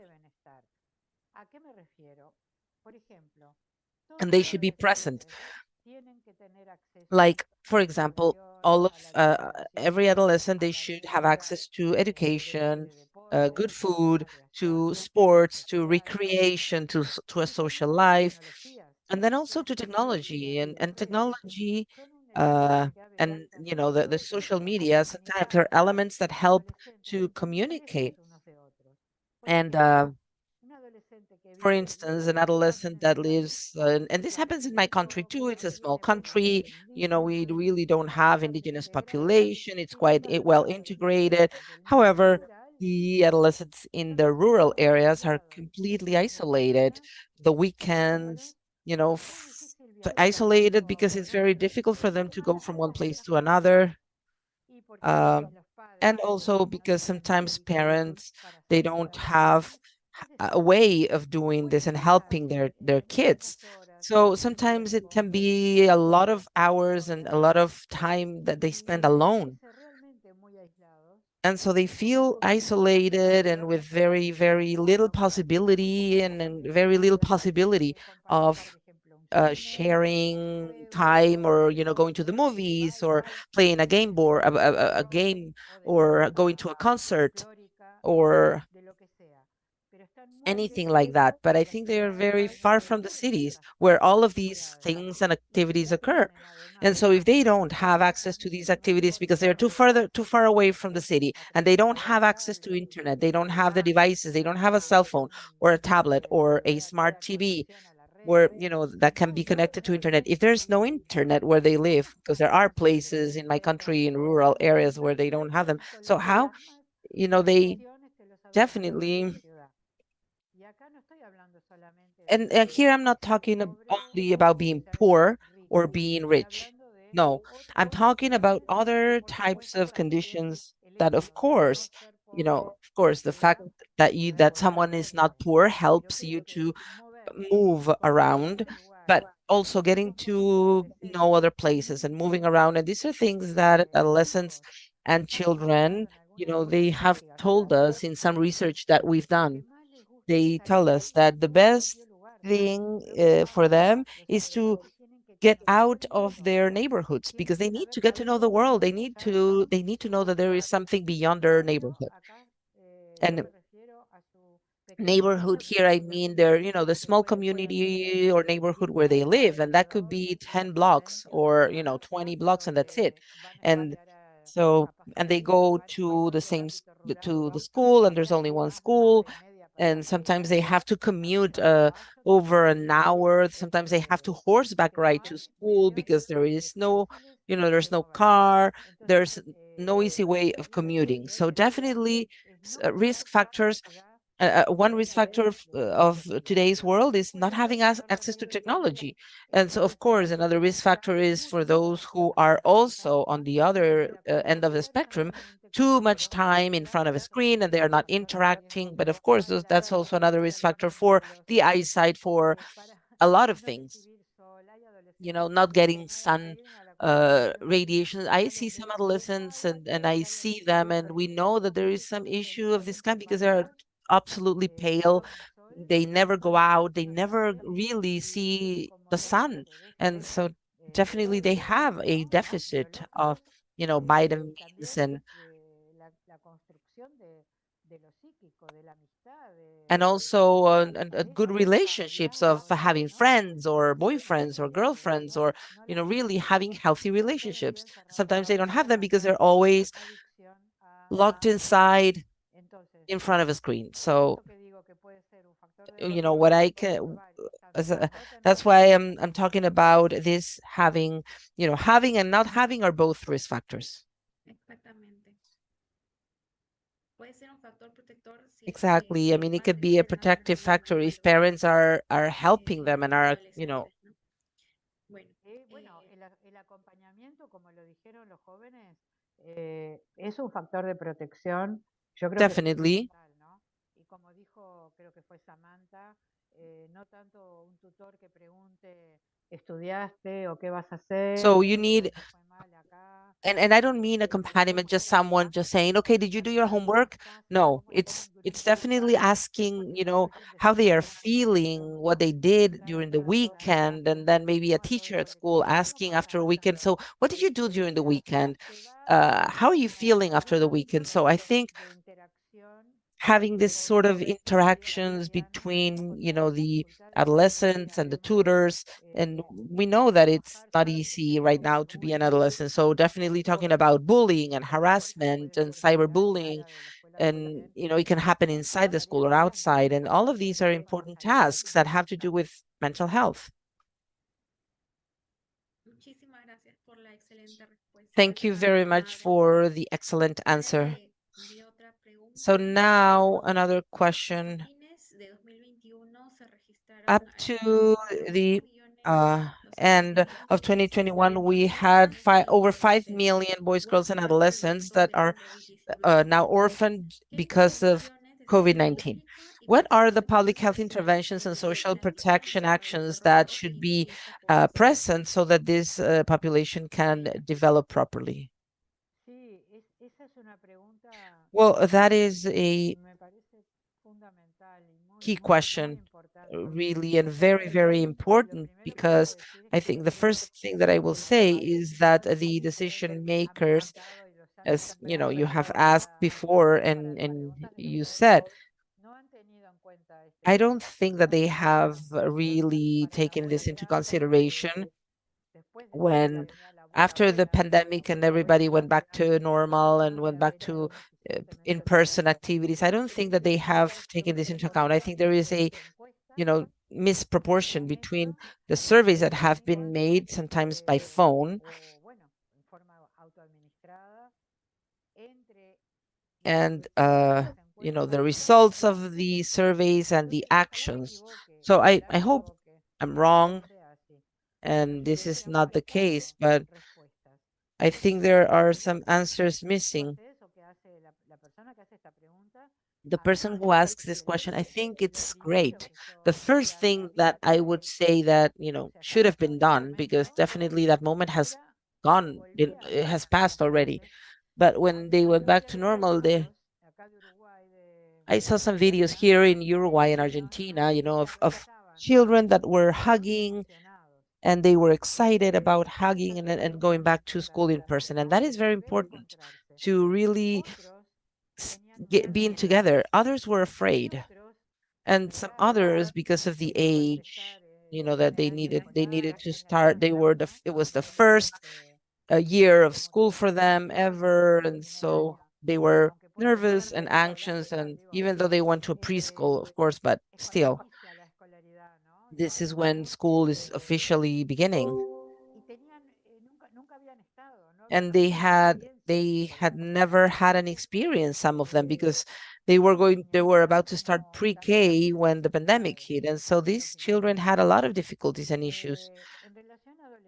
Now, in terms of adolescents, we definitely have seen adolescents that had a really bad time while in lockdown, and adolescents that were a little bit better while in lockdown. Now, we have talked about many times about adolescents losing one or more family members, parents, and I don't think that there has been anything done to help them with grief and loss. And so one of the things that we saw that were concerning is that when they say, well, anxiety levels are up, depression levels are up. Well, but do we know who? And if we're talking about children or adolescents that lost a parent or lost a family member, then why do you think that they're not going to be sad? Of course, they're going to be sad. They lost someone important. They were not able to, they were not able to say goodbye, and they were afraid. And then they were also afraid that they would die. So the idea of dying, they already have it around 8 years of age. And I think that sometimes before, this concept of death and the irreversible status of death. And even though this could go back and forth, and there are some moments where, they can say that it's not definitive, or but I think it's a mechanism, a coping mechanism, but it also generates anxiety. So when we say that there's more depression and anxiety rates, well, of course, well, I didn't have these number, the 5 million orphans, I didn't have it as clear, but definitely thank you for sharing it with me. But definitely, I think that there are things that for some of them we need to recognize that the time is over. Why am I saying this? Because I think one of the most important measures is that in every, consultations with the adolescents and with children as well, even though they are not with a psychiatrist or a psychologist, I always say that the first professional that deals with mental health is the pediatrician. They are the ones. It's the, the family doctor and teachers as well, of course. And so the first thing that we need to ask is, okay, what happened? What is what happened during the pandemic and the post-pandemic? And so, of course, you're not going to ask directly, well, someone died? No, but you can see what they answer. And according to what they answer, they and this is, of course, what I'm proposing is, of course, something that has to occur in the office. It could be individually or collectively. I'm not talking about a community or a school or anything. I'm talking about individually, but they can also be replicated there. And so I think we need to do this collectively as well and talk about this and ask them, okay, what happened? How did you move on? And how, of course, there is a special talent that they have. And then, creativity and imagination and playfulness, all of this is present. And I think this should be used with them. We cannot just talk about, the books and the protocols. And I think we need to be more open-minded, and we need to really listen and ask them, okay, what happened during the pandemic? How did you deal with it? How did you cope? And then we just need to listen to the answers. And I think that is the best strategy. And then, of course, we can do we can do plans. But if we really know who our adolescents are who lost a family member, then of course, what the health services should do is to call them all and to work with them and to help them, and maybe plan 8 sessions of having, drawings or dialogues or any other activities, really. It doesn't have to be a game or drawing, but it can be any other activity, but specifically aimed at preventing and talking about this, because we need to remember that this is universal. So universal, prevention, selective, and indicated. hay un riesgo, pero todavía no apareció el daño. Y la selectiva es cuando And ya then we hay have selective, daño, ¿no? and that's when Entonces, there is hay que already evitar damage. So we need to avoid a greater damage. Muchísimas gracias, estimada Thank you very much. Tenemos un par de preguntas más So antes we de have a terminar couple con more esta questions sesión. before we finish this session. Una pregunta es, ¿cómo podemos A potenciar question is, how can we actually improve the results of advocacy among the adolescent population as agents of change for the protection of mental health? Do you know any experience that has been significant and it's really working and adequating this to the realities? Bueno, ahí yo creo que hay como I experiencias think que tienen que that there ver are con some experiences that have to do with the youth parliament, la for importancia. instance, and Yo some of recuerdo these que yo me reuní spaces con that un are grupo de very políticos political, maybe political in the sense that not political from a political party, but I mean no de estar definiendo por quién hay que votar, ¿no? No me refiero a eso, sino a las políticas de salud, ¿no? Pero es un plano que es muy importante porque la abogacía and que this is important because the advocacy that we do as adults, it has to also include young people for them to participate. And I do think that there are some spaces for them to participate, as we've heard in this webinar, you know, and I'm pretty sure that you've heard them in other areas too, and to create spaces that are specific for them. de la salud mental, ¿no?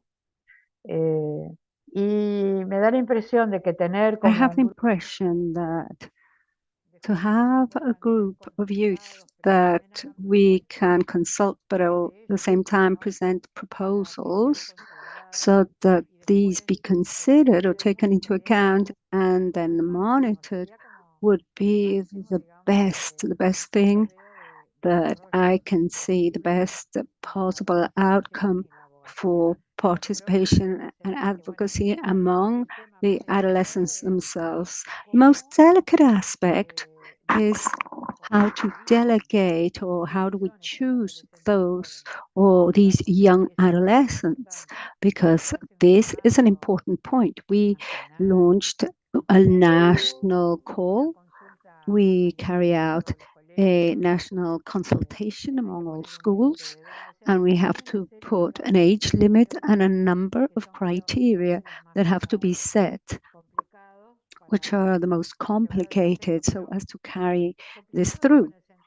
I say complicated because we have to reach an agreement of how this will be done, how this call will be launched, how will they participate, how long for, how are they going to delegate to others so as to set up a mechanism that is permanent of young leaders. I don't know. If I were the one that could decide, I would say, well, I would place sports centers, youth centers, and schools posters so that you can run for a sort of activity. I don't want to say labor working, because this has to be volunteers, but that we have representation from every area, province, and that this be an activity in which we can train youth. When we talk about participation, it's not just come and sit down and participate, because it is not easy to have a voice, to have a say, and to feel with enough confidence in oneself and to help for things to happen. However, I think that would be the way. Well, thank you so much. And based on what we are able to do in general to ensure that adolescents feel more empowered as regards mental health and be considered as agents of change, what engagement does your organization offer in order to contribute in enhancing mental health among adolescents? Well, very interesting question. I think there's a lot of room to do and to make modification. The Confederation of Youth and Adolescents, we have all the countries of Central America, the Caribbean, South America. There's presence in Dominican Republic and Cuba and in Spain, in Europe. We have Spain, Portugal, and Italy from Europe. So we have a youth council. We also launched a call. We had young people with a CV and interest in the executive committee, of which I'm a part. There's 6 of us. We decided who could, at this moment, support or participate in the youth council. And soon we will have to elect new members. A new youth council will be elected into office.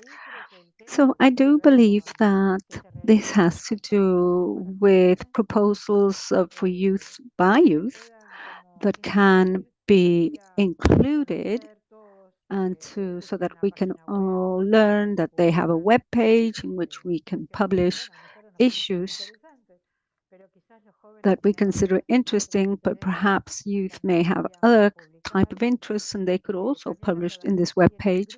The CONAGID has working groups on different areas, and the young people could already write to my email. I will leave you my email, the email of CODAHIC, the Confederation of Adolescents and Youth of Latin America, Italy, and the Caribbean, and they can ask them if they want to participate in a working group. CODAHIC also, in its bylaws, it is established that they be partners, or that we have partners, associations or groups of youth, of NGOs that work with youth. CODAHIC is not only a confederation of physicians or healthcare professionals. We may have lawyers, teachers, educators, non-formal ones, youth, etc. CODAHIC is very open. You have to go into the web page, take a look at the bylaws, and I say the bylaws not because this is something a bit cumbersome, but that's you have the different statements. So if there is a group of youth currently who wish to be part of CODAHIC, they simply take a look at the objectives. And if you agree with this, if you like the objectives, you could write, we would like to be part of this confederation, and then we can start holding talks. CODAHIC has an academic council.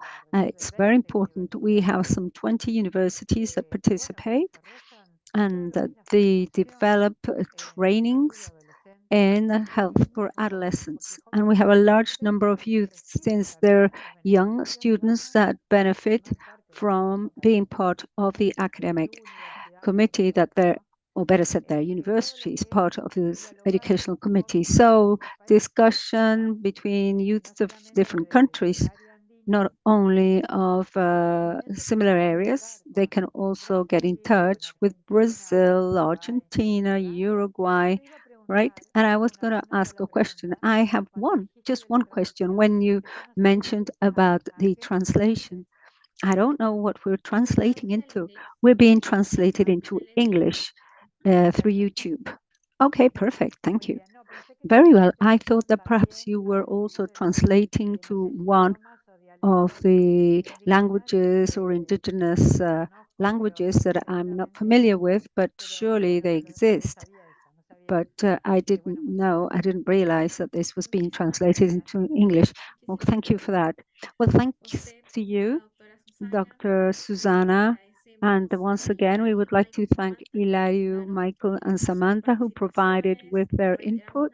And once again, we would like to thank you for your presence and your enriching contributions and commitments provided during today's session. We have received many congratulations and comments as regards mental health. And without a doubt, with these extraordinary interventions from the panelists, enable us to enhance the analysis and the outlook, and shows us options in order to protect mental health of boys, girls, and adolescents and youth. Well, thank you to you all, because truly I found these questions to be very intelligent and adequate, and the comments at the beginning with the various youths. I've taken down several notes, and this proved to be very useful. We would like to really congratulate you for this activity. Well, thank you so much, and we hope to strike partnerships for future activities with you, Dr. Susana. Me too. Bye-bye. Thank you. Warmest regards to you all. Well, now we will proceed to present once again the campaign for 1.8 billion young people for change, so that you be able to participate. Ahora qué se hizo.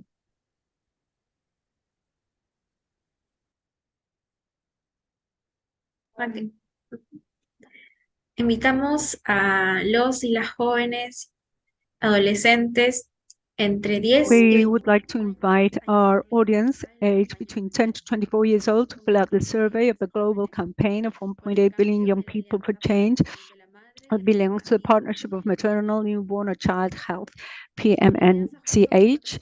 This alliance, together with other organizations, are coordinating the Global Forum for Adolescents 2023 to be held on 11 and 12 October of this year, where the results of the survey will be shared that has been gathered during several months of all the adolescents globally, as well as youth that have filled in the QR form that we are sharing with you right now.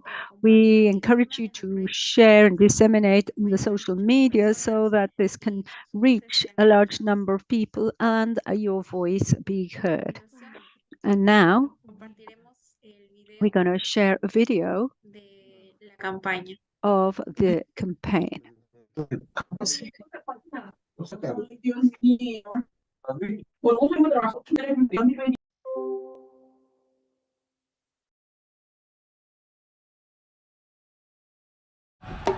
Únete, levántate, lidera.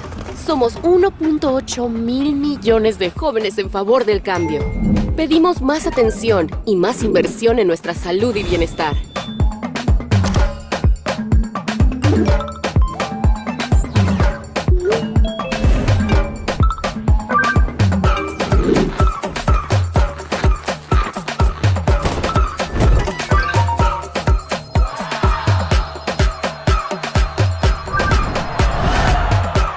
Juntos, podemos hacer que se oiga nuestra voz y lograr un cambio.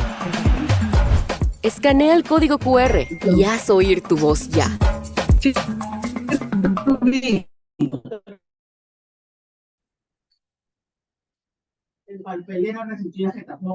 Sí, con mi audio, estoy teniendo ahorita un problema, así que... Muchísimas gracias.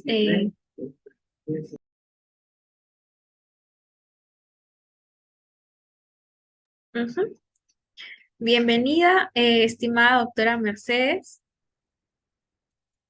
Ahora vamos a pasar a nuestro último panel, en el que se tratará To the last section, we're going to address the development of policies in favor of adolescents and youth.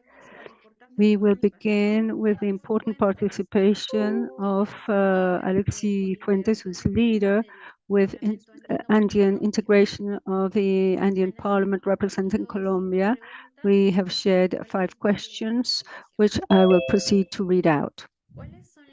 What are the fundamental components for the effective implementation of inclusive policies in favor of the adolescent population? What recommendations would you provide to strengthen the exercise of citizenship by the adolescent and youth population? Additionally, what strategies or governmental bodies do you consider necessary to implement in South American countries for the design of inclusive policies with the representative participation of the youth, and that this include the adolescent population? What is the digital governance of what role does it play? Additionally,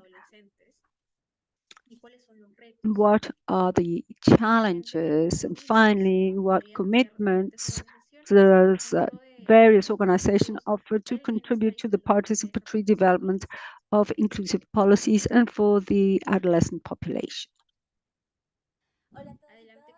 Hello, good afternoon. I hope you are well. My name is Nancy Cifuentes. I am very proud to be of Colombia, and today it is a pleasure to give you my point of view following the questions on inclusive policies. First question, what are the fundamental components for the effective implementation of inclusive policies in favor of adolescents? As representative of Colombia, I consider four crucial aspects to be employed in these policies. First, access to quality education. And through this, we should guarantee equal opportunities for all adolescents, regardless of their socio-economic background and gender. On the other hand, we have active participation.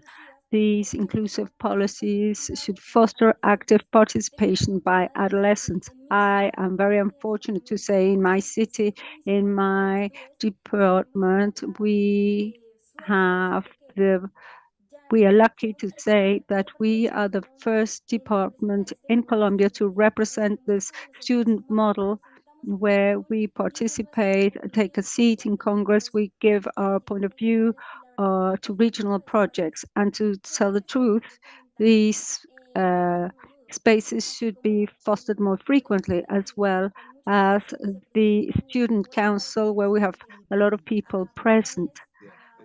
And we have plans of Colombia in our country. I believe that this is something we should take into account. It enables us to express our point of view and to be heard. Another important aspect, I think, inclusive regards mental health. I believe that this is a taboo, regardless of talks, conferences, both ourselves as adolescents and older people that provide us trainings and talks.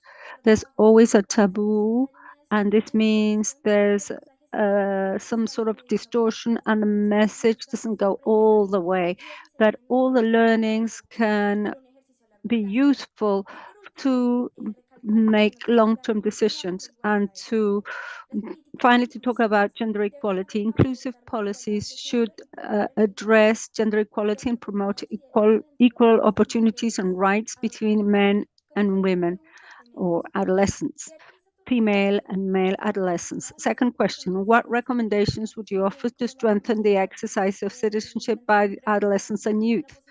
I have had the possibility of being part of several sporting events and between leaders in Lima, Peru. Here I met a large number of people and participants, and there I felt that I worked at it something for my territory in Colombia at the age of 16. Bearing in mind the Andean Parliament, I can say that a great deal has been done to take us to those spaces, to relate with other people, to provide our point of view. And within this context, we're talking of several strategies that enable us to participate. We have participated in trainings and workshops of human rights, citizen participation, and this has enabled us to be linked and active and thus have political advocacy. There is political advocacy when I see a Facebook and I make a comment. So this advocacy that we have in different areas or in an area can be provided as a training, so that aside from talking and propose, we start executing. A third point is, what recommendations would you offer to strengthen the exercise and the implementation for these populations? As has been mentioned and highlighted, greater inclusion and participation, it's essential,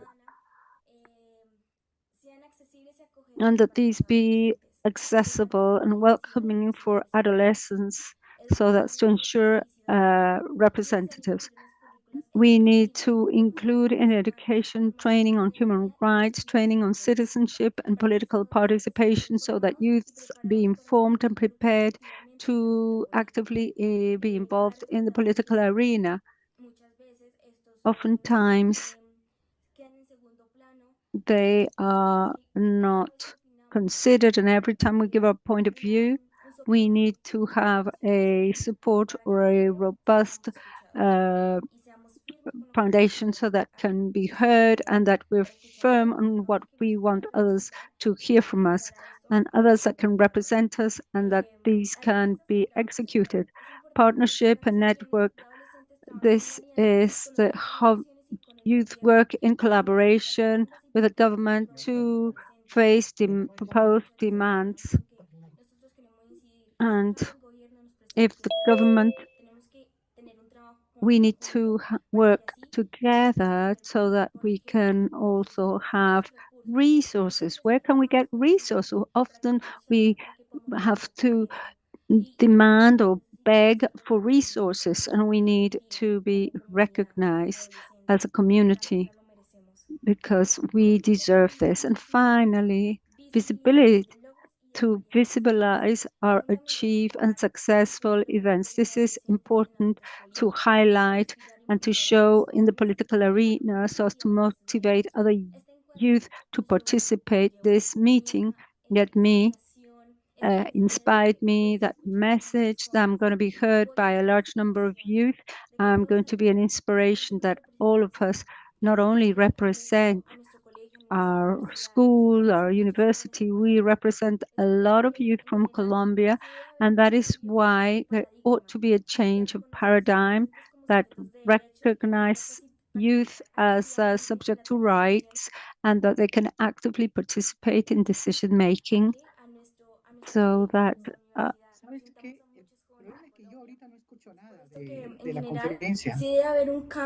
there should be a change of paradigm to recognize youth and to actively participate in decision making that will affect them. And finally, it's not a case of having rights and to be the same, but to have rights despite the fact that we're different.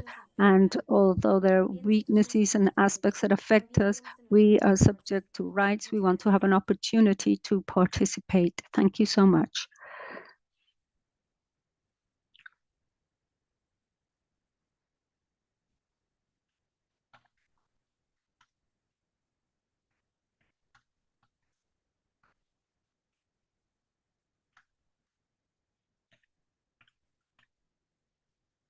Muchísimas gracias, estimada Thank you so much, Nancy, por tus Nancy, for the excellent comments and for participating, answering the various questions. This has been very useful to us all. Likewise, I would like to presentar a la doctora introduce, con quien ya contamos con su participación síncrona.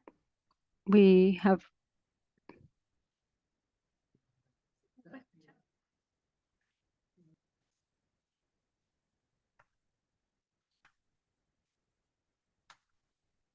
Estamos teniendo un poco de dificultades, pero lo vamos a solucionar. we are having some technical issues. We hope to be able to sort them out soon.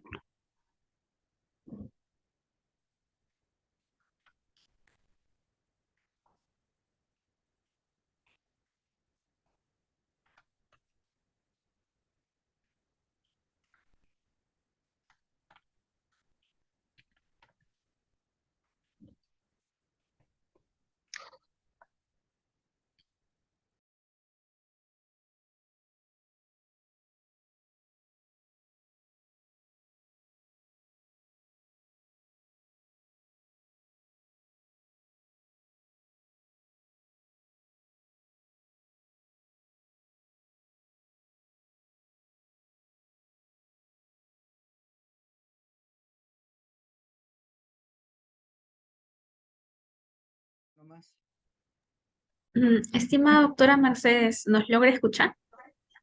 Sí, con mi teléfono voy a tener que entrar porque no. I'm going to join the meeting with my phone. I cannot hear on my computer. I will join the meeting in a few seconds. Thank you. No problem whatsoever. Well, we are now going to introduce Ella es enfermera, Mercedes, she is a nurse specialized in social policy and health, a diploma on gender rights and intercultural affairs. She is executive director in the promotion of health at the Ministry of Health and in design and collaboration of social services at the Ministry of Development and Social Inclusion. She's a teacher and postgraduate at San Marcos University, author of the model of promoting health in Peru and of guides and articles relating to violence prevention and issues pertaining to violence and social issues. She is president of SPAR. Dr. Mercedes, thank you for your participation. We have several questions that I would like to ask. Can you hear me? Yes, I can hear you now. Hello, good afternoon. Good afternoon to you all. I have just joined the meeting. I was having technological issues. Yes, please go ahead with your questions. So we're going to start with the first question. What are the fundamental components for the effective implementation of inclusive policies in favor of adolescents? Well, there are several aspects that we have to bear in mind. It's important that these inclusive policies have certain features or qualities that are important so as to be able to carry out. First of all, it needs to respond to the population's need, and in this specific case, to those of adolescents, and that these have to converge among all social stakeholders involved. Sometimes we see that one says one thing, another, and this does not help to build for policy building. So thus the importance of an interinstitutional work with the different stakeholders involved, and definitely with the presence of the needs of youth. Now, these have to be feasible to implement. Sometimes we may create policies that are not feasible, and this means that these policies will not be effective, that this take place in a specific moment in time within a certain area and benefit the population. But for the implementation, we definitely need to have a political decision of the individuals, those who are responsible for implementing this regulation, decree, law, or guideline. They have to be fully convinced that this is important. And for this to take place, and here come into play organizations, youth institutions, civil society, the state, and others. Here is the significance of permanent political advocacy, of being present where decision makers can be found. And to this end, we need to have information, data, evidence that this works, that things are that way, financial reply, how much it will cost, where and when it will be carried out. All these aspects are important so as to be able to implement a policy, and in this particular case, specifically aimed at adolescents. Well, thank you for your reply. And now I would like to remind you that we are having simultaneous interpretation. So if you could speak a bit slower, that would be better. The second question is, what recommendations would you offer to strengthen the exercise of citizenship among adolescents and youth? Well, the exercise of citizenship is a feature that all individuals, we always have present. This is something that we have to build upon, and this is created since we are children. In which way? First of all of us need to know which are our rights. Adolescents and youth need to know which are their rights. And of course, undoubtedly, this goes together with the duties.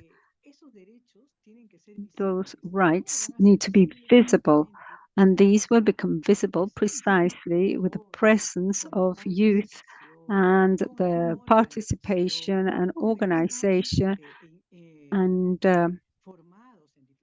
to be trained in different institutions, be these public or private, so that they can begin to feel that their voice, their point of view, their feeling is active and is heard and taken into account and pointed out as important in order to monitor all the regulation and the policies that are issued. So organizations, in this case, youth organizations, community organizations, those of educational institutions, any area where organizations exist, all they must help so as the population, different groups of youths and adolescents can actively participate and as well as the adults, so that they can feel that the voice of the youth, their voice and their feeling,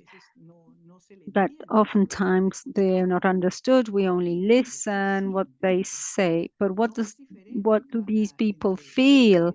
It's very different, the feelings among people, and when these feelings sometimes are not fully understood, then that's when frustrations take place and the youth don't fail to participate. If we have these areas where they are able to discuss in an intergenerational level, at the same level, respecting their opinions, they feel that they're being heard and listened, and this will strengthen their citizenship, their ability to respond as a person with rights in response in favor of a policy of an act for the good of adolescents and youth. I fully agree with you. Now we have another question for you, which is what strategies or governmental bodies do you consider necessary to implement in South American countries for the design of inclusive policies with the representative participation of the population that also includes the adolescent population? Well, the strategies that are being developed and that work are those where there is official representation on behalf of youth in a state. So we need to have governmental bodies in favor of youth and adolescents. In Peru, we have the NAFO, which is an institutional secretariat where they set up plans, projects, and programs, and that is directly aimed at the youth and that invites institutions and organizations for youth, first of all, so that they can give their point of view and point out what their needs are. It is important that in Andean countries that we have that formal institution that, and if it could be a government institution, that would be even better. What's working well in Chile and Peru are the municipal committees, municipal youth committees. So this is taking place at a municipal level, and now we're able to see how through district municipalities there is official representation of the youth through these bodies or entities that lie within the institution of local authorities, and they will be able to find what are the concerns, the feelings of youth and adolescents, and then apply local policies or introduce local policies, they may be more sustained, since there is very close monitoring, and we have a citizenship or municipal monitoring, and this strategy will enable this policy be maintained a long time, and undoubtedly in favor of the youth and adolescents. So participation of youth groups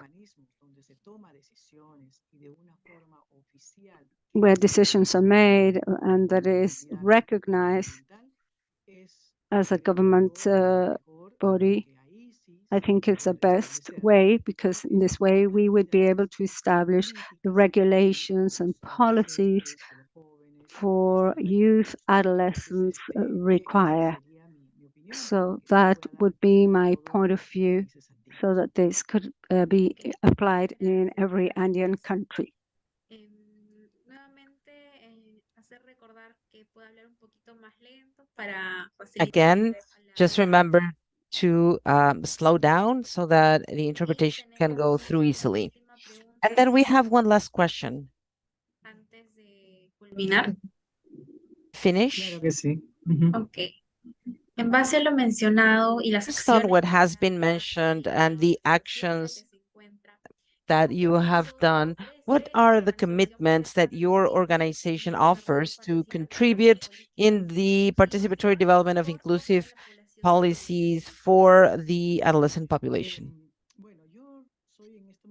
Well, right now I am the president of the Society of Adolescents and sin Youth. We fines de lucro. a profit, Tenemos but dentro de nuestros principios, ¿no?, we have estar among presente our en principles todas las to políticas be que present in every policy that the country has been implementing in favor of youth and adolescents. So that is our commitment, to be there, to be present always, to be able to provide an opinion, to share the voices of youth and adolescents when vienen these desarrollando o policies.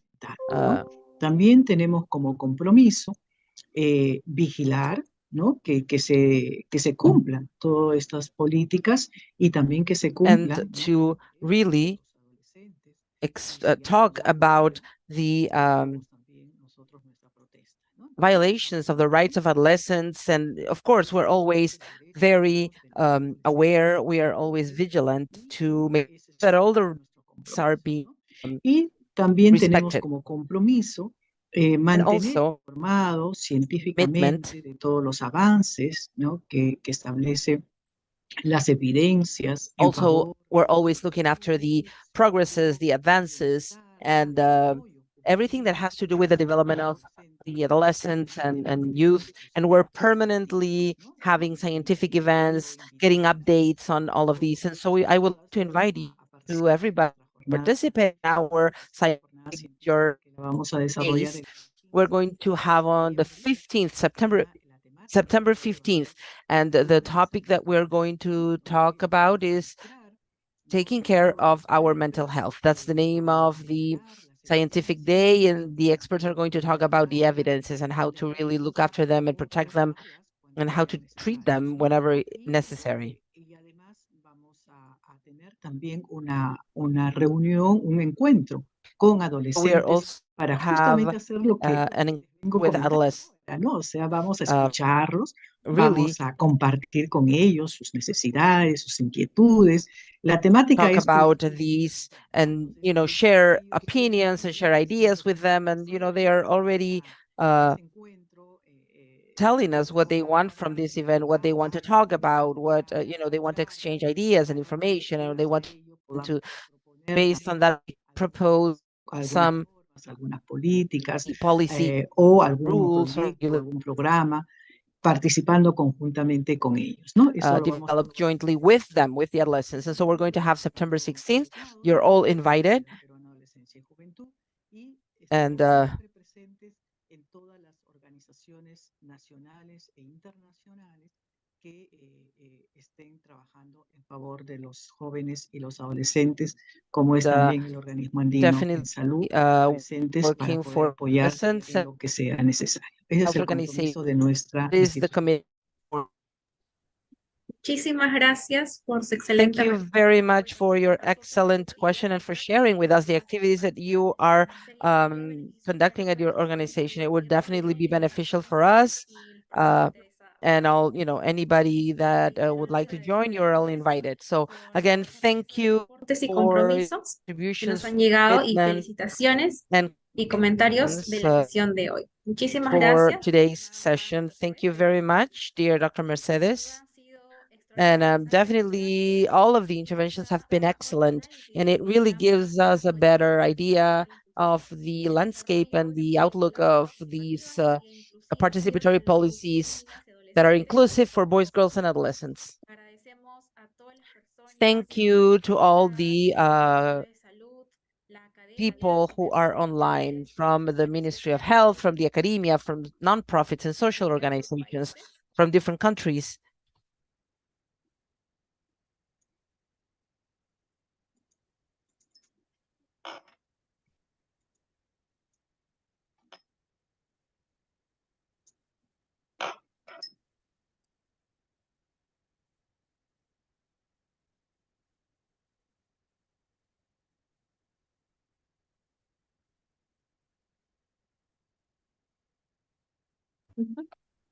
Muchísimas gracias.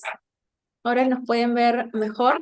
Okay, I think you can see us better. Everyone who's been behind the organization of this event, thank you very much for your participation and attendance during this day, which was for the adolescents and youth. I would like to give the floor.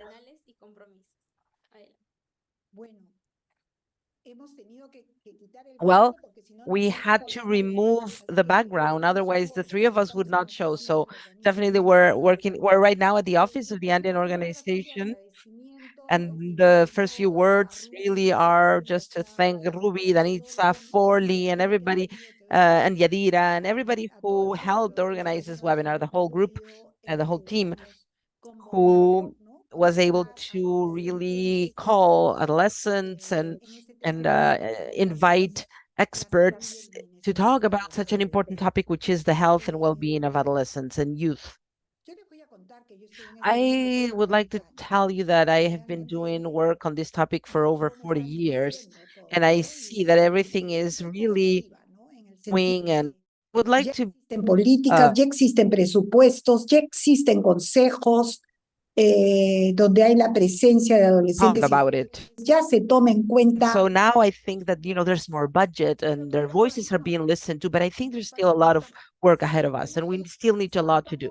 I think we have made some progress, but we still need more.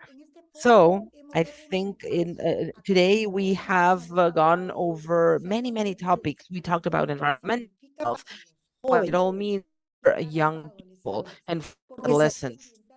Because todo eso health, del clima se ha convertido en un caballito de all of batalla. these has turned into something that is very strong among the newer generations, and this is why I love the newer generations. I think that the younger generations are more aware and more updated and more connected than ever, and they have a lot of things going on for them. We've also talked about integrated health care and the importance of having universal y que todo adolescente, y todo adolescente y joven tenga and young person should have the possibility of getting not only an integrated healthcare, but also they should have education, they should have protection, and they can fulfill their dreams. We have talked about sexual and reproductive health, and we know that we still have this issue of teen pregnancies. We still have these issues, and something that is concerning us a lot is the increase of teen pregnancies in adolescents that are 10 to 14. HIV, STDs, definitely, the sexual and reproductive health are topics that are of utmost importance. We have talked about non-communicable diseases, and the only thing that I would like to remind you is that there's people that exaggerate a little bit. I don't want to say numbers, but I think that the greatest number of diseases, non-communicable diseases, actually established during the adolescence, and they go undiagnosed. And so it means that an obese adolescent or an adolescent with hypertension muchas or veces diabetes diagnosticado después, is cuando diagnosed ya hay later on in problemas. life Entonces, when las enfermedades disease no transmisibles caused many son hipertensión. problems. And it's not only diabetes, obesity, and hypertension. Definitely, we're also talking about cancer, and we're talking about arthrosis, or arthritis, and we're talking about many other diseases. And this was definitely the highest causes of mortality and morbidity. We also have mental health. Definitely, that Solo for yo, us, en todas las I organizaciones who hay think un antes y un después, before y and after la verdad, eso sí es cierto, 40% de los 19 trastornos pandemic, and that is true. 40% of mental disorders will definitely occur during adolescent years.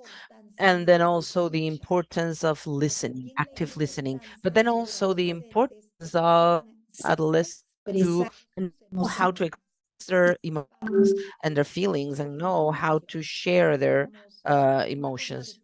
Because one thing is to express, and a different thing is to share their emotions and feelings, and that there is an adult that is understanding enough, that is competent enough, and that knows how to listen when they want to talk.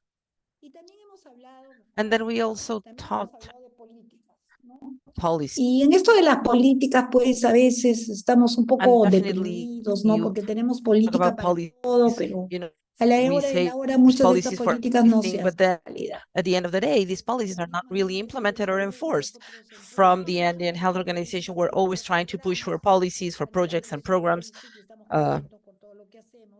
Pero definitivamente dar las políticas no es suficiente y hay que implementarlas. Y eso se va a lograr con la participación And de definitely adolescentes y it's going jóvenes, el to be reconocimiento de sus derechos y también de sus recognize the rights responsabilidades. of No me gusta adolescents decir and deberes, pero me responsibility. gusta más decir responsabilidades. I like not to say duties, but responsibilities. I think definitely adolescents and youth, they are still growing. Now, we need to be honest, they are adults, and, they never really outgrow their adolescent years. But what Familias, as a como family, comunidades, as como community, escuelas, como as school, universidades, or como universities, what we naciones, como for alcaldías podemos, and tenemos. Es un what we all have, I think, is this duty that we need to definitely let the adolescents to develop fully. And these are, Susanna Grunbaum's words. I heard this from her 10 years ago. como la participación para los adolescentes. Y cuando estamos Just like hablando de children have to play, adolescents have to take part of our lives. They need to know that they can participate, that they want to participate, and that they can participate. So I would like to thank all of the adolescents that have shared their ideas and experiences today with us. They have been very clear. They have been very transparencia, ¿no? open, very Y son frank. adolescentes y jóvenes que They están comprometidos con el tema. Digamos, los que han sido presentados así son los que están comprometidos con el tema. are very committed to this topic. But I think that we need to start getting more people involved and more people engaged, especially adults, adults that respect adolescents and more adolescents that respect adults. I think that we still need to do a lot of work in terms of this intergenerational, but we also have to remember what Lo que dijo Antonio el Duterte said, 2023, the que para Secretary mí 23, and for me, it is of utmost importance. We need to close the gaps. Start closing the gap. That's something that we at the Horas Conu are trying to do. We have gaps. We have gaps in peace. It is still, murder is still the top cause of death among young men in our region. And when we're talking about peace, we're not only talking about peace, but we're talking about violence, and Es la conflicts brecha and de domestic género. violence. Sí, en And nuestras we talk universidades about gender ya están equality. viendo Our más mujeres. we know Eso that es there are definitivo. women being graduated, yes, but they don't work then. They still have the dual burden on them. And this, is not well understood. And Ideación suicida determinante, que eso es lo peor. La brecha we still de la salud. digital health gap. And that session was great. Social media, the good and the bad, and definitely having access to social media right now, having access to internet is just a determinant. There's no way, there's no doubt about it, because those who have Definitivamente tienen mejor información para have decidir. more those who have Ha sido more muy information to be importante able lo to de ustedes decide. en The el de la social media have been very acompañamiento. important in the sense that they have been supporting and supporting. And then we also talk about the gap between the poor, the and and in the pandemic is that there are more poor people. Gracias, Ruby, por hacerme acordar de esto. Ruby, for Somos el reminding país con más me, huérfanos, our ¿no? Por la country with the highest number of orphans due to COVID-19, and with everything that orphanhood entails, because, definitely orphanhood is a handicap by itself. But we also need to talk about the differences between diferencia climática. climate differences. And there's definitely a climate anxiety. It is already recognized as a situation, because really nobody lives happy knowing that at any time there could be a tsunami or a flood, and we've had this not long ago in Brazil and Venezuela. El clima en estos momentos, el fenómeno del niño que nos está viniendo, y es todo un tema. Habrá gente que está más protegida y gente que no. Lo que siempre decimos de la pandemia, ¿no? Hay gente que... And so it's the same thing during the pandemics. It's definitely inequalities. And then lastly, the intergenerational gap. I definitely, we need to respect each other. We need to respect how they feel, how they think. Decir dónde, Yesterday, I'm not going to say. Amenazas me ponen como piensan los jóvenes, me ponen como una amenaza. Francamente, I was talking to some people yesterday, and some, with adults, and some of them were telling me, oh, it's a threat to know what young people think. And why would that be a threat? What people think is that they are not understanding, we're not listening, we're not understanding them, we're really understanding. ¿Cuándo nace la empatía? Cuando yo conozco lo que tú piensas. Think about empathy. Empathy is that I understand what you feel, what you think. But if I don't do this, then how is this going to work? So thank you again. Thank you, Orasconu. Thank you again, all the institutions that are present. I don't want to forget anybody, but thank you, Pajo, Washington. Thank you, CONA, also the Consultative Committee for Boys, Girls, and Adolescents. Thank you, a la International Population Fund, International Association for Adolescents Health, International Pediatrics Association, the Peruvian Association of Pediatrics,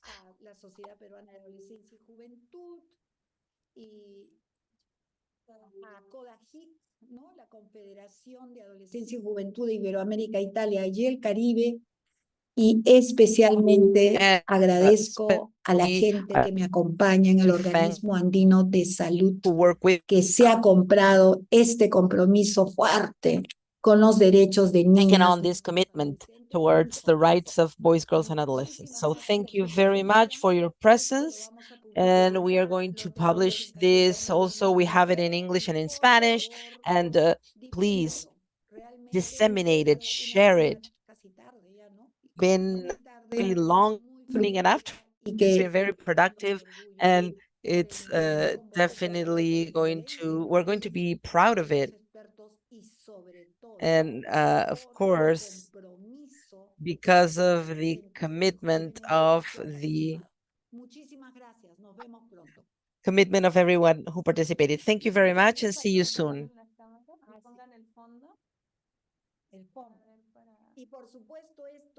Camino al foro de 1.8 mil This millones is de adolescentes.